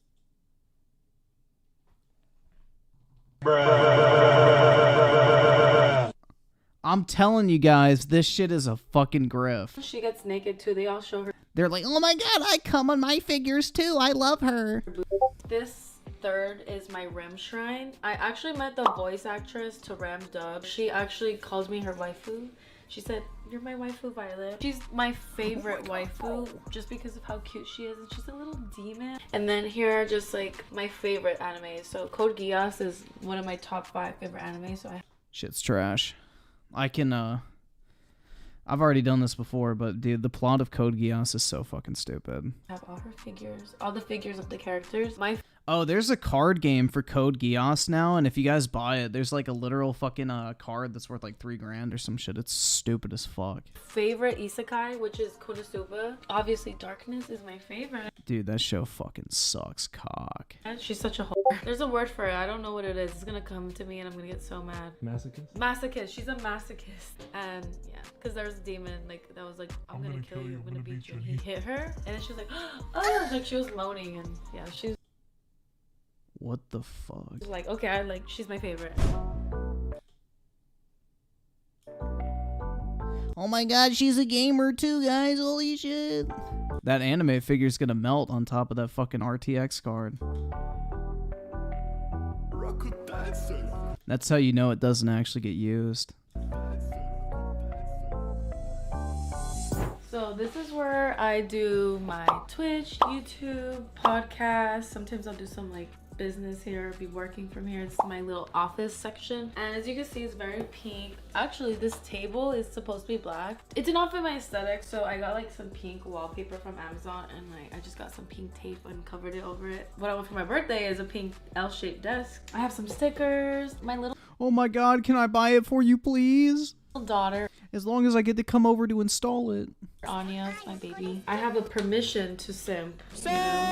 So, see this rim shrine? I have permission to. I have a simp card. And this is, yeah, I could even go on TikTok. I just got a new PC. I upgraded, so no more laggy streams, you guys. What makes my gaming chair really comfortable. Super cute. Sticking to the bunny girl thing. I got this for Valentine's Day. I got like a huge Violet Myers. I did this all myself. So I know a lot of you guys saw my tweet where I was talking about how I want to be an interior designer. So I customized and made this whole room myself. I take credit for this room. Yeah, and then here are my plaques. Thanks to you guys. I have these plaques. Hopefully YouTube will give me my plaque soon. But yeah, subscribe to my corn hub so I can get the 500K plaque. I need that next.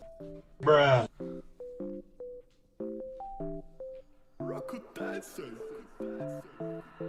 Okay, so here's my bookshelf. Bruh, I never have even hung up my 100K plaque. Much less would I ever hang up a fucking Pornhub plaque. Like, holy shit, bruh. Bill Clinton with the 2. This is the demoralization that Soviet guy said. Pretty much, man. If your room looks like this, I feel very sorry for you. Ever have to go to the library? I could just go to like a bookstore, get my manga, put it in here, and just chill. I have them categorized. So these are my slice of life. On this side, here's more of my mangas. And then here are my shonen. And then a little bit of the shonen right here too. Right here. Then here's my horror manga. I collected these little figures. If you remember when I went to Miami, I love horror movies. I don't talk This is so fucking depressing, man. about horror movies enough, but that's where I got Myers from. Right here is my section. I'm like, yeah, I get to work today. What am I gonna use today, you know? And then this is like my award. Thank you to the fans who nominated me and voted for me to win this award. So I got social media star. This is my first trophy, so I keep it right here. Actually, no, flesh bot, but this is like the first award show I attended. This is the one right here. This is Angela and I's award together. We got a flesh bot for best oral scene, so I get to say I give award-winning okay, because of this, you know. There's a reason why I'm top 10 continuously on the hub. And then I have a Minecraft torch, so if we turn off all the lights, in case of an emergency, I got a Minecraft. I love Minecraft. Honestly, living in a video game, so this is funny, getting a video game torch Minecraft. in real life. The light stick when I go to the K-pop concerts is over here. This is the cosplay. Oh my god, Angie likes K-pop, dude. Holy shit. Closet. I just have some shoes in here, and yeah, this is eventually gonna be a closet in the room, but this is my favorite, and I got this at the Bruh, dude, this is so fucking pitiful. This is sad, guys. This really is fucking sad. I mean, I already didn't respect whores, but you know, I really don't now. This is pitiful. Midnight Mobile with the 2. I wonder what people go watch her Twitch for. I don't know, man. I would have no idea. Maybe when she gets really excited and, you know, gets a little active in her chair. The second biggest mall in America. So cute. I love Plankton. Here's my sneaker collection. I have officially covered every Oh my god, guys, and she's a sneakerhead too. in here. Give this video a thumbs up if you guys want to see another sneaker haul video. That ends the room tour. So I know a lot of you guys are curious to see what my room looks like, and now you guys know what my room looks like. Also, before I forget, Zongzina with the 2, bro. She sold herself for that bag for 100%. Zero fucking dignity. this is Vixen actually gave me this. It's from my Tushy scene. This is me as a painting. How cute, right? Oh my god, and I signed it too. So I want to say thank you guys for watching the whole video. If you did, Why did you sign a painting of yourself that you didn't paint? What the fuck is the point of that? What? Bro, that would be like, oh my god, that's so fucking cringe, dog. Like, let's say I sold a poster, okay? And I printed out a poster for myself, and then I signed my own poster to put on display. That's so fucking stupid. Why would I sign my own fucking poster? Like, it's already mine, bro. Like, oh. Comment Pinky and give me your username for Instagram, and then you never know, I might get a message you, and then I want you in my next YouTube video. So I want to be in a different type of video. thank you guys. Let's get this video to 2,000 thumbs up. We need to get those likes going up, you guys. Let's go, let's go, let's go. Turn the notifications on. Subscribe to the everything Violent Liars. Bye, guys.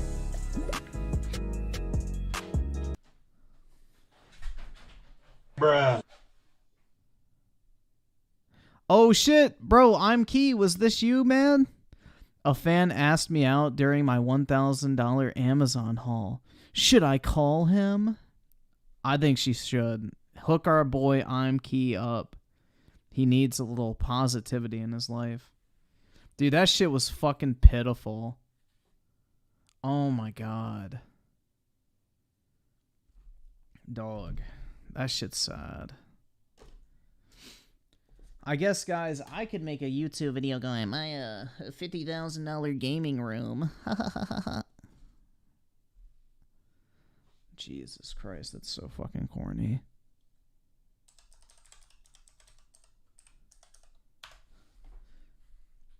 Alright. Let's watch the Dead Island review. I'm actually curious how this turned out. We'll see what Dreamcast guy has to say. I've done it. I've actually played Dead Island 2, the impossible game that everybody assumed would never actually come out. This has been stuck in development hell since 2014. It's been rebooted, it's been restarted, it's been shifted from studio to studio, but I've finally beat it. I conquered them. Bro, I'm gonna be honest. Like, in all honesty, even if I did think she was hot before that video, I don't think I would ever be able to jerk off to her again. Like, I'm gonna be honest. Like, if I thought that this bitch was the hottest chick on planet Earth, just seeing all that cringe shit in her room has made it be like, bro, I wouldn't even beat off to her, even if I thought she was hot. Like, that stuff is such a fucking turn off, dude. I'm not even gonna lie. Like, anime figures, fucking boxed up sneakers, like, oh my god. Fucking hentai books. It's just like, ugh, dude, I could never look at someone the same. It's like, I don't even care if I was their biggest fan. If I knew that that person had that shit in their fucking room, I would want nothing to do with them. I'm just gonna be honest. Main campaign, I've done a lot of side quests. Oh shit, Waterboy with the 2, finally some wholesome content by the one and only Dreamcast guy. That's right, man. This is giving hand jobs in an Olive Garden parking lot. No, that's the other person. I've maxed out the skill trees, and finally, we can discuss if this was actually worth this tremendous decade of impossible troubles. And it's a bit of a mixed bag. Let's discuss. What's up, gamers? Dreamcast guy here. Hi, hope you're having a great day. If you could like this video and subscribe if you haven't already. So we're going to divide this into 3 separate chunks. The story, the gameplay, and the upgrade system, because each of these are pretty dang sizable. First and foremost, let's discuss the paper-thin plot and why I do think this does make some good changes from the original Dead Island. So this takes place in LA, Los Angeles, and it turns out that we are a rare person who's completely immune to the zombie virus. You can get bit, you can get clawed, they can spit in your freaking mouth, you can swallow it, and you still won't become infected. Now this is great, but it actually has an additional layer to it. You want to escape. You need to get out. The apocalypse is already beginning at the start of the game. Now we choose a hero, each of which have different base stats. More resilience, extra health, faster run speed, things like that. I decided to choose... Nobody will ever hit as good as Sam B, bro. choose the person who takes the least amount of damage, and as soon as I dropped into this, I think that was a very good choice.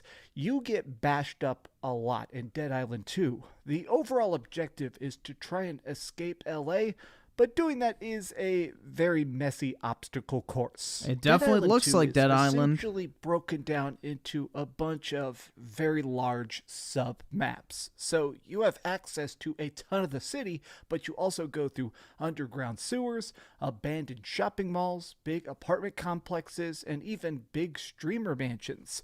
I do want to say my favorite thing about this game when it comes to the story and the writing itself is the fact that it is very, very humorous when it's trying to actually be funny. At one point, I was exploring a different random house just to try and find some supplies, and I discovered a YouTuber's fake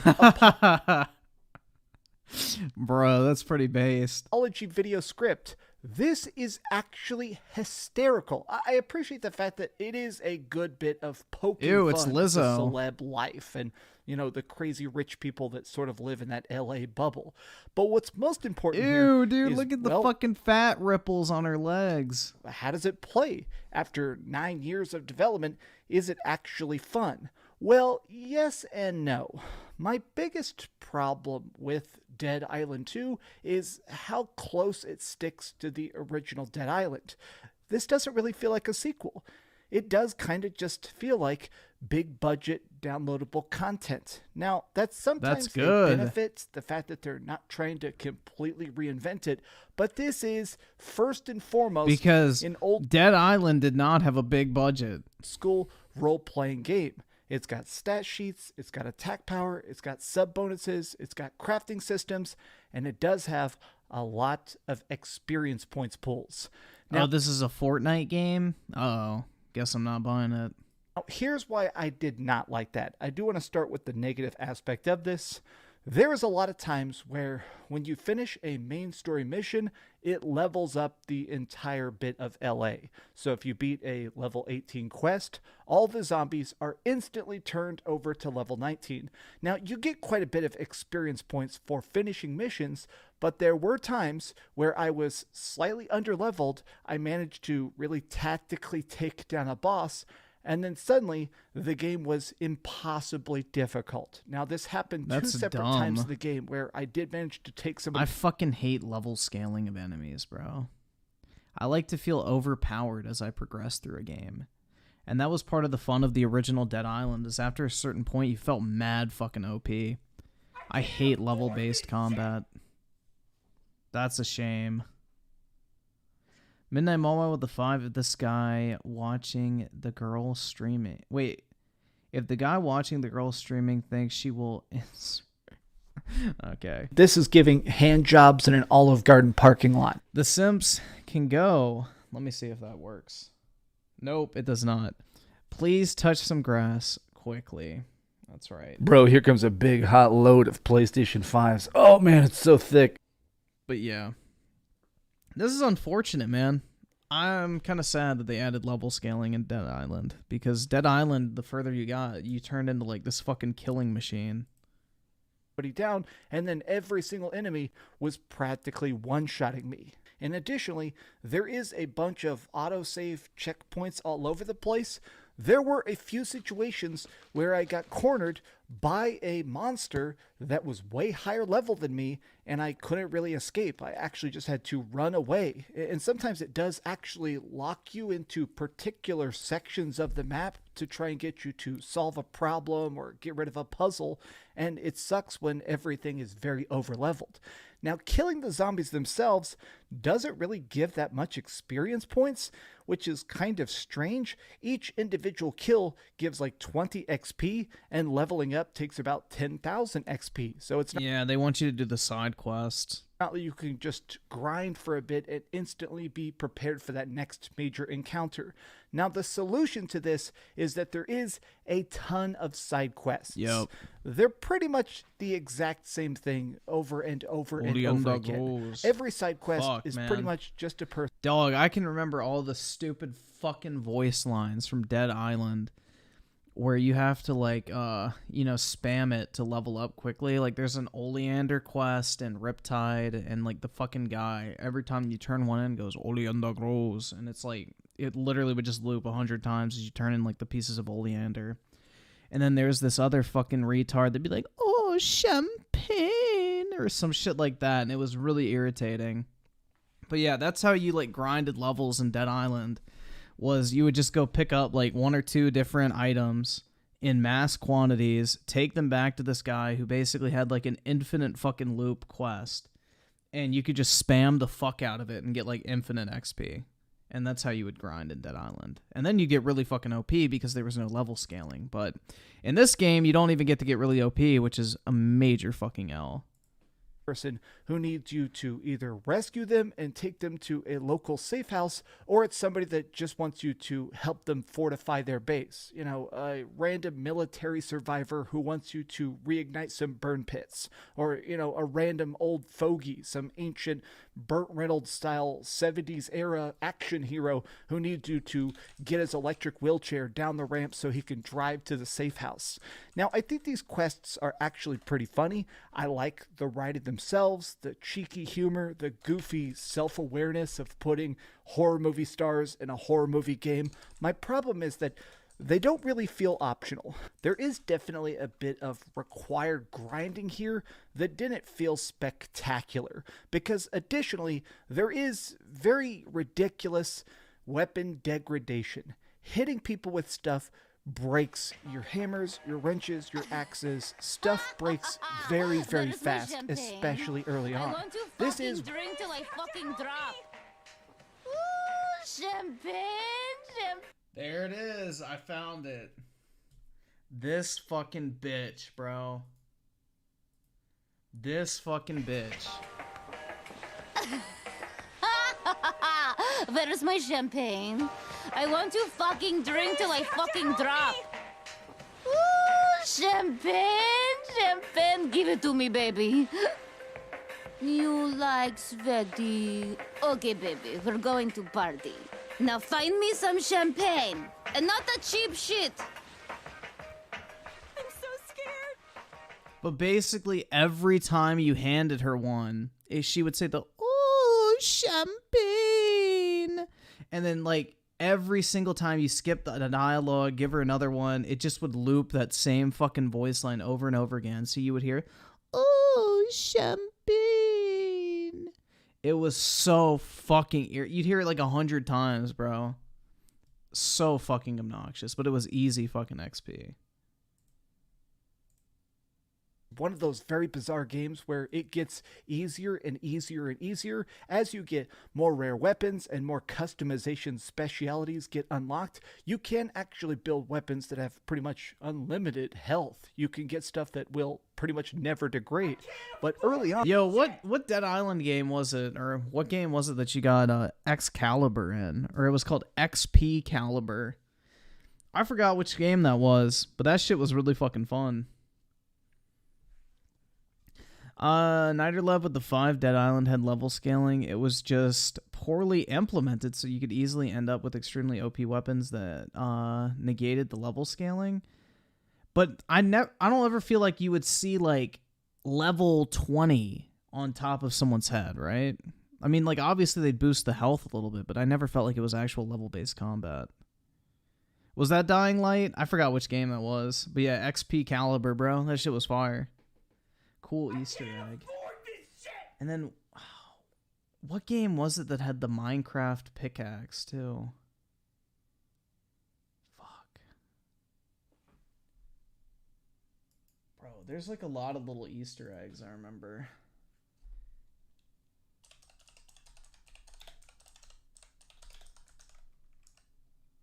Was that Skyrim? I guess it was.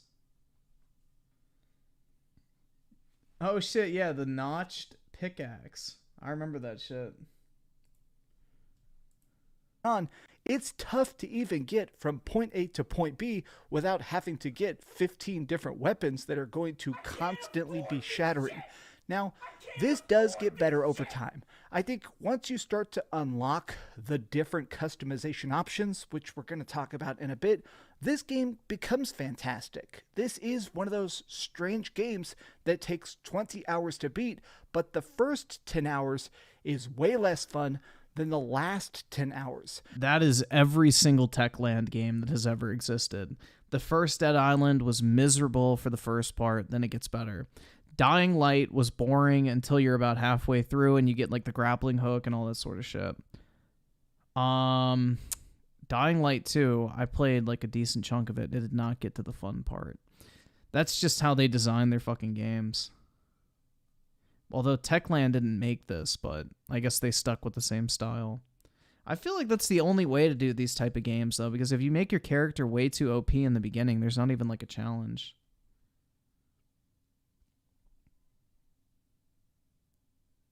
U-Generation with the 2, there was level scaling in the original Dead Island. But did they have like an actual level above their head? Because I don't remember seeing that shit.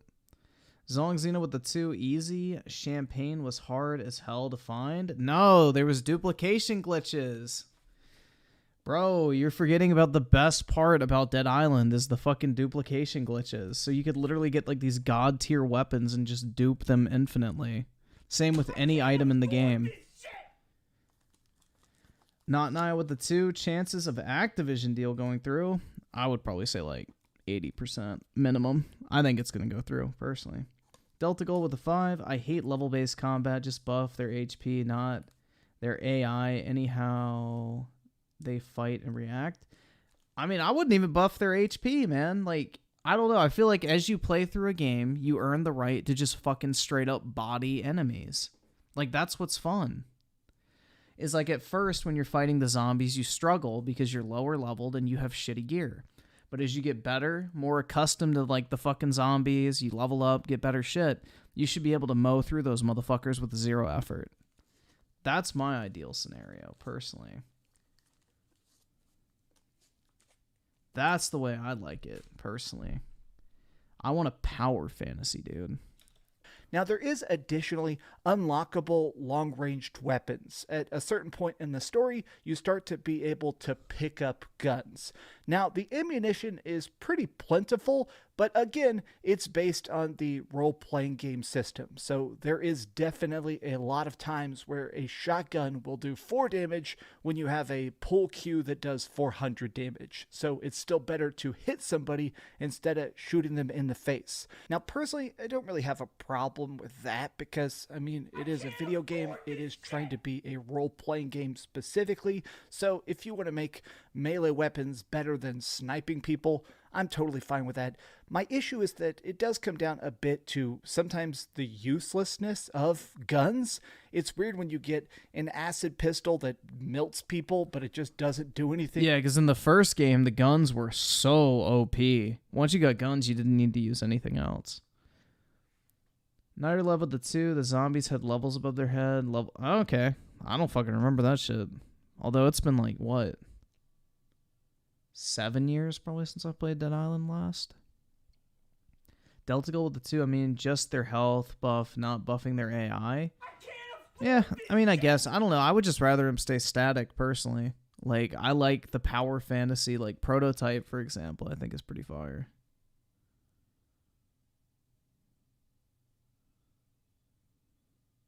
But yeah, I never felt like any enemy in Dead Island was actually difficult at any point, other than right at the beginning when you were using like fucking boat oars and shit like that, or broomsticks.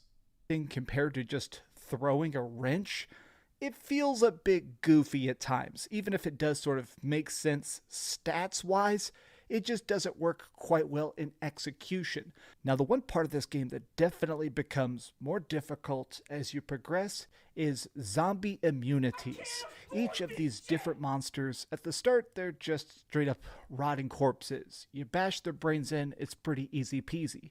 Now, you can choose to also do all sorts of funny melee attacks. If you run and press crouch, you'll slide. So if you run and then slide and press the default kick button, which is clicking the right stick, you can actually do a sliding kick. If you run and jump and kick, you can do a jump kick to stagger people.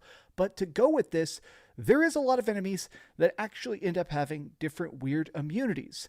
Zombies that are covered in spikes, so they're pretty much resistant to physical attacks. They harm you when you hit them. There's firefighters in flame retardant suits, so they're immune to your fire weapons.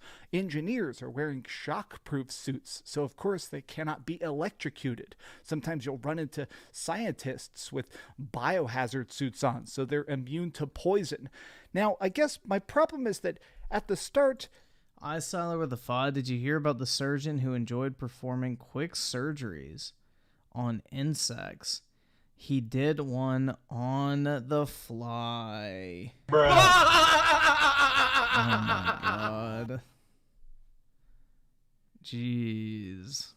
They feel like special infected. The key word being special. It feels like a big deal when you encounter them, but towards the end of the game, these dudes are everywhere. In most packs, you're running into multiple of these guys. So it's like, all right, that's the guy who's immune to fire. I got to switch to this element. Oh, it's that guy who's immune to this. It starts to become silly when there's like 10 separate special infected that are literally shooting lightning out of their freaking nipples. I do wish the game tried a bit less to be so crazy and ridiculous, and I kind of wish that instead of having like 15 super zombies, we had 50 mid-range zombies. This game never actually feels scary because it's just so tactical on which... There's nothing scary about Dead Island. ...element goes to which enemy. Now, I do want to talk about the upgrade system because this is probably the most in-depth, but is also, I feel like, the part that a lot of people are just not going to understand. Personally, I liked it quite a bit, but it's definitely different. Now, there's two different flavors of upgrade in this game, and they're drastically different. There's the upgrade talent trees, and there's the weapon upgrades. Let's start with talents. So, when you're playing this game, you are infected, but you also are sort of a zombie yourself. As the game goes on, you actually unlock special abilities where you can go fury mode and kind of go like Wolverine and start to shred people. You can unlock different special abilities and even put in... Yeah, honestly, this just makes me want to play the original again, in all honesty.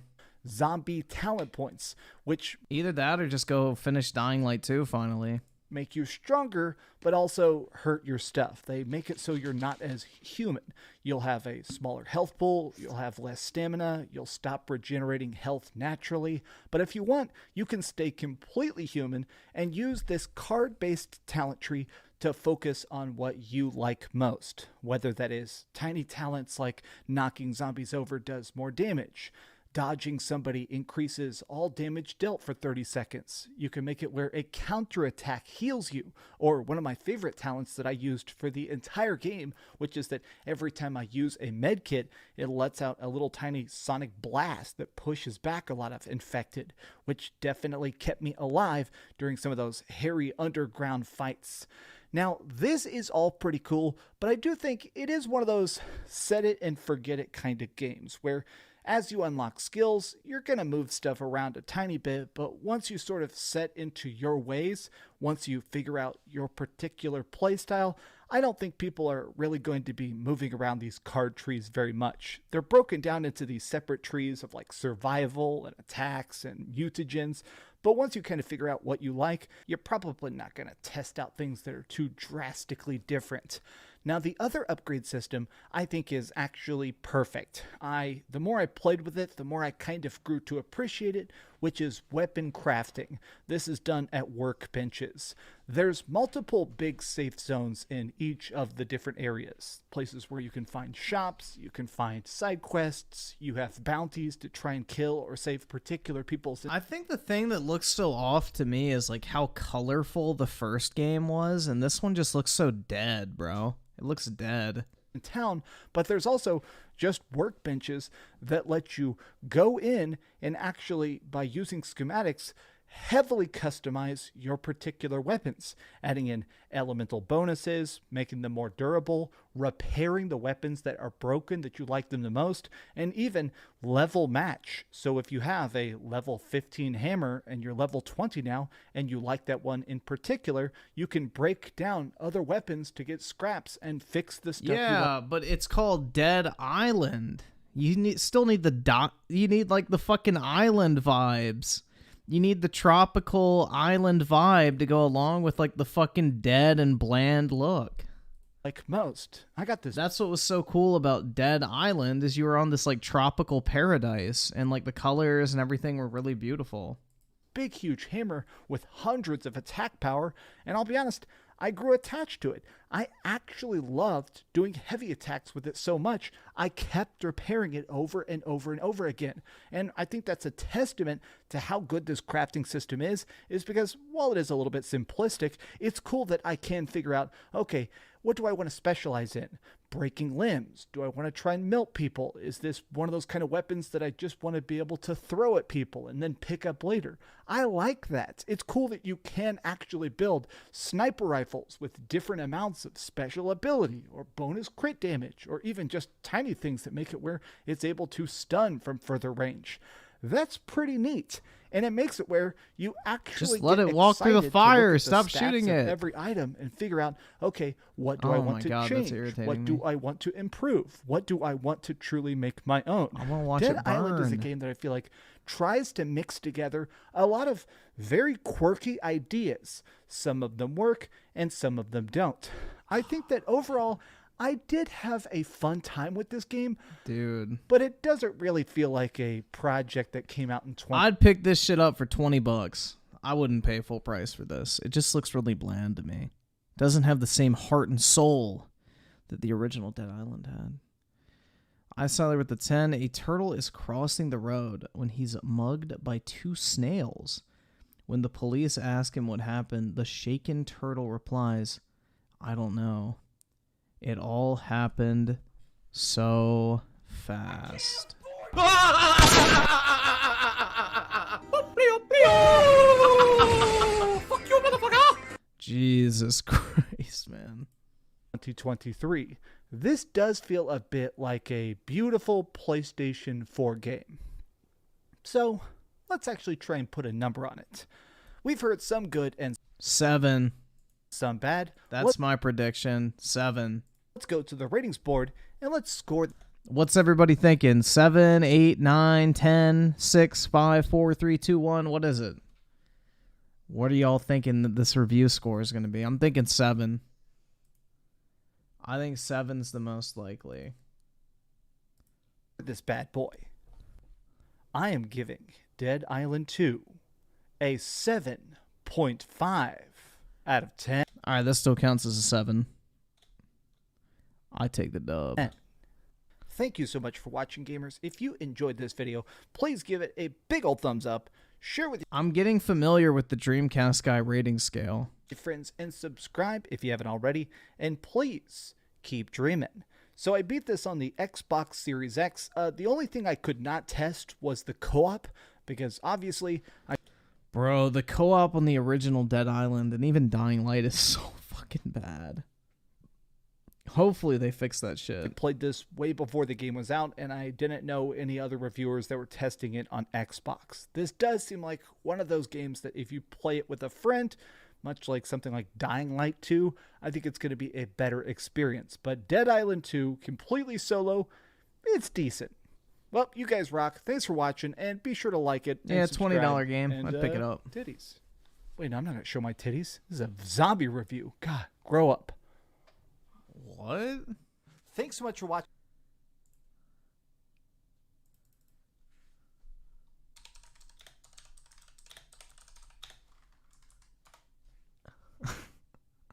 This fucking shit, bro.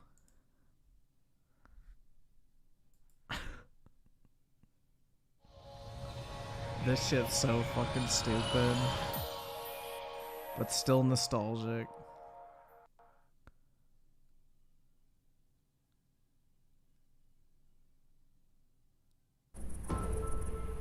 Bang. things that go bump in the night. What the? Jesus! Me. Jerk. Sam B. Okay. Shrunk in the head, broken legs, body parts on the concrete. Cut 'em up, butcher style gators in the swamp. Red light, leave 'em dead, running like a track meet. Scared of nobody. You know who I am. Give any idea who you're fucking talking to. Or maybe you saw me in the playoff. I played for the fucking goddamn champions. Cooking meat, cannibal, trying to eat. I got a zombie army, and you can't harm me. Hey, watch it. You voodoo, bitch. Drink blood like a Hey, vampire without warning. Who do you voodoo, bitch? Stand up. Sam B got the thing that go bump in the night. Whoa. Who do you voodoo, bitch? Hide your kids, grab your wife, better get out of sight. Who do you voodoo, bitch? Let's go. Sam B to Papa Shango, I'm Barrett Samedi. Handful of fingertips, toss them up like confetti. Stay full of corpse bitches, I'm a pimp of the dead. Come fuck with a Another zombie, I drunk put a sheriff stick in your thinks he's head. God's Look, you gift. want ghouls like a fucking Stupid git. Maybe everybody dies and see your ass real soon. Crack bones to the marrow, hot sauce and they suck it. Now my juju ain't nothing to fuck Sir, with. looks like you've had enough. What's your room number? I'll make sure you get there safe and sound. Stand up. Sam B got the thing that go bump in the night. Who do you voodoo, bitch? Hide your kids, grab your wife, better get out of sight. Who do you voodoo, bitch? Let's go. Excuse me, lady. Are you okay? Can you hear me? What are you doing, sir? Popping pillars. Sam G can't harm me. Who do you voodoo, bitch? Excuse me, sir. Are you okay? Who do you voodoo, bitch? I rip your arms off with my bare hand. Who do you voodoo, Nice room. Smack your mama with it. Who do you voodoo, bitch?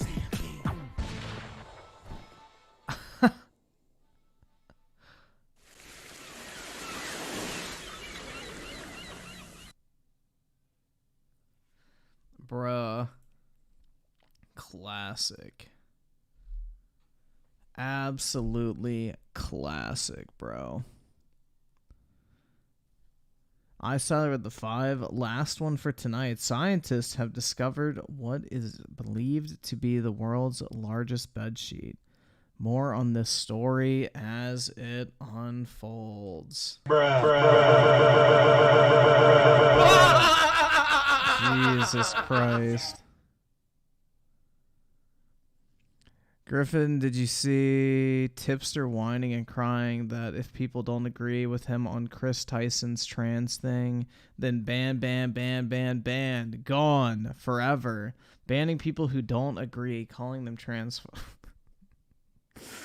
Oh, man. I don't know. I mean, not to fucking stroke my own cock or anything, but I do feel like I am kind of a rarity that I don't ban people who disagree with me, because I feel like most YouTubers 100% do.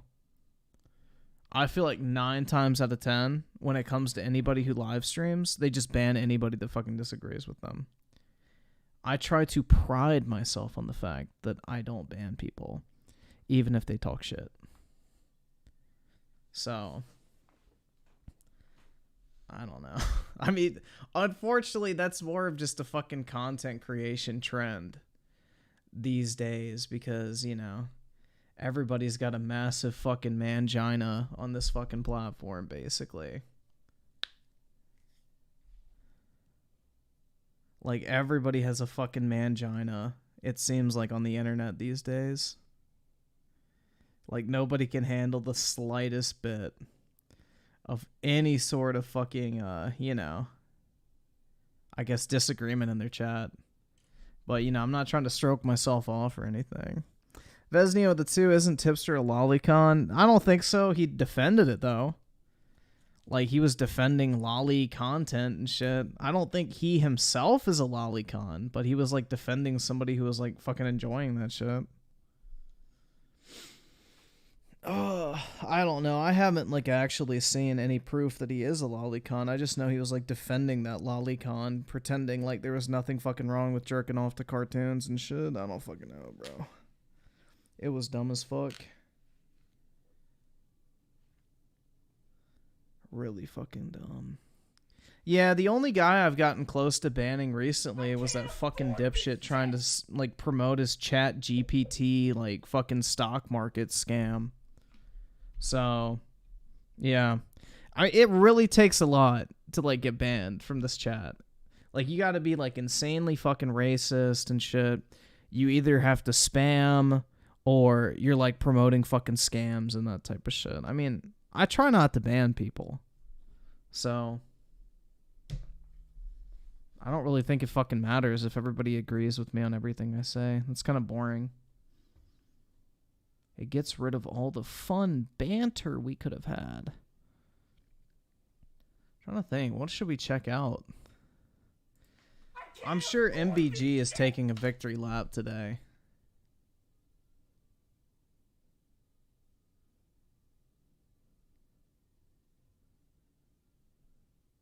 Yeah, I was about to say, PlayStation just got amazing news, 500% increase. I was about to say. All right, guys, welcome back to the channel. Welcome. Don't care about that. If you are new, thank you for joining me today. We have more PlayStation set of topics, and we are talking about just how incredibly well the PS5 is doing. I mean, we have been talking each month now about the reports of, 300% increase. Hearing you genuinely angry was pretty frightening. Bro, I don't get angry very often, but I fucking hate pseudo-intellectuals very much. And that guy was an absolute fucking retard. But yeah, no, it takes a lot to get me angry. But when I get angry, I get angry. And I was still pretty restrained, I would say. Like, shit, man. But yeah, when I get mad, I get very fucking mad. But it takes a lot to get me angry. Like, that fucking dipshit has been spewing bullshit in my chat for, like, how many years now? So, yeah. It took me that long to actually get angry. Just a little bit, too. Waterboy with the 2, you definitely have a debate without block. Big W. Thanks, man. And Oski Woski with the 5. Here's a good one. How many feminists does it take to change a light bulb? None. They can't change anything. Welcome to the real world! That's pretty based. And Lord Danielson with the 2. You and PewDiePie are the only people I watch. Thanks, man. I appreciate it. 400% increase. The PS5 is just, it's doing better than anything else out there right now. It's doing better than any previous PlayStation, maybe except for the PS. Yeah, I think a lot of people confuse a passionate outburst with anger when it comes to me. Like, if I get angry, I get fucking angry. Me, like, having, like, a high energy outburst, I wouldn't classify as anger, personally. It's more so that, like, this is an issue I have, and you've probably picked up on this a couple times, where, like, my fucking brain will go at, like, 100 fucking miles per hour on some shit, and I'll, like, straight up skip words, because, like, I'm thinking too quickly to, like, keep up speaking.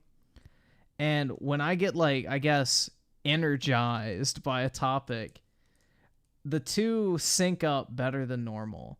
So, bro, it sounds like I'm getting pissed, but in reality, it's just, my mouth is keeping up with my brain for once. I guess is what I'm trying to say. When I'm angry, I'm very much different. Like, the fucking Nintendo shit last night, I wouldn't say I was angry about. It was more so that I was, like, passionate. It sounds like autism. Probably, man. I'm the biggest sped in the chat. Lord Pothead Investor with the 2. Why did you ban... Wait, who did I ban? Nobody. I haven't banned anybody.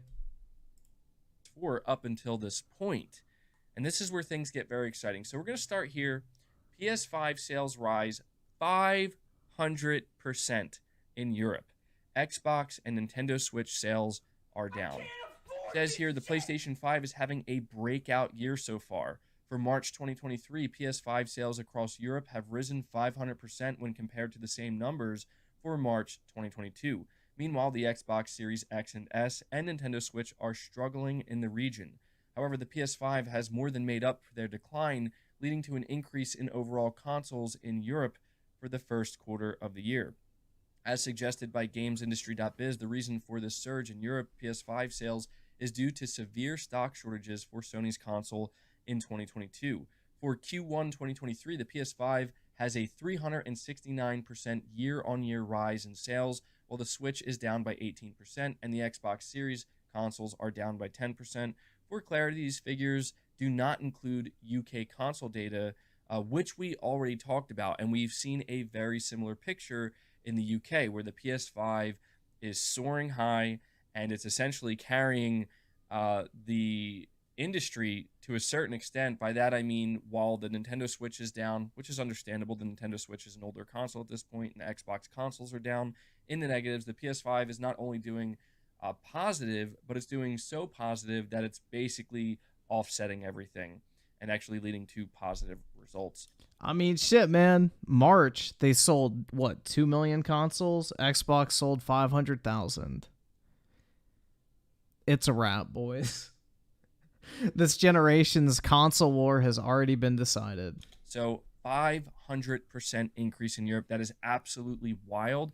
The craziest thing about this, and what we're also about to talk about, is the fact that this is happening before games like Final Fantasy 16 and Spider-Man 2 come out. Yep. I mean, really let that sink in for a moment. The PS5 is doing this well without the big hitter games even being released yet. Kind of staggering. Now, what's even more crazy is we are now learning about the US data, and the US data is coming out and telling us that PS5 sales are now tracking ahead of the PS4s on a time-aligned basis. Now, which means they're eating into Xbox's market share. This is a very, very big deal because the PS4 was an immensely successful console for Sony. It went on to sell, if I'm not mistaken, about 117, close to 120 million units. And I've speculated many times in the past that seeing the amount of hype and momentum that the PS5 has surrounding it, I could very easily see it surpassing the PS4, and who knows, I could easily see it doing that, making its way to the PlayStation 2. So this is being reported by VGC.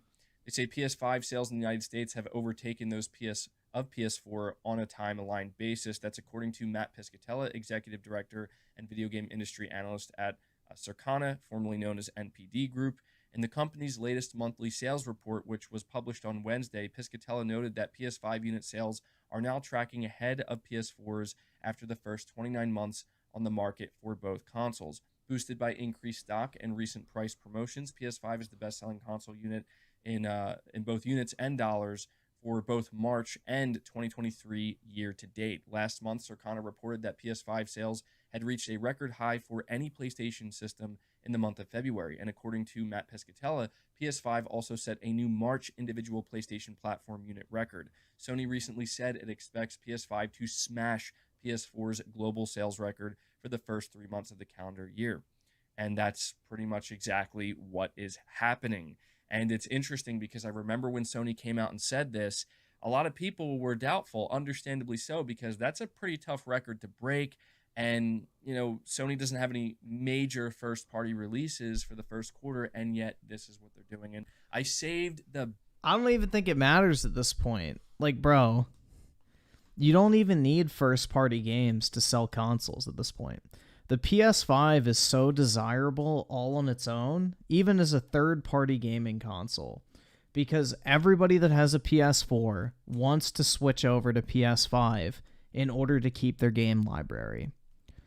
So even if PlayStation didn't have a single fucking exclusive that was worth a damn at this point, just the fact that they won last generation would almost guarantee that they win this generation as well, because of all the people who want to keep their backwards compatible gaming libraries. Like, that's the shit. At this point, it's a wrap, bro. Best news for last, okay? And this is something that it really does bring a smile to my face. It really does make me feel good to be reporting on this. And I haven't seen many others reporting on it, but I've seen Push Square reporting on it. And they have a title here, and this should put a smile on your face as well. Scalped PS5 prices plummet as retail stock surges. And so, yeah, if you go over to Reddit, you are seeing some scalpers or at least people posting images of what are scalpers now trying to get rid of their PS5 stock by selling it for $400. And you absolutely love to see it. Who the fuck held on to a PS5 as a scalper for this long? What a bunch of dipshits, bro. It hasn't been profitable to sell a PlayStation for a scalped price for over a fucking year. What fucking dumbass is actually still trying to scalp those things? But yeah, that's pretty much going to do it for this video and for this news segment. So again, if you did enjoy it, be sure to leave it a like, subscribe if you're new, and I will catch you guys in the next one. Why did that end so promptly? That was weird, man. That felt really fucking weird as far as a wrap up. I sided with the 5. Those numbers are insane. Getting marketing rights for Hogwarts is a major W. Yup. Because every single chick I saw on social media going and buying a console to play Hogwarts Legacy, they weren't buying an Xbox, they were buying a PlayStation. People want PlayStations across the fucking board. That's just how this shit goes, man.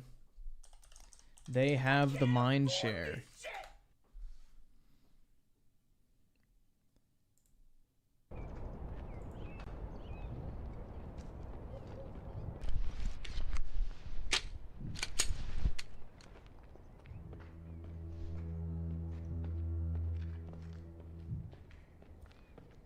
I'm gonna be honest, this would probably be a good VR game. I don't think it'd be very good to play, like, just straight up.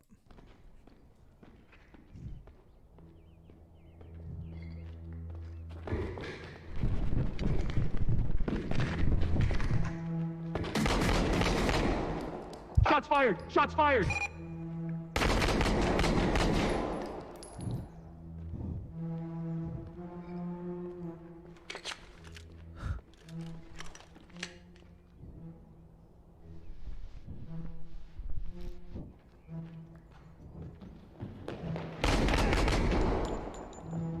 Why'd it blur his face?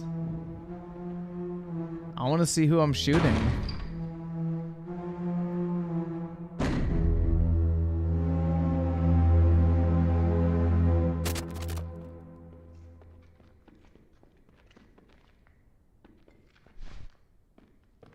This shit'll be really popular with live streamers, 100%.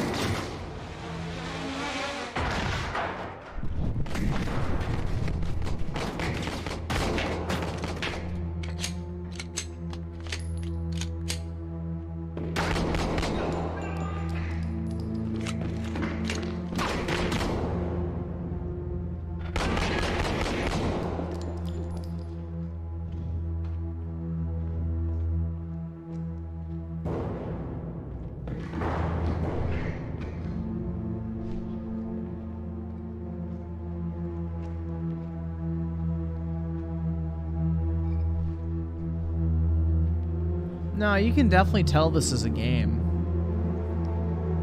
Shoot him anyway. Where the fuck is Oscar? Told you. My instincts are never wrong. Just like in Modern Warfare 2, where they punished me for shooting that fucking dumb whore, and come to find out she pulls a gun on you later anyway. Bruh.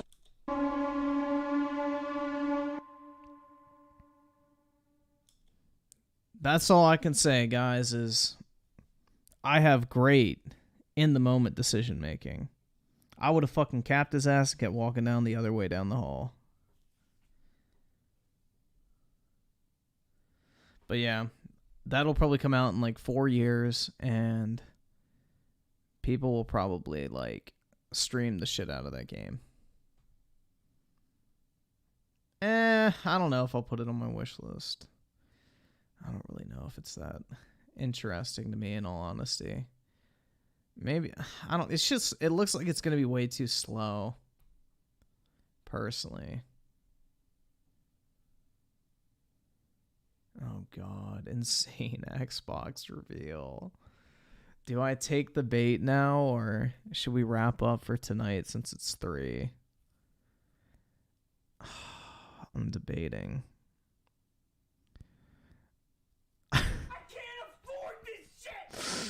Oh, dude, that's so baity. I feel like I should wait.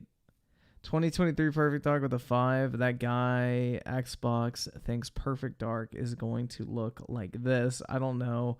Would be cool if Perfect Dark does the body cam genre, though. Yeah, I mean, it could be interesting. All right, we can watch it. We'll watch this, and then I'm going to hop off. Xbox has built up an impressive suite of first-party studios with most of their biggest games still yet to be released. Sounds par for the course. And the delivery of next generation have been slow to arrive as Xbox Studios transition into a true next generation and Unreal Engine 5 games. New developments on the all-new Unreal Engine 5.3 bring more efficiency and some insane new features that will blow people away and show us what true potential lies in the Xbox Series S and Xbox Series S. We'll be waiting for that true potential until the end of the generation. Just you wait. Bill Clinton with the 2. It's literally nothing. Colt slobbering the shaft. Yup. Sounds about right. Xbox Game Studios have revealed several new games in the works, and most of them have shifted to Unreal Engine 5. An engine that is so new, it has not seen new big games release yet. Redfall is a total outlier, with the game launching on Unreal Engine 4 at console at 30 FPS, and the visual graphics don't scream next generation or even current generation. That's putting it lightly. But most of Xbox's first-party games are being built on either Unreal Engine 5 or Starfield being built on a massively overhauled Creation Engine 2.0 over what made Fallout 4 in 2015. Oh my, is he really trying to hype up Creation Engine? Bruh. Oh my god. Fans are wondering if Xbox games can meet expectations of visuals Fuck, dude, these guys never fucking learn. And performance on Xbox Series consoles, which They up to never this point learn. have been very underwhelming. But the state of big games like Perfect Dark, Starfield, and Hellblade 2 hinge on what is possible on these new engines. Let's look at what the future brings. But one Dude, Hellblade 2 has been in development for 7 fucking years at this point. If they're waiting for Unreal Engine 5.69 to actually finish that fucking game, Jesus Christ. That game should already be fucking done by now. One of the most important and impressive parts of Unreal Engine 5 is the reduction of developer work time with instant results for AAA realistic and dynamic renders of environments and animated characters. And one of Xbox's most secretive games, Perfect Dark from the Initiative, has seen a game that is being built in Unreal Engine 5 that will speed up an already long developer process. One of the hooks for Perfect Dark is a body cam, a first-person GoPro-like first-person shooter player perspective that will give a dynamic and real true-to-life feel as Joanna Dark moves around the world in a modern and tech-heavy Egypt. Drama Studios' unrecorded demo of gameplay shows the type of feel and look that we will have with Perfect Dark, although with a different visual aesthetic that is very in tune to what Crystal Dynamics has been able to do with games like Tomb Raider and punchy cinematic movie-like visuals we got in the Marvel's Avenger game. The Oh my god. geometry tools allow games like Perfect Dark to bring Bragging about a game being like Marvel's Avengers is like bragging about, I don't even know, your shit not smelling completely bad. And more realism and scale to an open world, new for Unreal Engine and new for the Initiative and Crystal Dynamics. Vegetation or buildings can be modified in real time using procedural generation and easy visual modifiers to shape the world in lifelike ways, cutting down on dev time and fully rendered thanks to the new architecture in the Xbox Series consoles. Starfield has been marketed with about 15 minutes of total in-game footage, all but just a few seconds shown at 30 FPS before Ugh, dude, that looks awful. The initial delay from 2022. And that's not even 30 FPS, bro. That's dropping to like 20s. The latest trailer in 2023 in March showed a brief in-game cinematic that renders at 60 during the year-long delay to the end of this year. Let's look at Starfield. The big concern is performance, or the frame rate being at 30 FPS. It will be. If Redfall is 30, Starfield is going to be 30. Looking at the hardware, we have a 3.8 gigahertz processor in the Xbox Series S and X that are staggeringly 4 times faster than the Xbox One. Fallout 4 uses much of the same design criteria with more demanding lighting, shadow. Damn, bro, she bad. And texture work, making Starfield a much more visually improved game. These features do not translate into a frame rate restrictive output. The Xbox Series S and X have regularly proven to play most every single game in the open world at 60 FPS regardless of the game engine being used. Unless it's another Bethesda game built for next-gen only consoles exclusively for the Xbox, but you know, let's just not mention Redfall. Analysis show that Starfield uses very few performance killers. No global illumination, no ray tracing, just baked-in lighting, and cube maps for simple, less intensive reflective surfaces to keep this massive open universe looking believable while still manageable for the hardware. You can't have it both ways. You can't say Starfield doesn't look next generation, but say it can't run at 60 FPS on a console that is 4 times more powerful than last generation. One of the main concerns that pours over the shocking news that Redfall will be launching at 30 FPS on console is that Starfield might not have a performance mode due to expectations set by Todd Howard and Murphy's Law for Xbox's team. And the fact that it's a game built on Creation Engine. And that 30 FPS is the future of next generation games on Xbox and PS5 as visuals and cutting edge tech take up the rendering budget for big AAA games. Unreal Engine 5 has shaved off 3.1 milliseconds in games to just 1.5 milliseconds at equal quality and can now provide higher quality levels thanks to this and other GPU savings throughout the render comfortably above 50% resolution on Xbox Series X, leaving extra GPU headroom. On the Xbox Series S, Unreal Engine 5 can reduce display resolution as well as other effects in-game to make sure that the rendering resolution remains reasonably high, on average about 68 to 75% of 1080p, to maintain enough information. If I regurgitate enough unimportant information, it'll make it sound like I know what I'm talking about. To converge to better image quality, or better said, you can get the visual quality and resolution you'd expect on screen with better performance. Digital Foundry actually says the opposite. They say, quote, "Our understanding is that the latest rendition is more performant and it can only get better. It's also our contention that developers such as the Coalition, custodians of Gears of War franchise, would loathe to return to 30 FPS, close quote. Even Digital Foundry's The Coalition would loathe to create a good Gears of War game. That's what they would fucking loathe. own online poll shows that the large majority of gaming fans don't mind 30 FPS in this new gaming generation. What? What did he just say? Hold on. 30 FPS, close quote. Even Digital Foundry's own online poll shows that the large majority of gaming fans don't mind 30 FPS in this new gaming generation. The large majority don't mind? The fuck is he talking?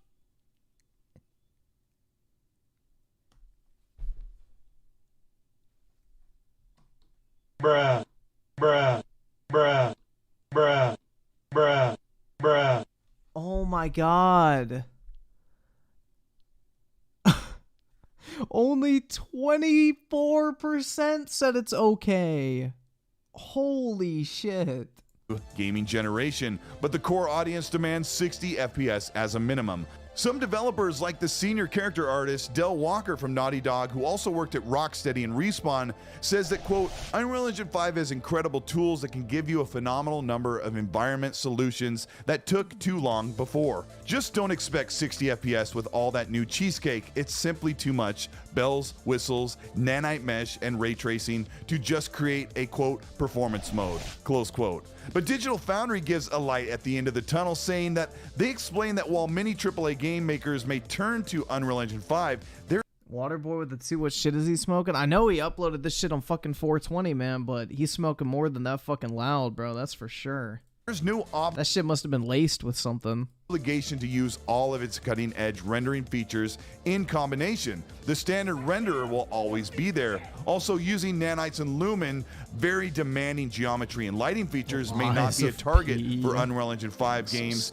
if the studio wants to offer performance mode, as most every single game has this generation. In fact, nearly 100% of the big games released on new consoles over the past 2 to 3 years have launched with a 60 FPS mode or offered a mode between 60 or high resolution with ray tracing. Terrible. Ninja Theory has been working on a massive upgrade from their AA Senua's Sacrifice to an open world masterclass that looks more like a high production film on screen than any realistic video game, and that's all happening thanks to Unreal Engine. That's what I want in my video games, guys. It looks like a film and not a video game. You know, that's exactly what I look for when I go to purchase a video game. I don't want to actually play a video game. I want to watch a movie. 5 and the talent at Ninja Theory. This is a culmination of excellent Xbox Series console hardware, world-class motion capture technique, and the best visual rendering thanks to Ninja Theory artists and Unreal Engine 5's new MetaHuman software. MetaHuman in Unreal Engine 5 allows developers to work faster and realize their vision immediately. A created character is only believable if its visual fidelity matches its animation quality. And Ninja Theory was previously creating characters over several months before they could see the results in their final form. MetaHuman in Unreal Engine 5 utilizes the 4D pipeline of creating and animating a character in real near time on just one PC. Using all 12 cores of an AMD Threadripper CPU paired with a GTX 3090 GPU, developers can process MetaHuman in minutes on one production desktop machine. MetaHuman uses depth and information in the video to create a 3D model of the actor, and even uses audio frequencies during speech to animate the mouth and tongue realistically. So for a few seconds of performance capture, one production PC can render a near full ready production of the game and its created character in just 1 minute. Digital Foundry explains that why we've seen the proliferation of 60 or 120 FPS game modes over the last couple of years is largely down to a cross-generation console game development. The need to support platforms with CPUs as weak as the AMD Jaguar in the Xbox One console and PS4 console, that the processing power is instantly there, at least to double performance on the latest console hardware. The graphics side of the equation is still more scalable. Even Digital Foundry admits that games like Plague's Tale Requiem and Gotham Knights not being at 60 FPS is down to the authorship of the game, or better said, to design decisions that don't work on gaming hardware, and brute force cannot save games like Plague's Tale, Gotham Knights, or even right now, Redfall, which has been, as they assume, top-heavy in its design and needs to be changed in the future to run at 60. As new generation games, as we actually get away from cross-gen... That's just what makes no sense about Redfall. That game looks like absolute shit. It is not a next generation looking game. There's nothing visually impressive about Redfall. So there's got to be something really wrong with that game that doesn't allow it to run at 60. Generation releases in 2023 will rely on upscaling, temporal super resolution, machine learning, resolution boost, and a host of other benefits that will make games look sharp, and counting pixels will be completely obsolete. Yes, prioritizing 60 frames or 120 frames per second for performance modes on brand new games. Unreal Engine 5.3 has more intensive and more demanding features as games call for bigger detail and more lively worlds. As developers leave behind older Unreal Engine design philosophies and create their worlds with these advanced and more efficient features in mind, we will truly start to see the line between video games and realism blur. This is Colt Eastwood. Thank you so much for checking out this video. I'm super excited about Unreal Engine 5. Yep, just a bunch of buzzword bullshit. Thank you, Colt, for keeping the community dream alive with all your opium. Dude, his own audience is not buying this shit.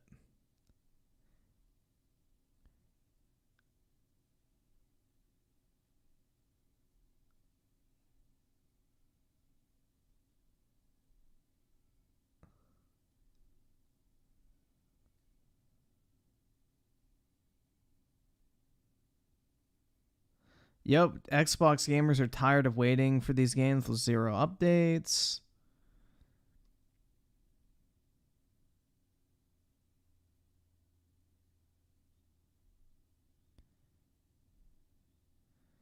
It looks like, bro, his audience is starting to, like, hop off the fucking hopium themselves. I can't afford this shit.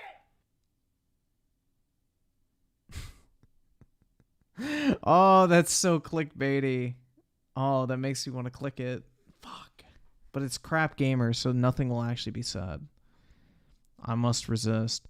I sided with the 5. You should check out his Twitter. It's beyond pathetic compared to this. Oh, I'm sure, man. I'm absolutely fucking sure. Full send. Donald Trump exposes the truth. Oh, shit, man. That'd probably be fun to watch.